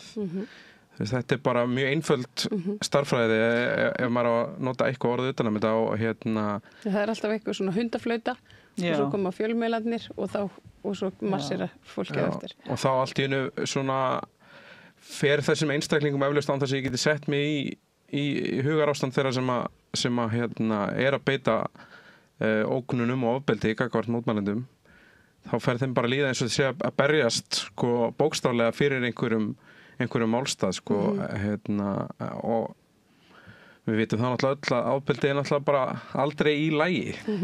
Nei, ég menna þetta er ekki stíl við þegar hópur karlmanna tekur að sér það mikilvæga hlutverk að gæta íslenskara kvenna gegn erlendum nauðgurum. Ég menna, er þetta ekki svolítið svona hliðstætt fyrirbæri? Þetta er svona dómstóll götuna, ég veit ekki hvað það kalla svona. Þeim að vaksa fiskur hring, mjög áberandi og mér finnst það að verið eftir að þvert á flokka komst á koppin og ég var líka hugsað þessar sem að riðust að mér. Ég veit ekki hvernig ég orða það, ég get ekki sagt að þessi ég hef hugsað, já, þetta eru manneskjur sem er sigurvegarar í lífinu. Sko alls ekki, heldur hafa orðið undir. Þannig ég get ekki skilið það að þetta sé þeirra vettfangur að ráðast að manneskjur sem er á móti þjóðamorði. Að það er að fengja ykkur að fullnægja út úr því. Og annað sem ég hugsaði líka var þessum kvöldið ekki eitt augnablik datt mér í hug á meðan að mér var verulega. Mér datt ekki í hug eitt augnablik að hringja í lögregluna. Ég er miðaldra kettling með varalit. Lögregluna ætti að vera með mér í liði en ég upplifi það enga veginn. Og það er orðið svo óhugnalegt. Bara lögreglun er ekki með okkur í liði. Lögreglun er ekki með þolendum í liði og hún er ekki í liði með mótmælendum. Hún er í liði með kerfinu sem gefur grænt ljós og það erum við sem erum áþjóðalíðurinn. Og við erum að mótmæla þjóðamorði. Sko, ofbeldi gegn, segjum okkur í þessu tilfelli, þetta hangir náttúrulega enn og aftur, ég er alltaf að horfa á eitthvað samhengi. Sko, það er aukið ofbeldi gegn samkynhneigðum og trans og útlendingum og bara, þú veist, allir þessi minnihlutahópar. Maður getur haldið endalaust áfram að tala. Við erum bara ein sneiði þessari köku, sko. Já, þeir eru svona allies. Já. Og við erum bara og svo dettur mér í hug, ég veit ekki, þetta er bara svona einhver tilfinning sem ég fór að hugsa þarna voru við konur í miklu meiri hluta til dæmis, þarna fyrir utan utanríkisráðuneyti og það er í þessari Palestínuhreyfingu, ég veit ekki hvort það til einhver statistík það en það er ansi margar konur sem eru svona allavega áberandi, ég ætla ekki að fara að þú veist, alhæfa neitt sko en ég velti fyrir mér, það skiptir máli Og svo líka hvað lögreglan segir þegar að við nálgumst hana og segjum hvernig við að bera okkur að. Nú var maðurinn, hann var með hjólalás. Þannig að lögreglan var á svæðinu. Já, hún var að taka niður fánanum. Hún var að hlúa fánanum. Já. Og við förum og segjum bara, þarna var ráðist að okkur með ofbeldi. Og þá svara hann, hvað sagði hann? Já, það er önnur deild sem tekur því. Nei, það er ekki mín deild. Það er ekki mín deild. Ég var beðin að koma hinga til að taka niður fána fyrir að tala við einhvern annan. Þetta var fánadeildin, þannig að ég held að Örn hafi spurt og hvað er það? Það er á Hverfisgötunni. Þannig að ef önnur okkar hefði verið rótuð, þá hefði einhver þurft að drösla okkur upp inn á Hverfisgötu til þess að fara í réttu deildina. Hvað voru þið margir? Fjórir mótorhjól. Það voru fjórir lögregluþjónar á vaktinni, að vakta mótmælin. Það kemur einstaklingur sem að beitir líkamlegu ofbeldi með afli og við séð vídeóin þar sem að þessu svona sveiflaði áttina að fólki og að ykkur og að keyrir inn í þvöguna á hjólunum sínu og það fór hann svona ónótt maður hugsaði með sér, þú veist, ef hann hefði verið á mótorhjóli eða ef hann hefði verið á bíl þá svona, það víla ekki fyrir sér að bara svona, já, hann ætlaði að meiða það var nokkuð augljóst en á meðan þessu, þegar segir mér, á meðan þessu stóð þá voru 4 lögregluþjónar þarna að eitthvað svona byggsa við fánahnútin og ljósmyndari sem var að taka myndir af því að það var að flagga palestíska fánunum. Þetta fikk enga athygli. Fánin það var fókusinn. Bæði hjá lögreglunni og þarna ljósmyndara blaðamanni heimildarinnar. En þetta er aftur, það er bara búið að leggja þessa línu, að það er í lagi að útrópa fólki sem gegn þjóðarmorði og það í lagi og dómstólar, héraðsdómur Reykjavíkur hefur bara lagt þá línu skýrt að það í lagi að beita fólk ofbeldi sem að mótmæla, þótt að sé að nýta stjórnarskrárvarin rétt, að þá bara búið að gefa grænt ljós á það. Það bara búið að byggja það inn í kerfið. Og þetta bara, eins og ég var að segja á þann, stjórnvöld bara búin að leggja þessa línu og ábyrðin liggur þar. En hvað eigum við þá að gera? Ef við verðum fyrir ofbeldi á mótmælum? Velmeinandi vinir minna rættingar sem ég skil. Ég hef ákveðna samúð með því viðhorfi að þannig ekki taktu í rólega núna. Vel aðeins róa þig, þú veist, ekki. Við viljum ekki missa þig í hendurnar á okkur ofbeldisfullum líf. Einmitt. Og ég hef samúð með því, en ég fæ svo flashback tilbaka. Ekki klæðist upp, ekki láta nauðgast, ekki ögra kallmanni því þá var reiður og lemur þig. Hvað getum við gert þegar við erum beitt ofbeldi? Ég veit það ekki. En náttúrulega taktikinn hjá þeim sem að beita þessu ofbeldi, sama hvort það sé almenningur eða lögregla, eini tilgangurinn með því að reyna að þagga niður í fólki. Þetta bara fasismi 101, sko, það bara verið að reyna að þagga niður í fólki með því ógna því og beita það ofbeldi. Og það allavega fyrsta sem kemur upp í hausana mér þú kemur með þessu spurningu hvað að gera, öskra herra. Ég þar. Af því að ég ætla ekki að láta undan þeirri pressu og ég fengi þessi komment frá ættingjum og vinum líka. Þarf þú ekki að fara að róa þig? Þú ekki að fara aðeins að ég veit ekki hvað þess ættinga ég á það er enginn sem stemur alveg saman nei, fyrirgefðu, ég veit það ekki maður er ekki fara að ég get alltaf bara að tala fyrir sjálf mig að ég ekki fara að hætta, mér er Margrét ekki vera að fara að hætta, ég efast að þú sett að fara að hætta en það er bara það sem er verið að reyna að ná fram með ofbeldi en það komið svona önnur tilfinning í líkamann það kom önnur tilfinning, ég fór út á sunnudeginum og ég fann að ég var hræddari. Já. Það er auðvitað það sem þetta gerir. Já, og það er náttúrulega það sem þau að reyna að gera. Já, við erum talað að bara reyna að vera meira saman. Það var ekki þvælast eitt og eitt. En ég heldur ekki til í það. Nei. Ég líka ofta að koma þægilegum stöðum en maður áður bara að geta labbað og límt límið á rammarskassa ef svo brundur. Ég held að það sé alveg óhætt að segja að það sé í lagi að líma auglýsingar á rammarskassa og ljósastýra, þetta hefur verið gert árabil, það komin svona ákveðin hefð fyrir þessu. Já, eins og segir réttilega að það kemur rigning og þeir fara af þess vegna fyrir endunni og það er voðalega lítið gert í því að reyna að plokka það niður á Miklubrautinu. Já, ég held að sé verstafalli sagt að ef ég veit ekki, ef þetta skemmir eitthvað en þetta það er engin stór dómur fyrir þeir eru ekki að gera neitt sem er hræðilegur glæpur, veit ég. Heldur, þeir eru að vekja athygli á okkur málstað. En er ekki bara búið að vekja nóg athygli á þessu málstað? Myndi eitthvað segja. Greinilega ekki, þetta heldur bara áfram. Sko, ég skil ekki af hverju það er ekki allar ömmur og allir afar brjálaðir. Nei, það er ekki búið að gera nóg. Alls ekki, ég meina það er talað mikið. Þú veist, ég bara aftur, stjórnvöld hafa ekki gert nóg í yfirstandandi þjóðarmorði yfirlýsingar einar gera lítið og það sjáum við öll sem viljum minni á stórfund á Austurvelli á laugardaginn klukkan 2 og einnig víða annar staðar land. Já, Akureyri, Ísafjörður, Húsavík veit ég allavega. Langaði bara að skjóta því að en já, það er bara ekki búið að gera nóg og ég vonast til að verði fjölmenni og mikill fjöldi. Já, ég held að það bendi allt til þess.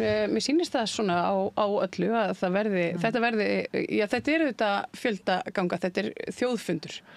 Það á að halda á þjóðfundi og þetta er svona, þannig að við vitum svo sem alveg að þetta hreyfum mörgum og maður hefur tekið eftir því að umræðan frá því kannski fyrir hálfa ári síðan, hún hefur svolítið breyst að svona fleiri farnir að tala inn í þetta tal einmitt sem þú segir, þetta sem er ekki beint aðgerðir, heldur svona, þeir eru svona farnir að taka undir og maður sér hérna þjóðhöfðingjana svona hvern að öðrum, maður sá hérna norski olíusjóðurinn allt í einu hættur í viðskiptum við ísraelsk fyrirtæki og eitthvað svona alls konar hérna þú veist, þetta að gerast hægt. Litli sigrar, hér og það. Þetta litli sigrar, en þetta kannski að gerast ofhægt, því að fólkið, það lifir ekki endalaust við þessar aðstæður. Líka eftir að tæpa 80 ár, sko, og þó að ísraelski herinn skyndilega hætti að drepa og skjóta og sprengja á Gaza, það er ekki búið.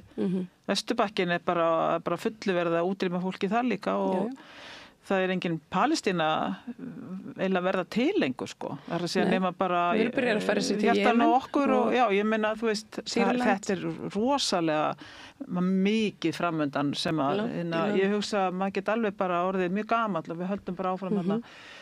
Þetta er náttúrulega bara ákveðin prófsteinn. Ég meina, það er bara búið að sýna sig að allir mannréttindasáttmálar, öll stríðsákvæði og lög og hvað sem þetta á að heita, heldur engu vatni, þú veist. Ekki þarna. Þannig að, já, þetta er langt frá því að vera búið og við erum ekkert að fara að hætta. Það er bara ekki, í rauninni ekki búið að tala nóg málstað Palestínu að mínum mati. Og sko þó að, kannski má segja að það hafi orðið ákveðin breyting á með nýri ríkisstjórn á hvernig talað að þá samt var endurnýjað samningu við Rabid og það er svo eitthvað svo... Já, og bara lokað á flóttafólk frá Palestínu. Ég sé bara ekki mun á afsakið kúk og skít, sko. Nei, þannig að sko, það fylgir svo lítið þessum orðum. Það fylgir, mér finnst ekkert fylgir þessum orðum. Ekki neitt, þetta er algjör bara einhver, hvað heitir þetta, hvítþvottur? Ég veit ekki, þvottur einhver. Og mér finnst í rauninni líka bara með svona auknu ofbeldi gagnvart mótmælendum að þá þurfi stjórnvöld og þá þurfi valkyrjurnar að hafa augu á boltanum. Þú veist, við sjáum eins og þú nefndir aukið ofbeldi, aukna hatus orðræðu gagnvart flestum minnihlutahópum og það er bara allt undir þar. Já, það er allt bara svona, þú veist, það er svona blikkandi rauðflokk út allt. Og það þarf ekki að horfa, þú veist, lengra heldur en gríðalegt lögregluofbeldi í Berlín sem er ekkert fjallað í íslenskum miðlum, bara ekki neitt og sérstaklega sláandi að maður sér engar fréttir um það á RÚV en já, að það verði stigið inn í við erum alltaf nokkrum árum á eftir stóru þjóðunum, Bandaríkjunum og þar eru hræðilegir hlutir að gerast þar er verið að pikka fólk bara upp út á götu af óeinkennisklæddum aðilum þannig að búið hervæða þetta heilu borgirnar taka yfir lögregluna með hervaldi þannig að þetta er orðið svona eins og í einræðis og þeim systurum í ríkisstjórn þeim er rosalega mikið hugað öryggi, heyrðist mér. Það eru mikið að tala öryggi og öryggismál. Þannig að það hlýtur að bergmála inn í þeirra helli, niður á Hverfisgötu og Stjórnarráði að tryggja öryggi allra í samfélaginu. Og ég bara skora á þær, ég veit ekki hvort það hlusta á mig, en ég skora á þær að tryggja öryggi allra hópa, sama hvaða skoðanir þeir hafa, að stíga inn í og reyna að gera eitthvað í málunum áður en verður og seint. Ég bara tek undir þetta með þér. Þetta er svona eitt af þessum stóra málum, en það sem að hefur ég hef svona klórað mér hausnum yfir, er sko svona einhvern veginn vangetan eða viljaleysið til þess að taka þessi samtöl út í samfélagið hjá stjórnmálafólki að taka þessi samtöl út í samfélagið af því að það er augljós eitthvað svona polarisering bara gott dæmi Kastljós með Snorramásinni og henni Þorbjörgu Þorvalds, þar sem að eitthvað svona, þú veist, tveimur pólum var svona stilt gegn hvorum öðrum en sko pólskiptin voru mannréttindi. Þannig að maður velti fyrir sér, sko, þú veist, hvenær ætlum við einmitt að taka ábyrgð og hvenær ætlar þetta fólk að taka ábyrgð? Hvenær ætlar stjórnvöld einhvern veginn að stíga niður af stallinum og tala við fólkið? Einmitt, augliti til auglitis eins og talað var í kosningabaratunni að því að það augljóslega eitthvað að í þessu samfélagi. Það eitthvað að þegar að mannréttindi eru orðin skoðun. Já, nei, ég hef þá skoðun að fólk eigi að hafa mannréttindi. Nei, ég hef þá skoðun að sumir eigi að hafa mannréttindi en ekki aðrir. Þá bara allt fallt. Og stjórnvöld stígi niður fæti og setja línuna. Nei, þetta bara þetta varða bara grundvallar mannréttindi allra manneskja, við eigum öll sömu réttindin og það ekki þetta að ræða það neitt eða semja eitthvað minni handa þessum og meiri handa hinum og það algjörlega það sem við erum að fást með þjóðarmorð. Það einhver skoðun sem sagt að það sé bara allt í lagi að myrða þúsundir og 100.000? Þá nú auðvelt að bara, já, eins og þú segir, bara tómarum, leifum því bara að verða eitt allsherjar gat hérna, En það verða að vera stjórnvöld sem að setja, línuna. Við getum náttúrulega alveg reynt það og við gerum það sjálfsögðu, hérna, við sem mótmælum þessi þjóðarmorði, en það þarf að vera einhver með meira vald sem að, heldur því fram að þessi lýðræðslega kosin og styðji jafnrétti og, ég veit ekki hvað þetta heitir allt saman, þessi fallegu orð, Þið hafið bara potta og hérna fyrir framan utanríkisráðuneytið. Hafið þið fengið eitthvað viðbrögð innan úr ráðuneytinu? Nei. Sem eru þá ekki neikvæð. Ekki frá öryggisverðinu sem okkur bara vinsælust að hætta að búa til að háa, nei. Það verið einn einstaklingur verið handtekinn fyrir að berja í potta. Nú, já. Þannig að já, hvenær gerði það? Það 2 vikur síðan kannski. 3 vikur síðan. Þannig að það var einstaklingur handtekinn fyrir að berja potta fyrir utan utanríkisráðuneytið.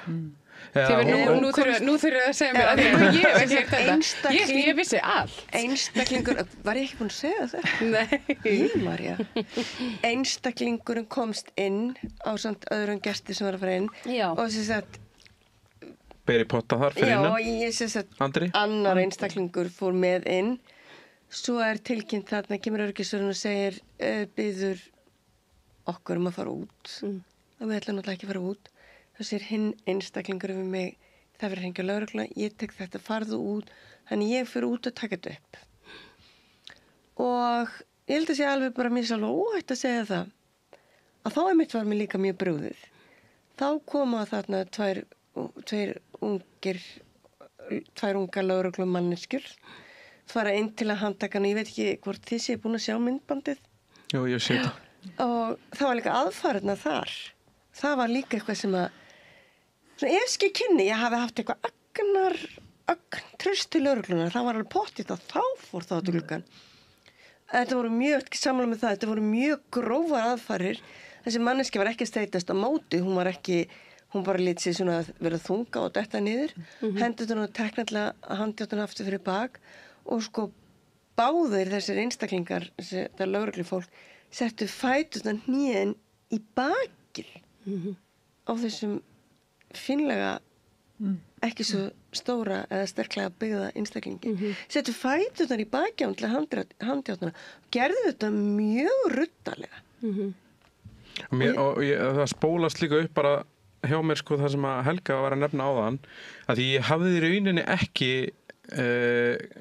tekið þennan vingil einhvern veginn svona upp í kollinum á mér að stór fjöldi þeirra sem að mæta reglulega og mótmæla fyrir málstað Palestínu eru kvenmenn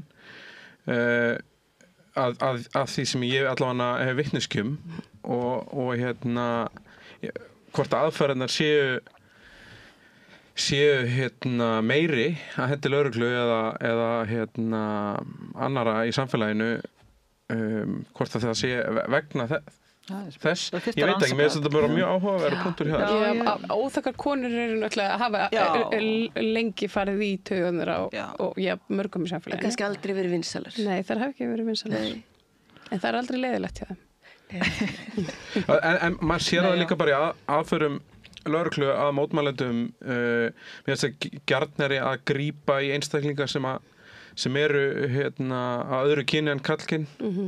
Þú veist, þetta er bara svona mitt observation og svona ég er bara að hugsa upp átt og mér finnst þetta bara mjög áhugaverð punktur sem hún nefndir hér á. Það er mjög mikilvægt því að þá er eitthvað annað munstur líka sem að sko þversker allt hitt. Sko við erum að tala svona sko, hvaða kategóriur, það er margar hatta og það skiptir allt máli. Sko. Litarhátt, kyn og hvað þetta nú allt heitir. Sko. Já. Ég ætla að fá að sína áhörundur hérna nokkur myndbönd og hérna þið horfið hérna með mér og við ræðum svo hér eftir augnablik.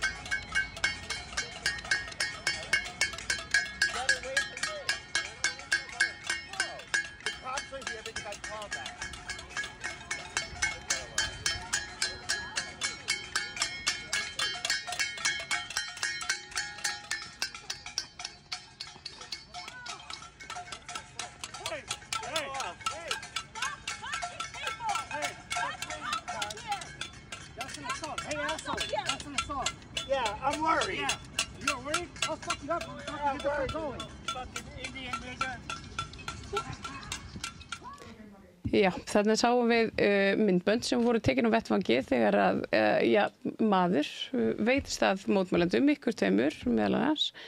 Þetta er alveg svolítið sláandi. En nú ætlum ég nú geti eitthvað sagt, já, þið voru nú augrun. Ég dansaði í kringum hann. Já, sko hann... En það var það markmiðið. Já, en við vorum ekki, þegar hann kemur og sparkar í spjöldin, það sem er myndir af börnum að deyja, að það var sveltaði til bana, að það var enginn að augrunum, hann var búin að sko hjóla, þetta var ekki, þarna var hann búin að koma nokkrum sinnum og reyna að skemma þessi spjöld með myndum af börnum sem eru mjög sennilega látin. Ég get sett frá því að ég var í hópi mótmælenda fyrir fram að lögreglustöðuna fyrir svona ári síðan þegar við þurftum að tilkynna þennan sama einstakling til lögreglu, þannig að lögregla þekkir hann og hann hefur sína sögu. Hann hefur ráðist að mótmælendum áður, ég þurfti að stíga á milli þar sem ég hafði í hótunum við lítið barn. Þannig að það er augljóslega þarna einstaklingur sem að stundar þetta. Þá var hann, ég var í vísu ekki viðstaddur, en þá var hann vist með einhvers konar piparóða á sig sem hann beindi að fólki, ekki satt? Jú, mikið rétt. Þetta er einstaklingur sem augljóslega hefur eitthvað svona taktikal þjálfun. Hann er Ísraeli, hann hefur, ég hef átt í orðaskiptum við hann og þetta er, lögregla veit alveg hver þetta er. Að hún hafi verið þarna á svæðinu, vitandi hver þetta er, hvað hann getur gerst við annað fólk. Það er svolítið sláandi. Já, þetta er ekkert einhver svona maður sem getur ekki, hann er mjög fitt. Það er það sem ég fannst óþægilegast, því að maður hugsaði hann getur alveg gert eitthvað í alvörunni, hann var ekki bara einhvern veginn að fálma. Nei, og hann hélt líka á lástum, þetta var mjög einbeittur brotavili. Þú heldur ekki að hjóla lás bara síðan í hendinni þegar þú ert að hjóla. Ég ger það aldrei. Nei, hann var svona einhvern veginn svo púðutuna sem að maður hugsaði allan, og þegar hann hjólaði burtu og komst tilbaka og svo hugsaði ég allan tíma þegar við vorum allan sæki vini sína eða þetta er svona þannig gaur hann er algjörlega hömlulaus þegar það kemur að nú ætla ég að vera bara svona lági jarðálfur með þetta hann í hug strax. Já, ég fann mér því að vera að ganga heim þá ég var án vörum mig hann var svona óþægilegur karakter bara. En þetta er kannski svona, þetta er svona eins og svolítið maður hefur séð í þessum myndböndum sem er deilt á samskiptamiðlum og af þessum svona síjónistum, ekki einu svona gæsalappir, bara af síjónistum sem að virðast þeir svona tapa sér.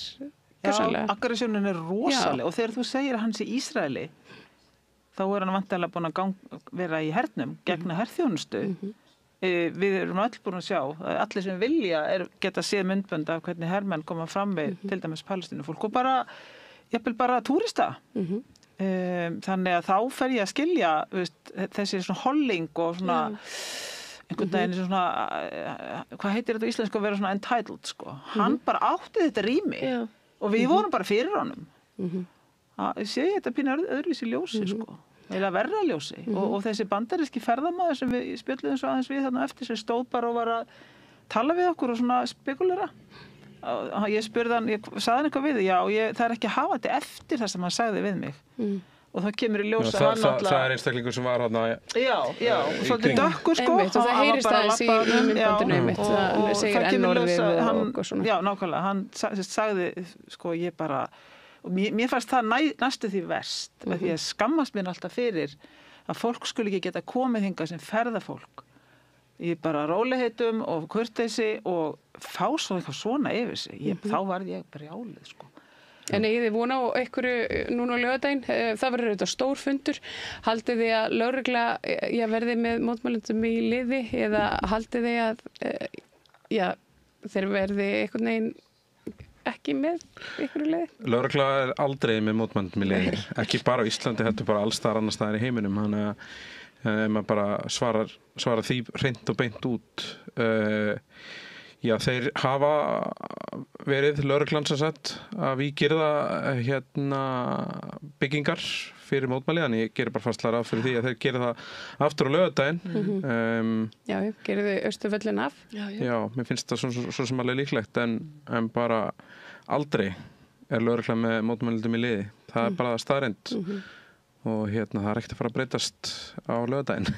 En þið hvetið alla til þess að mæta, einhver síður. Og það eru þetta styrkur í fjöldunum. Já, heldur betur. Þetta eru sem betur fyrir örfáir einstaklingar sem leyfa sér að beita svona físísku ofbeldi og beita bara annað fólk físísku ofbeldi á götum úti. Það þarf enginn að vera hræddur við að mæta á mótmæli. Það er vel tekið á móti öllum þeir sem koma og stiga málstæðin. Ég veit það fyrir víst. Það er bara svo gott að vera saman, svona mörg, finna kraftinn, sko. Krafturinn í fjöldunum, algjörlega. Það er bara eins og vítamínsbrauð, sko. Og það bara bætast við öll félög og félagsamtök og fagfélög og verkalýsfélög, þetta listin er orðin aðeir virðist endalaus, þannig að þetta verður stór viðburður og ég held að enginn sem að lætur sig þennan málstað varða meira á þessu vanta. Ég þakka kærlega fyrir að koma og ég ræða við mig Daniel Þór Bjarnason, Helga Ögmundar og Margrét Baldurs að ræða við mig ofbeldi gegn mótmælendum og ég hlakka til að sjá okkur á laugardaginn. Og á þessum nótum skulum við ljúka borðinu í kvöld. Ég heiti Marja Lilja og þakka ykkur sem áhlýttu samstarfsfólki mínu og öllum góðum gestum þakka ég fyrir komuna og minn ykkur á að á samstöðum.is er hægt að gerast áskrifandi. Það er lítill hnappur sem ástendur áskrift en hvert lítið eða stórt framlag skiptir máli í umhverfi þar sem að fjölmiðlar eiga svolítið erfitt uppdráttar. Þá er mjög mikilvægt að við fylgjum liði að baki þeim sem svona kannski standa að svona aðeins erfiðar en margir aðrir. Eins og til dæmis Samstöðin sem að er fjölmiðlinn ykkar og ég þakka bara kærlega fyrir mig í kvöld. Verið bless. Segðu það á Samstöðinni. Samstöðin er í eigu hlustenda, áhorfenda og lesenda. Sláist í hópinn og gerist áskrifendur.